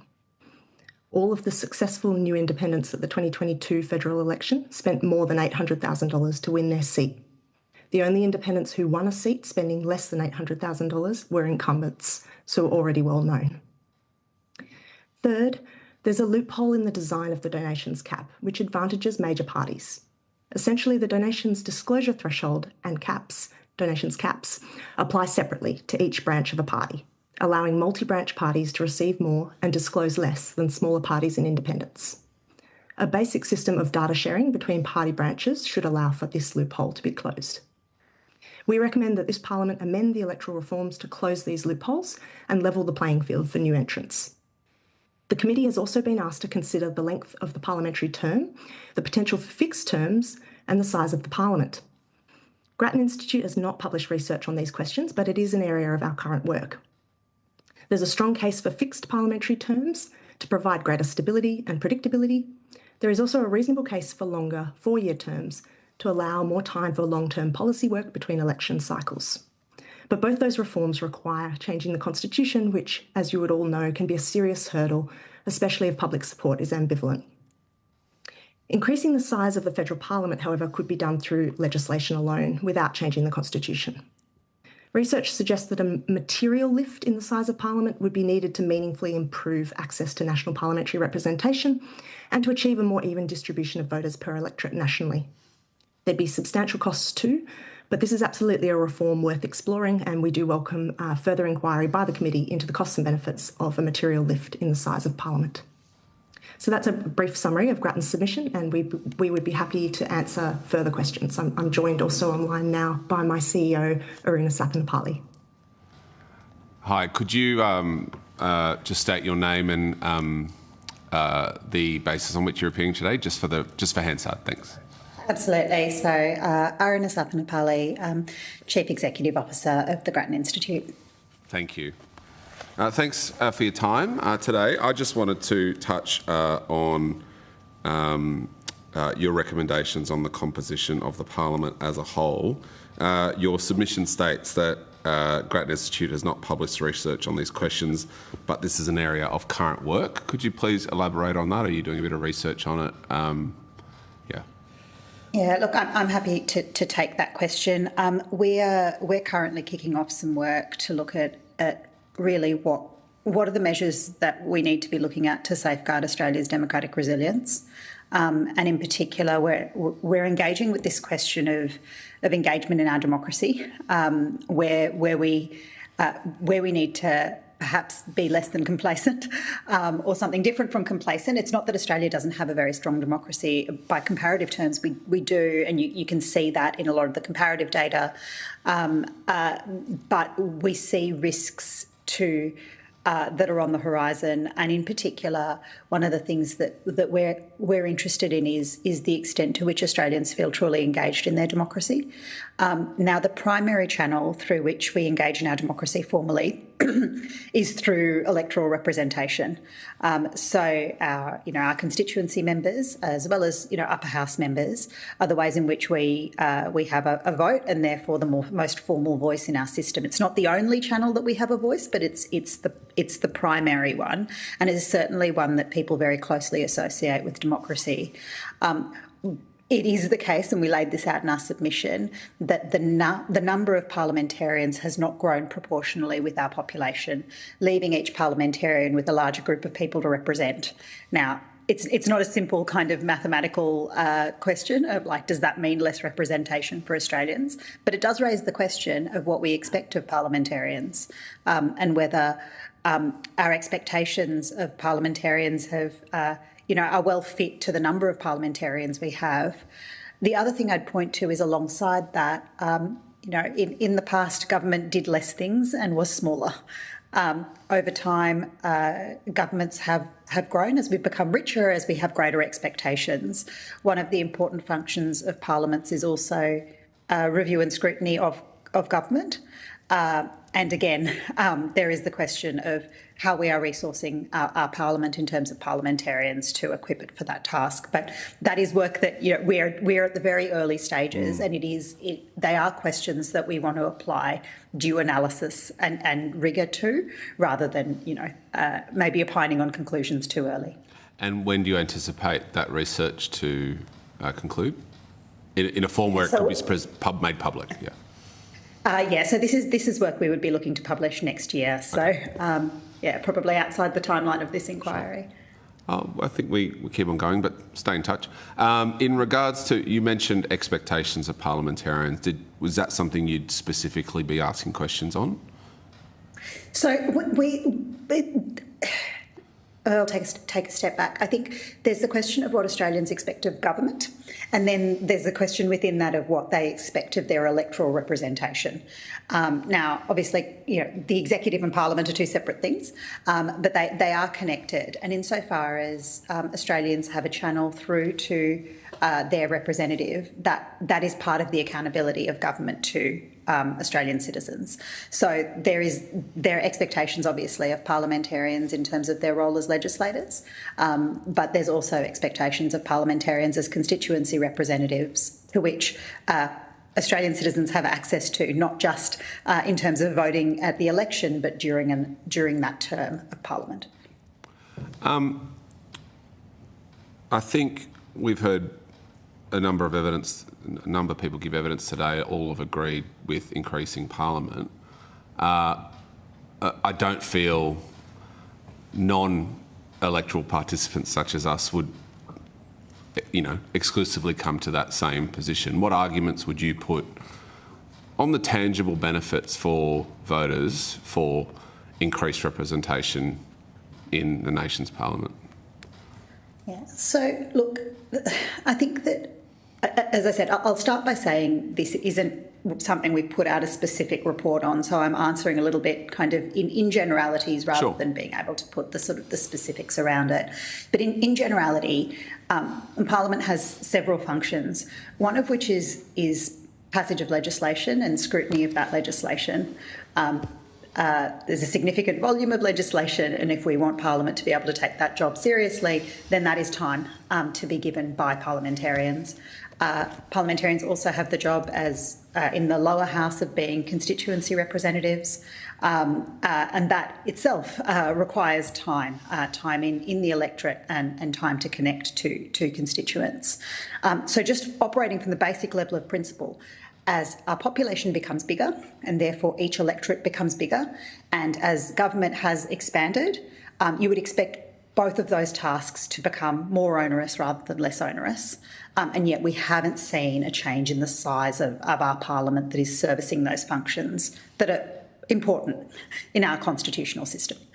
So that's kind of the baseline argument where I think it's very hard to suggest that parliament shouldn't be bigger than it is. But then there's the question of how and how much, and the nature of the size of change of population since 1984 is that to meet that proportionally would be quite a material uplift. So that's a question to which you want to apply due scrutiny as to exactly how big do we think Parliament needs to be, and taking stock of exactly how you would do that and how you would make sure that it was properly funded and supported. Thanks. I'll pass on to the Deputy Chair. Thanks. I was along the similar lines with my thought process.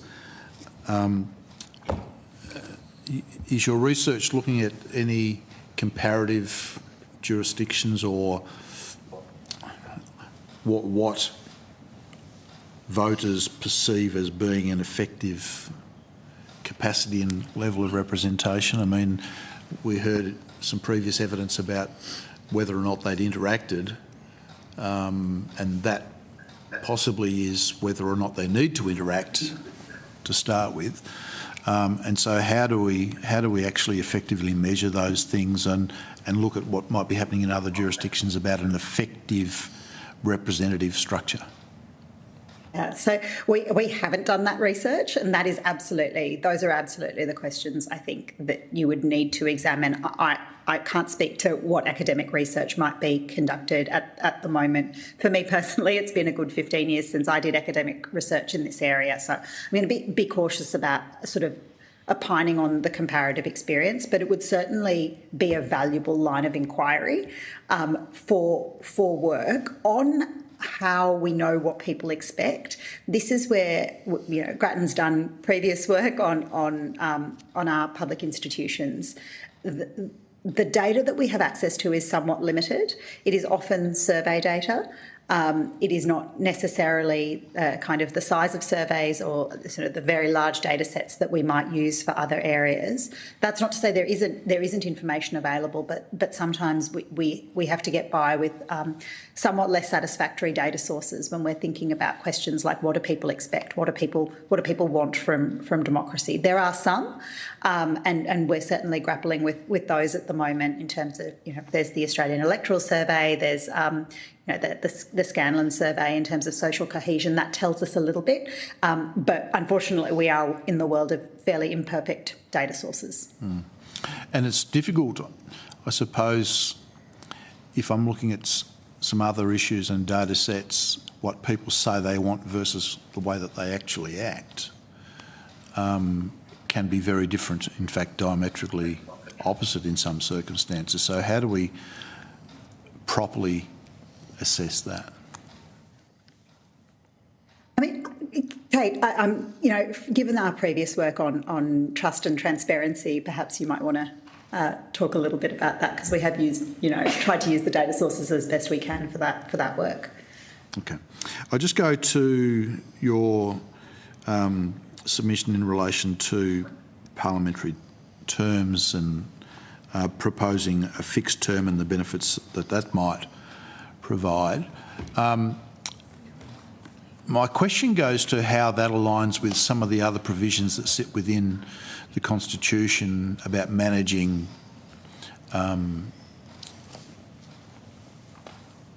other elements of the democratic process, usually rare, but design features of the way that our system is set up based on the provisions of the Constitution, how you might line those potential changes up. Right. Look, our understanding has been, and I'll say that we haven't done this work in the primary instance where we've relied on the advice from constitutional experts who've looked at it, that there is that a 3-year fixed term would be possible in a legislative capacity, and a 4-year term would not be. Kate, but I'm mindful I've got Kate on the line who's done this work. So, Kate, I've got that correct, don't I? There's various arguments that are made that it would be possible to do fixed terms, not a longer term, through legislation only, but really it depends on whether it's legally challenged. It wouldn't necessarily hold up. So it would be by agreement and essentially something that the Parliament sort of chooses to do and puts in an agreement, but it would be by agreement only. Constitutional change would be required to firm it up effectively, to make it properly fixed and to go for a longer term. Okay. Thanks, Chair. Thank you, Deputy Chair. Senator Mulholland, did you have any questions? No? Okay. Madam McGrath. Dr Ryan? Thank you. Thanks for your time this afternoon. I was wondering if you could give us your thoughts about the reform to public funding of elections that went through with the recent changes to electoral donation rules. So regarding the increase in public funding? That's right, yeah. So, look, I don't think this was the top priority required, but I don't necessarily think it is the top priority to undo either. I think there are more serious flaws with the electoral reform that were passed in February than the increase in public funding. But yes, there is an increase in public funding and questionable as to whether it was required. I guess I was particularly interested into whether or not you felt that it was likely to give a significant advantage to major parties as opposed to small parties and independents. It can have that effect, yes. I think the more significant disadvantages for particularly new entrants and certainly new independents contesting elections is to do with the particularly low per seat cap. I think that is worrying because it's one of the things we can see in the data. There's not great data on electoral expenditure in general, but there is a bit more data about independents' electoral expenditure than there is in many ways on what parties spend. And in that data, we can see that the new cap that would apply per seat would be low enough to have meant that none of the new independents contesting the 2022 election would have been able to spend what they did and therefore may not have won the seats that they won. Thank you. And on that, I mean, it's long been a bit of a concern for some of us that, that an independent has to declare all of their expenditure very clearly. And, we're very happy to be transparent around that. But parties don't have to do that. And in fact, we never know how much the parties spend in specific electorates. Is that something that you have concerns about? I would love to see better data on electoral expenditure more generally, and I think the introduction of electoral expenditure caps will require some better data around spending and around... we're certainly going to see some better information on the public record around donations, and I'm really pleased to see that as part of these reforms. I do still have some concerns about some of the transparency measures, but I think on the whole, that those reforms, that bill was a real step forward on transparency. It's the electoral expenditure side of things where we're now introducing caps, and I think that there are some... I would have some concerns around both how those caps have been set, around the transparency of what spending is required, because it's quite difficult to go into the data and assess how much spending is actually needed. It is also, there's, for me, a question around government advertising spending as well, and whether the restrictions around that are sufficient in the context of capped spending during elections. Yeah. Would you agree that it would be possible for the parties to spend more than independents in each seat? The cap on spending in each seat notwithstanding, given that the rules around advertising are such that the parties can effectively double up with advertising for an individual and then advertising for the party itself? Yes, so a $90 million national cap would absolutely allow for outspending sort of independents and others in particular seats. What it doesn't allow for is spending the full amount in every House of Reps seat that the divisional cap is set at, but that's appropriate. We wouldn't want that overall cap to be any higher than it already is. It's already more than generous for a national campaign. Okay, thanks, Chair. Thanks, Dr. Ryan. Mr. Newman.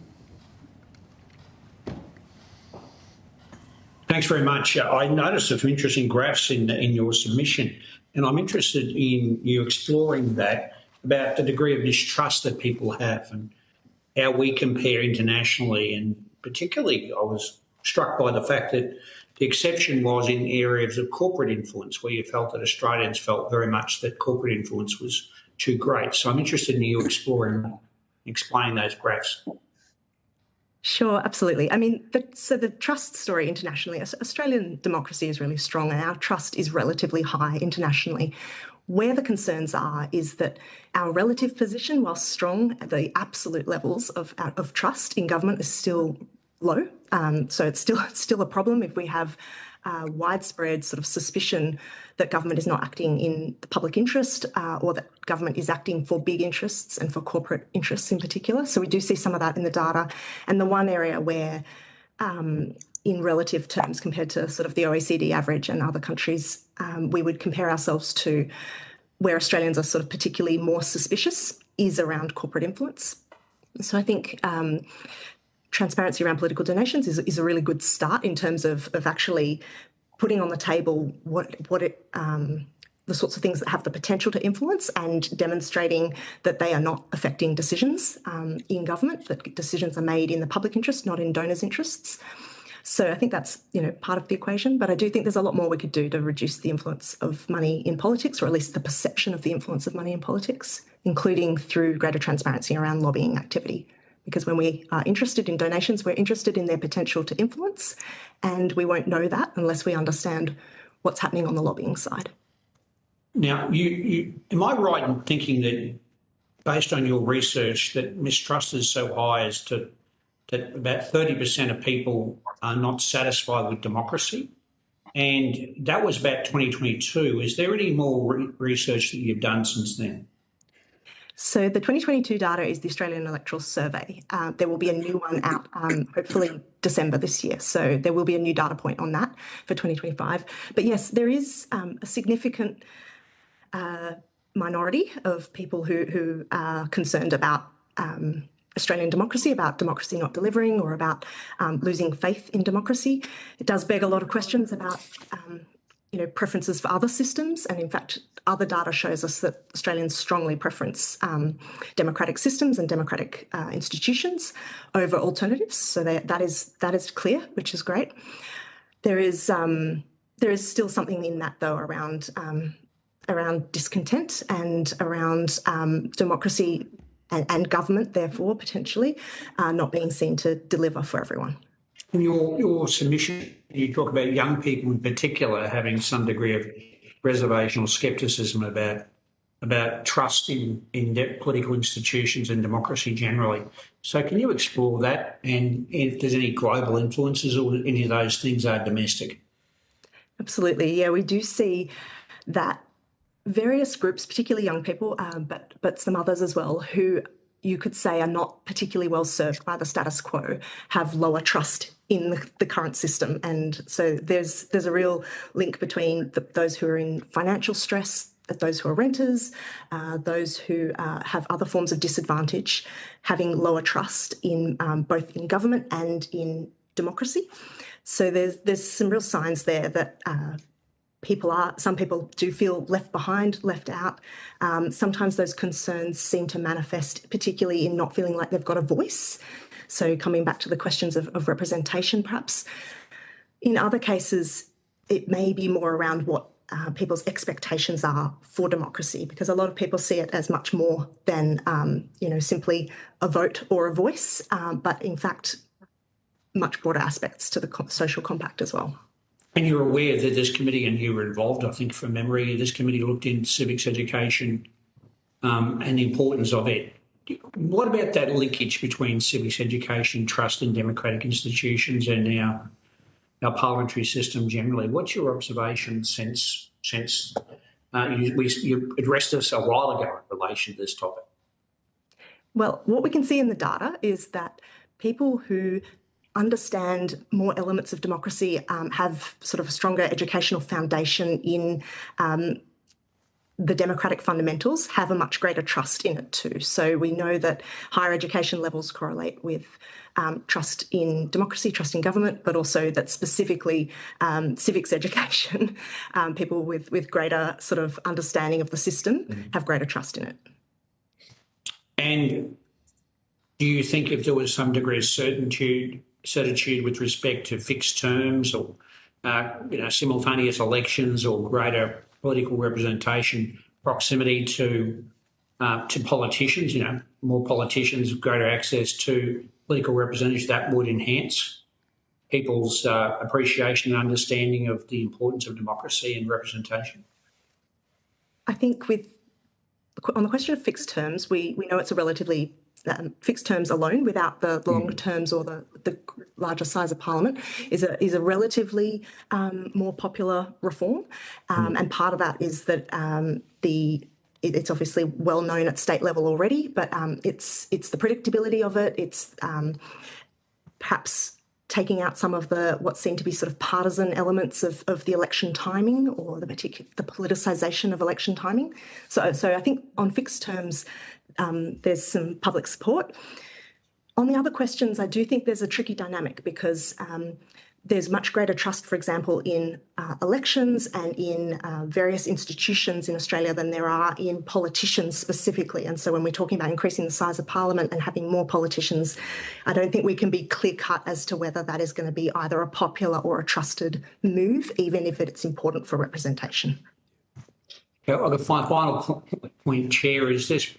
We've had almost become a bit of a pattern in Australian federal politics to have federal elections in May every 3 years. So it's gone from the idea in the last few years, from a period of 2.5 years almost to the whim of the Prime Minister, to the point where I think with the last 3 or 4 elections they've all been 3-4 years and all going in May.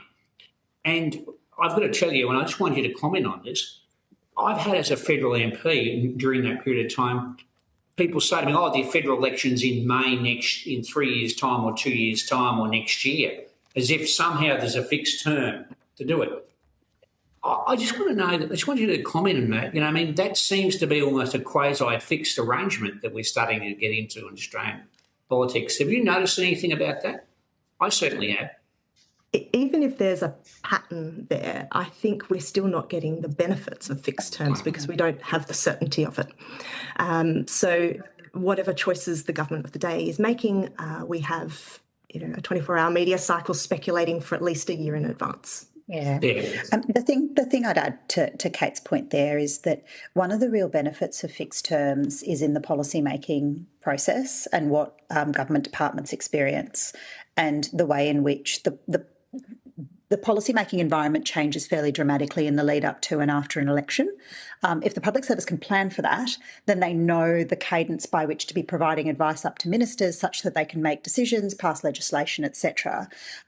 But the uncertainty around an election casts a shadow on that process, and it casts that shadow much earlier than if you have a fixed term.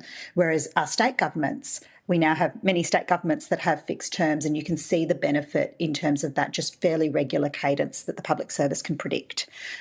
So even if there's a pattern, as Kate says, it doesn't necessarily give you that benefit of predictability because that shadow of a potential election is being cast much earlier at the federal level.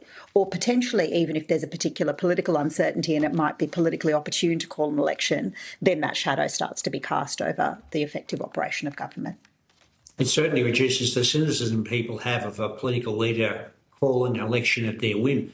And it would be a brave Prime Minister now to call an election earlier than May 2028, simply because it's such a pattern in Australian politics in the last decade that federal elections are held in somewhere between March and May 2028, every 3 years rather. So I'm interested in your perspective there that you really a fixed term is much more beneficial and determine has benefits rather than the pattern in which we've developed in Australia. Thanks very much. Thanks, Mr Newman, and thanks for your attendance here today. We appreciate your evidence on behalf of the Grattan Institute. If you've been asked to provide any additional information, please forward it to the Secretariat by the 24th of October 2025, or in the case of your research, whenever it's ready, if it's ready in time. You'll be sent a copy of the transcript of your evidence, and we'll have the opportunity to request corrections and any errors. Thank you. Thank you. Thank you. Is Professor Toomey present?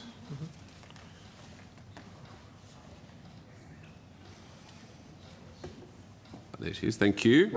I now... Yes, I am. Hopefully you can hear me. Yes, we can. Thank you. I now welcome Professor Emerita Anne Toomey to give evidence today. For the Hansard record, would you please state your full name and the capacity in which you appear before the committee? My name is Anne Toomey and I'm here as a private individual. Thank you. Although the committee does not require you to give evidence under oath, I should advise you that this hearing is a legal proceeding of the Parliament and therefore has the same standing as proceedings of the respective houses. The giving of false or misleading evidence is a serious matter and may be regarded as contempt of Parliament. The evidence given today will be recorded by Hansard and attracts parliamentary privilege. I now invite you to make a brief opening statement before we proceed to discussion. Thank you very much. I don't actually have an opening statement prepared. I'm happy to answer questions from the committee. I'm appearing today rather early in the morning in Oxford, so I am a little bit sleepy still. Wow, oh my goodness. But hopefully I'll be able to answer your questions adequately. Thanks so much for your for doing that, for dialing in and also for getting up early. One of the questions I had, Professor Toomey, was in regards to the concept of a 3-year fixed term. Evidence we've received so far is that that would not require a referendum, but there's also, from what I've picked up, a bit of doubt in regards to how that would intersect with Senate half elections, but also the potential for a double dissolution. Could you sort of provide comment on, I guess, the legality or otherwise of a 3-year fixed term and, in your opinion, how it would work? Okay, so it depends on what you mean by a 3-year fixed term. If you mean that, that's actually legally fixed and you can't change it, then that's problematic because, of course, the Constitution allows the Governor-General to dissolve Parliament, and that's a power given to the Governor-General and you can't alter that without a referendum. So you'd have to have the sort of pseudo-fixed term, which they do have in some jurisdictions, and that is, we say the next election date is going to be this. However, the Governor-General can still dissolve Parliament beforehand if advised to do so. Then really it's not a very fixed term. It just gives an expectation as to what the next election date is, but that can be overridden. And so you've had examples of that in the United Kingdom, for example, when they had their Fixed Term Election Act. I don't think they ever reached their fixed term. All their elections were early before the fixed term for one reason or another. The other thing, of course, is with ordinary legislation, it's legislation that creates a fixed term. Parliament, of course, can legislate to undo the fixed term at any time anyway. So it's not really a fixed term. It's just saying other things being equal, the election date is going to be on a particular date. So yes, you could do that, but that would only be for elections for the House of Representatives. You couldn't change the Constitution for half Senate elections or for double dissolutions. So that would mean that if you said that your fixed term was going to be on a particular date, you could also have your half Senate election there so long as it fell within the relevant window. That's in the Constitution because you've got a window of a year before the Senate changeover date happens on the 1st of July. So if you planned your fixed dates accordingly, you could also have your half Senate election then and it wouldn't be a problem. Of course, there is the other small issue I guess it's a legally constitutional issue, and that is, of course, that the date for a Senate election and the writs that are issued for it are actually issued by the state governors, not by the Governor General. I'm just reminded of that because I've been doing some videos for my very excellent YouTube channel for anyone who's watching on the Whitlam dismissal, and I've been going through all the various elements that happened along the way. And of course, one of the elements that happened then was that Mr. Whitlam wanted a half Senate election, but there was a risk that the premiers of the states were going to advise their governors not to issue the writs for the half Senate election at that time. But having said that, ever since then, it's always been the case that governors have issued the writs at the same time as advised by the Governor-General under the relevant procedures there. So, as I said, it's an extremely small risk, but it's, again, something to be taken into account. And of course, double dissolutions will happen when a double dissolution, is when there's a trigger for it and the Governor-General has been advised to grant a double dissolution and accepts that advice because, of course, the Governor-General has to also ensure that the relevant triggers for the double dissolution have been validly met. So, again, all of those things mean that the fixed term election is not really very much a fixed term without a constitutional amendment. If you wanted to have a properly fixed term like they do in, say, New South Wales, etc., you would need to change the constitution to do that. So you would need to deal then with other very complex issues, which include things like, well, what do you do if you have a double dissolution? Do you change those particular provisions? And you'd also need to think about what are the exceptions if you're going to have a fixed term. So what happens if the House loses confidence in the government? What happens if supply is blocked in the Senate? What happens if the government is dismissed for some reason? All of those things, which are quite complex, would have to be taken into account if you decided to go a referendum route for proper fixed-term elections. And, of course, they bring controversy. And this brings you to the question of whether a referendum would pass. And as soon as you raise controversies about, things that concern dismissing governments and reserve powers and those sorts of things, you raise the possibility for a scare campaign that would effectively kill off the proposal to begin with. So that makes it very, very difficult to get a referendum up on that kind of an issue. So for a legislated solution not requiring a referendum, my understanding of the answer you just gave is that it would have a set date in the legislation that would fall within the 1 year window of the Senate half election, and that legislation would still will not override elements within the Constitution that call for a double dissolution or for the government being dismissed. It would sort of be, not a guide, but legislated date with also reference to the exceptions that exist within the Constitution. That's right. I mean, because you just can't override the Constitution. No, you can't. So if a double dissolution were able to be held, then it would be able to be held regardless of whatever legislation you had. But also you'd have to remember that the Prime Minister could still go to the Governor-General and say, well, despite the fact that we've got this legislation that says we have an expectation that the election is going to be on this particular date, you, the Governor-General, under Section 5 of the Constitution, still have the discretion to dissolve the Parliament early, dissolve the House of Representatives early, and I advise you to exercise that discretion. So it would still mean that the Prime Minister had the ability to advise the Governor-General for an early election. So it's just fixed in terms of expectation, but not fixed in terms of legal obligation. I would imagine should, a lot of ifs here, but should such legislation pass, it would then, require a decent explanation as to why a sitting Prime Minister would then contravene provisions of the legislation or contravenes that expectation and ask for the Parliament to be dissolved early. So there'd be potentially a political price to pay there if that was the route. There would be. Yeah. But that's also already happened in Canada and in the United Kingdom. So it has happened. So long as someone's prepared to say, well, look, there's a crisis, this needs to be done, etc., then, it happens. Okay. And so under similar provisions of fixed date legislation, Prime Ministers have asked the Crown Yes, to in dissolve the United Kingdom and in Canada, that has happened, yes. Okay. We've got plenty more questions, but I'll go around the table. I think we've got Dr. Ryan next on the list.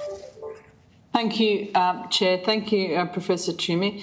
Would you like to give us your thoughts as to whether or not the recent changes to electoral donation legislation will potentially encourage the flow of dark money into Australian political system? I don't know that it necessarily encourages more than it is at the moment, but it certainly doesn't stop it, despite the advertisement or the claims that it will take dark money out of the system. It doesn't.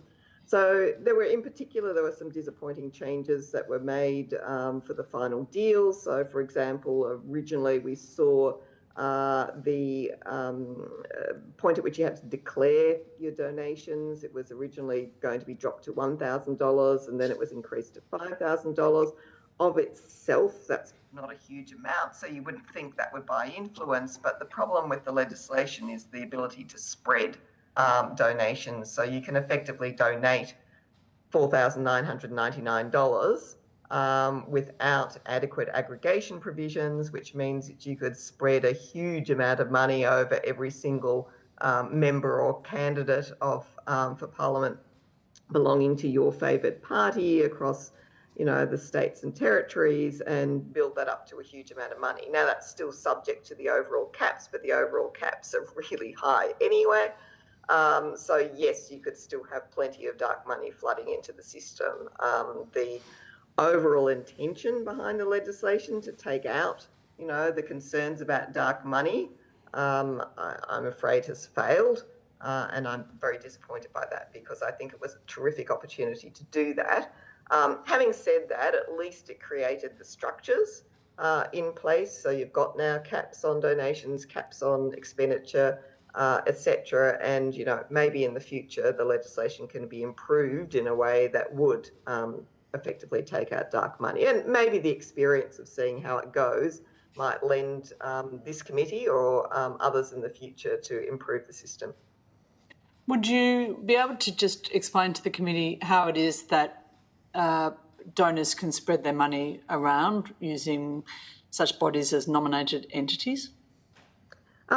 Yes. So the nominated entity thing is actually quite interesting because I suspect that the political parties don't quite understand how they've actually done it. They seem to think that they've done the Victorian system, whereas in fact the system that they've created is more complicated than that. And because of the way the federal accounts work and the difficulty of getting money into a federal account and then out of it again, is such that I think they've, to use a Shakespearean phrase, hoist themselves on their own petard in relation to that. So we'll see how that goes. But it's certainly the case that the system does operate in a way that allows for the spreading of money and the movement of money in a way that advantages political parties that are large and disadvantages independents and small parties. So first of all, there's a legacy issue. If you're a new party or an independent and you don't have the bucket of money already there when the system is set up, you're disadvantaged. So that's obviously a problem. And secondly, it's just the ability to move money around. So that's one thing that a large political party can do. So it can focus its money in those electorates that are where they don't have a big majority, where they're more contested, and where they're being challenged by a new party or a minor party or an independent, and they can push money into there rather than in their safe electorates. Now, of course, we do know that there are caps in each electorate. That's a good thing. But we also know that you can shove some of your other money from that would otherwise be spent in safe electorates into those contested electorates, because you can do that by way of advertising, so long as it doesn't involve the name of the relevant candidate and the name of the particular electorate. So you can just advertise by virtue of your party name to get party recognition, and by doing so you can spend more money if you're a major party by spreading your money around than you can if you're an independent, for example, where you only have one electorate, so you can't spend money from other jurisdictions. Mm. One more question, if I may, Chair. Professor Toomey, you're an expert on constitutional law. It's my understanding that the High Court has previously found that laws which restrict campaign finance by, for example, imposing caps on donations, burden the implied freedom of political expression. Is it your feeling that the recent legislation around electoral donation reform could potentially fall within that basket? Oh yes, look, there's certainly a burden on the implied freedom of political communication. The question would be one of whether the law meets the test of is it reasonably appropriate and adapted to achieve another legitimate end. And of course there are legitimate ends here, the legitimate end of, taking away the political influence of money, ensuring fairness, etc. So the real question is this law reasonably appropriate and adapted to achieve that end? And the more that the legislation is skewed towards supporting incumbents and supporting major parties and not new parties or independents, the more vulnerable the law becomes. Where that balance is set is something that's really, in the end, a matter for the High Court, and I couldn't say. But what I could say is that there'd be certainly a case that could be run on that. In fact, I'm actually surprised it hasn't been initiated already. I have heard that there are people who are talking about initiating it, but I don't know who they are. I've just heard that they're there. And nothing has happened yet. I would be surprised if there isn't a challenge to it. It's just a matter of, I guess, the people who want to challenge it are the ones who are not particularly well resourced in order to run a High Court challenge. So there's that dilemma in life is, how do you find the appropriate plaintiff? How do you fund the challenge? And how do you face a risk of adverse costs, which is always something that when little people are trying to challenge big legislation, it's something that you have to take into account because there are high risks involved. Indeed. Thank you very much for your time. I really appreciate it. Thank you, Chair. Mr Newman.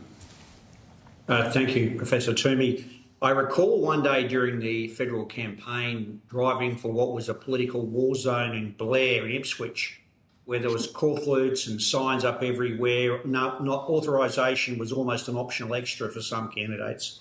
And then driving into Oxley and then Moreton and into Griffith, where there was it seemed like a lot more civilised. There was a few corflutes on houses, obviously, who were supporting certain candidates.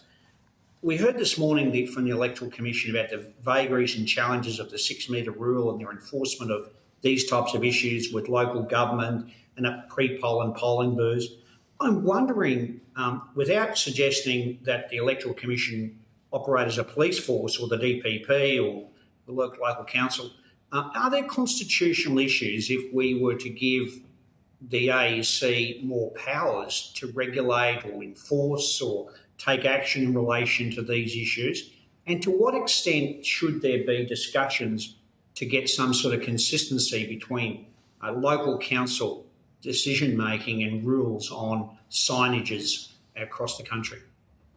Yeah, look, thank you for that. That's a really good question. I'm also plagued by queries about corflutes and local government decisions as well before elections. I think I've done a couple of videos about it as well. It's a difficult area because on the one hand, political advertising is core to the implied freedom of political communication. So it does raise constitutional issues if you restrict political advertising. But on the other hand, as the High Court has said, you can do restrictions on political communication if you're doing them for a legitimate purpose and your law is reasonably appropriate and adapted to achieve that legitimate purpose in a way that is consistent with the system of representative and responsible government. And the High Court has taken into account that a legitimate purpose is, doing things fairly.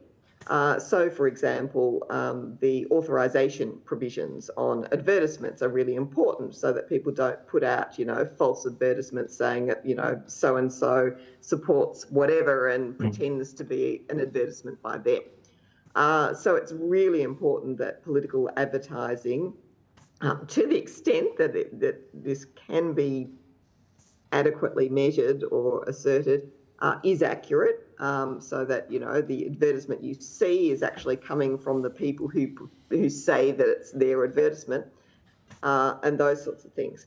So yes, so long as the law is reasonably appropriate and adapted, so proportionate, any limitations on political advertising have to be done for the purpose of ensuring the fairness of the electoral process. And if you're doing it for that purpose and you're trying to get consistency in doing it, then I think that, yes, it's reasonable. You could be able to make some sort of limitations on it.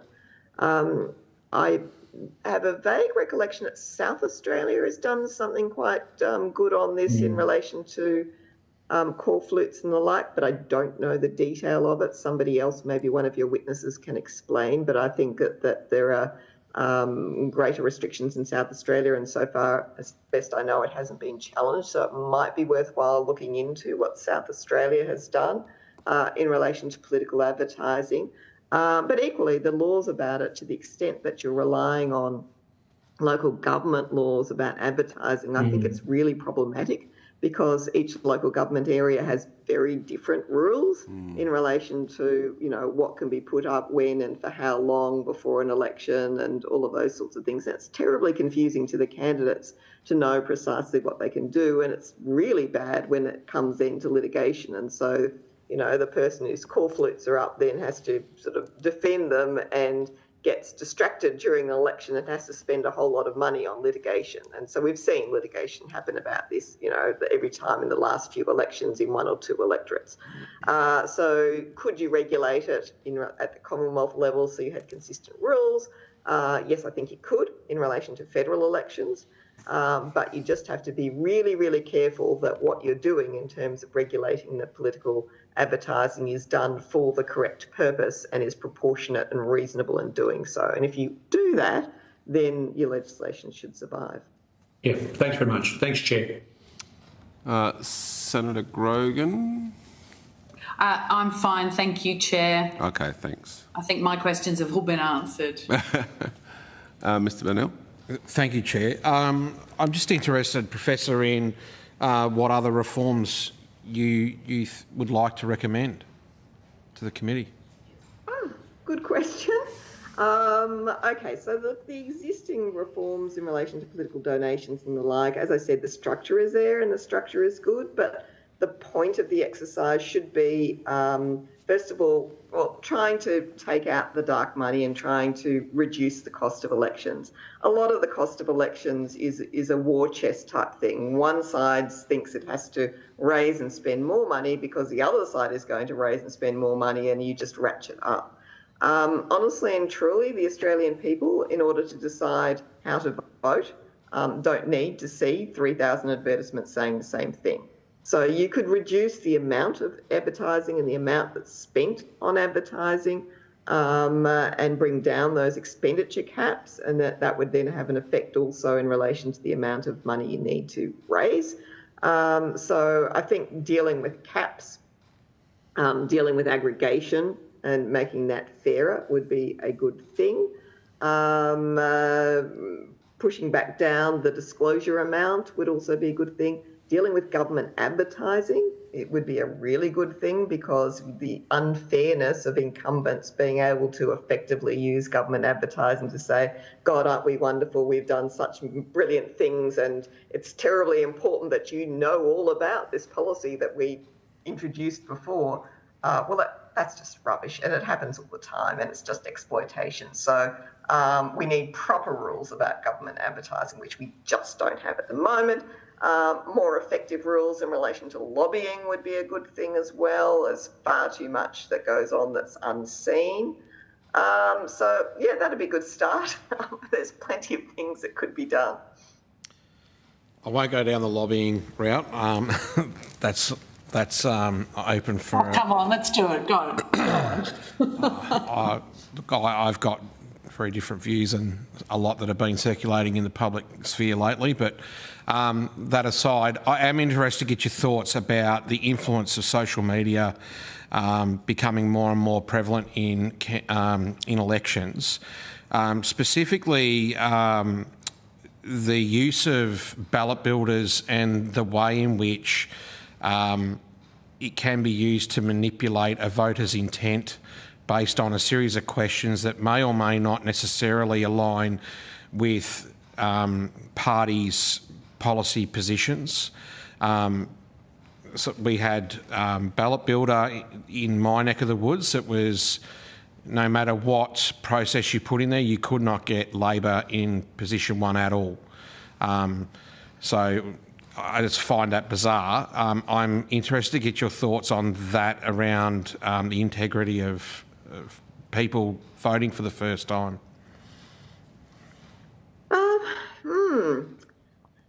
Yes, it's problematic, and so that's taking us into this sort of route. Well, it's not quite, truth in political advertising, because it's not even political advertising. It's really about accuracy and truth in what's put out in social media generally, as opposed to the formal mainstream media, and that's a real problem in being able to regulate it at all.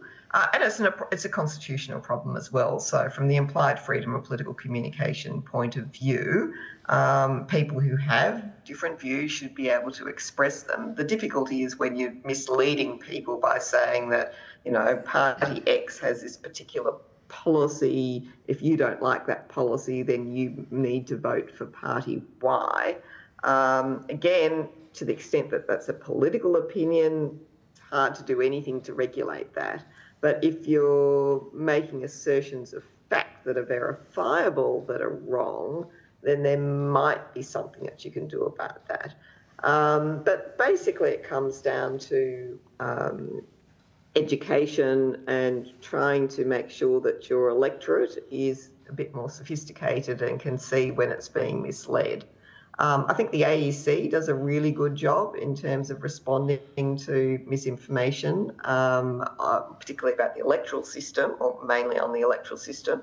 And so there is work that can be done there in terms of registers of misinformation and that kind of thing, so people can see that such and such a site has been declared to be misleading. If you can get the social media platforms to put up warnings or notes on things. So I'm not sure what the terminology is. I think community notes is used on one of the sites, for example, so that when people see what do you call it, a vote builder or whatever it is, and there is a note attached to the bottom to say, concerns have been raised about this and whether or not it accurately represents the views of political parties, beware before you use it. I think that kind of thing is more useful than trying to ban stuff. So I think the difficulty with social media is it's much better not to actually try and ban things, but to instead just put warnings up so that people are at least put on their guard to think, oh, hang on a minute, maybe this is actually not telling me what I need to know. I think in those sort of circumstances, it's better. And to do that, you need to get a degree of cooperation from the various platforms to have a system that allows that to happen. Would that lead then into, as part of civics education, a need for better digital literacy as well then? Oh yeah, definitely. I think we need in the schools both proper civics education. I don't think we do that anywhere near as enough as we can, near as well as we should. We do need to ensure that people have a detector in their head that can tell them when they're being misled. And so if they know enough of the basics to at least let the alarm bell ring, then they are going to be better able to dismiss misinformation on the internet. And that's the best protection we can have, is people themselves controlling it and realising when they're being told rubbish. So that's starters, that everybody has a proper basic understanding. But also in terms of digital literacy, ensuring that people are, A, suspicious of what's before them and thinking, well, what's the motive of the person who's telling me this? Are they really trying to be kind to me, or do they have an agenda? They mostly probably have an agenda.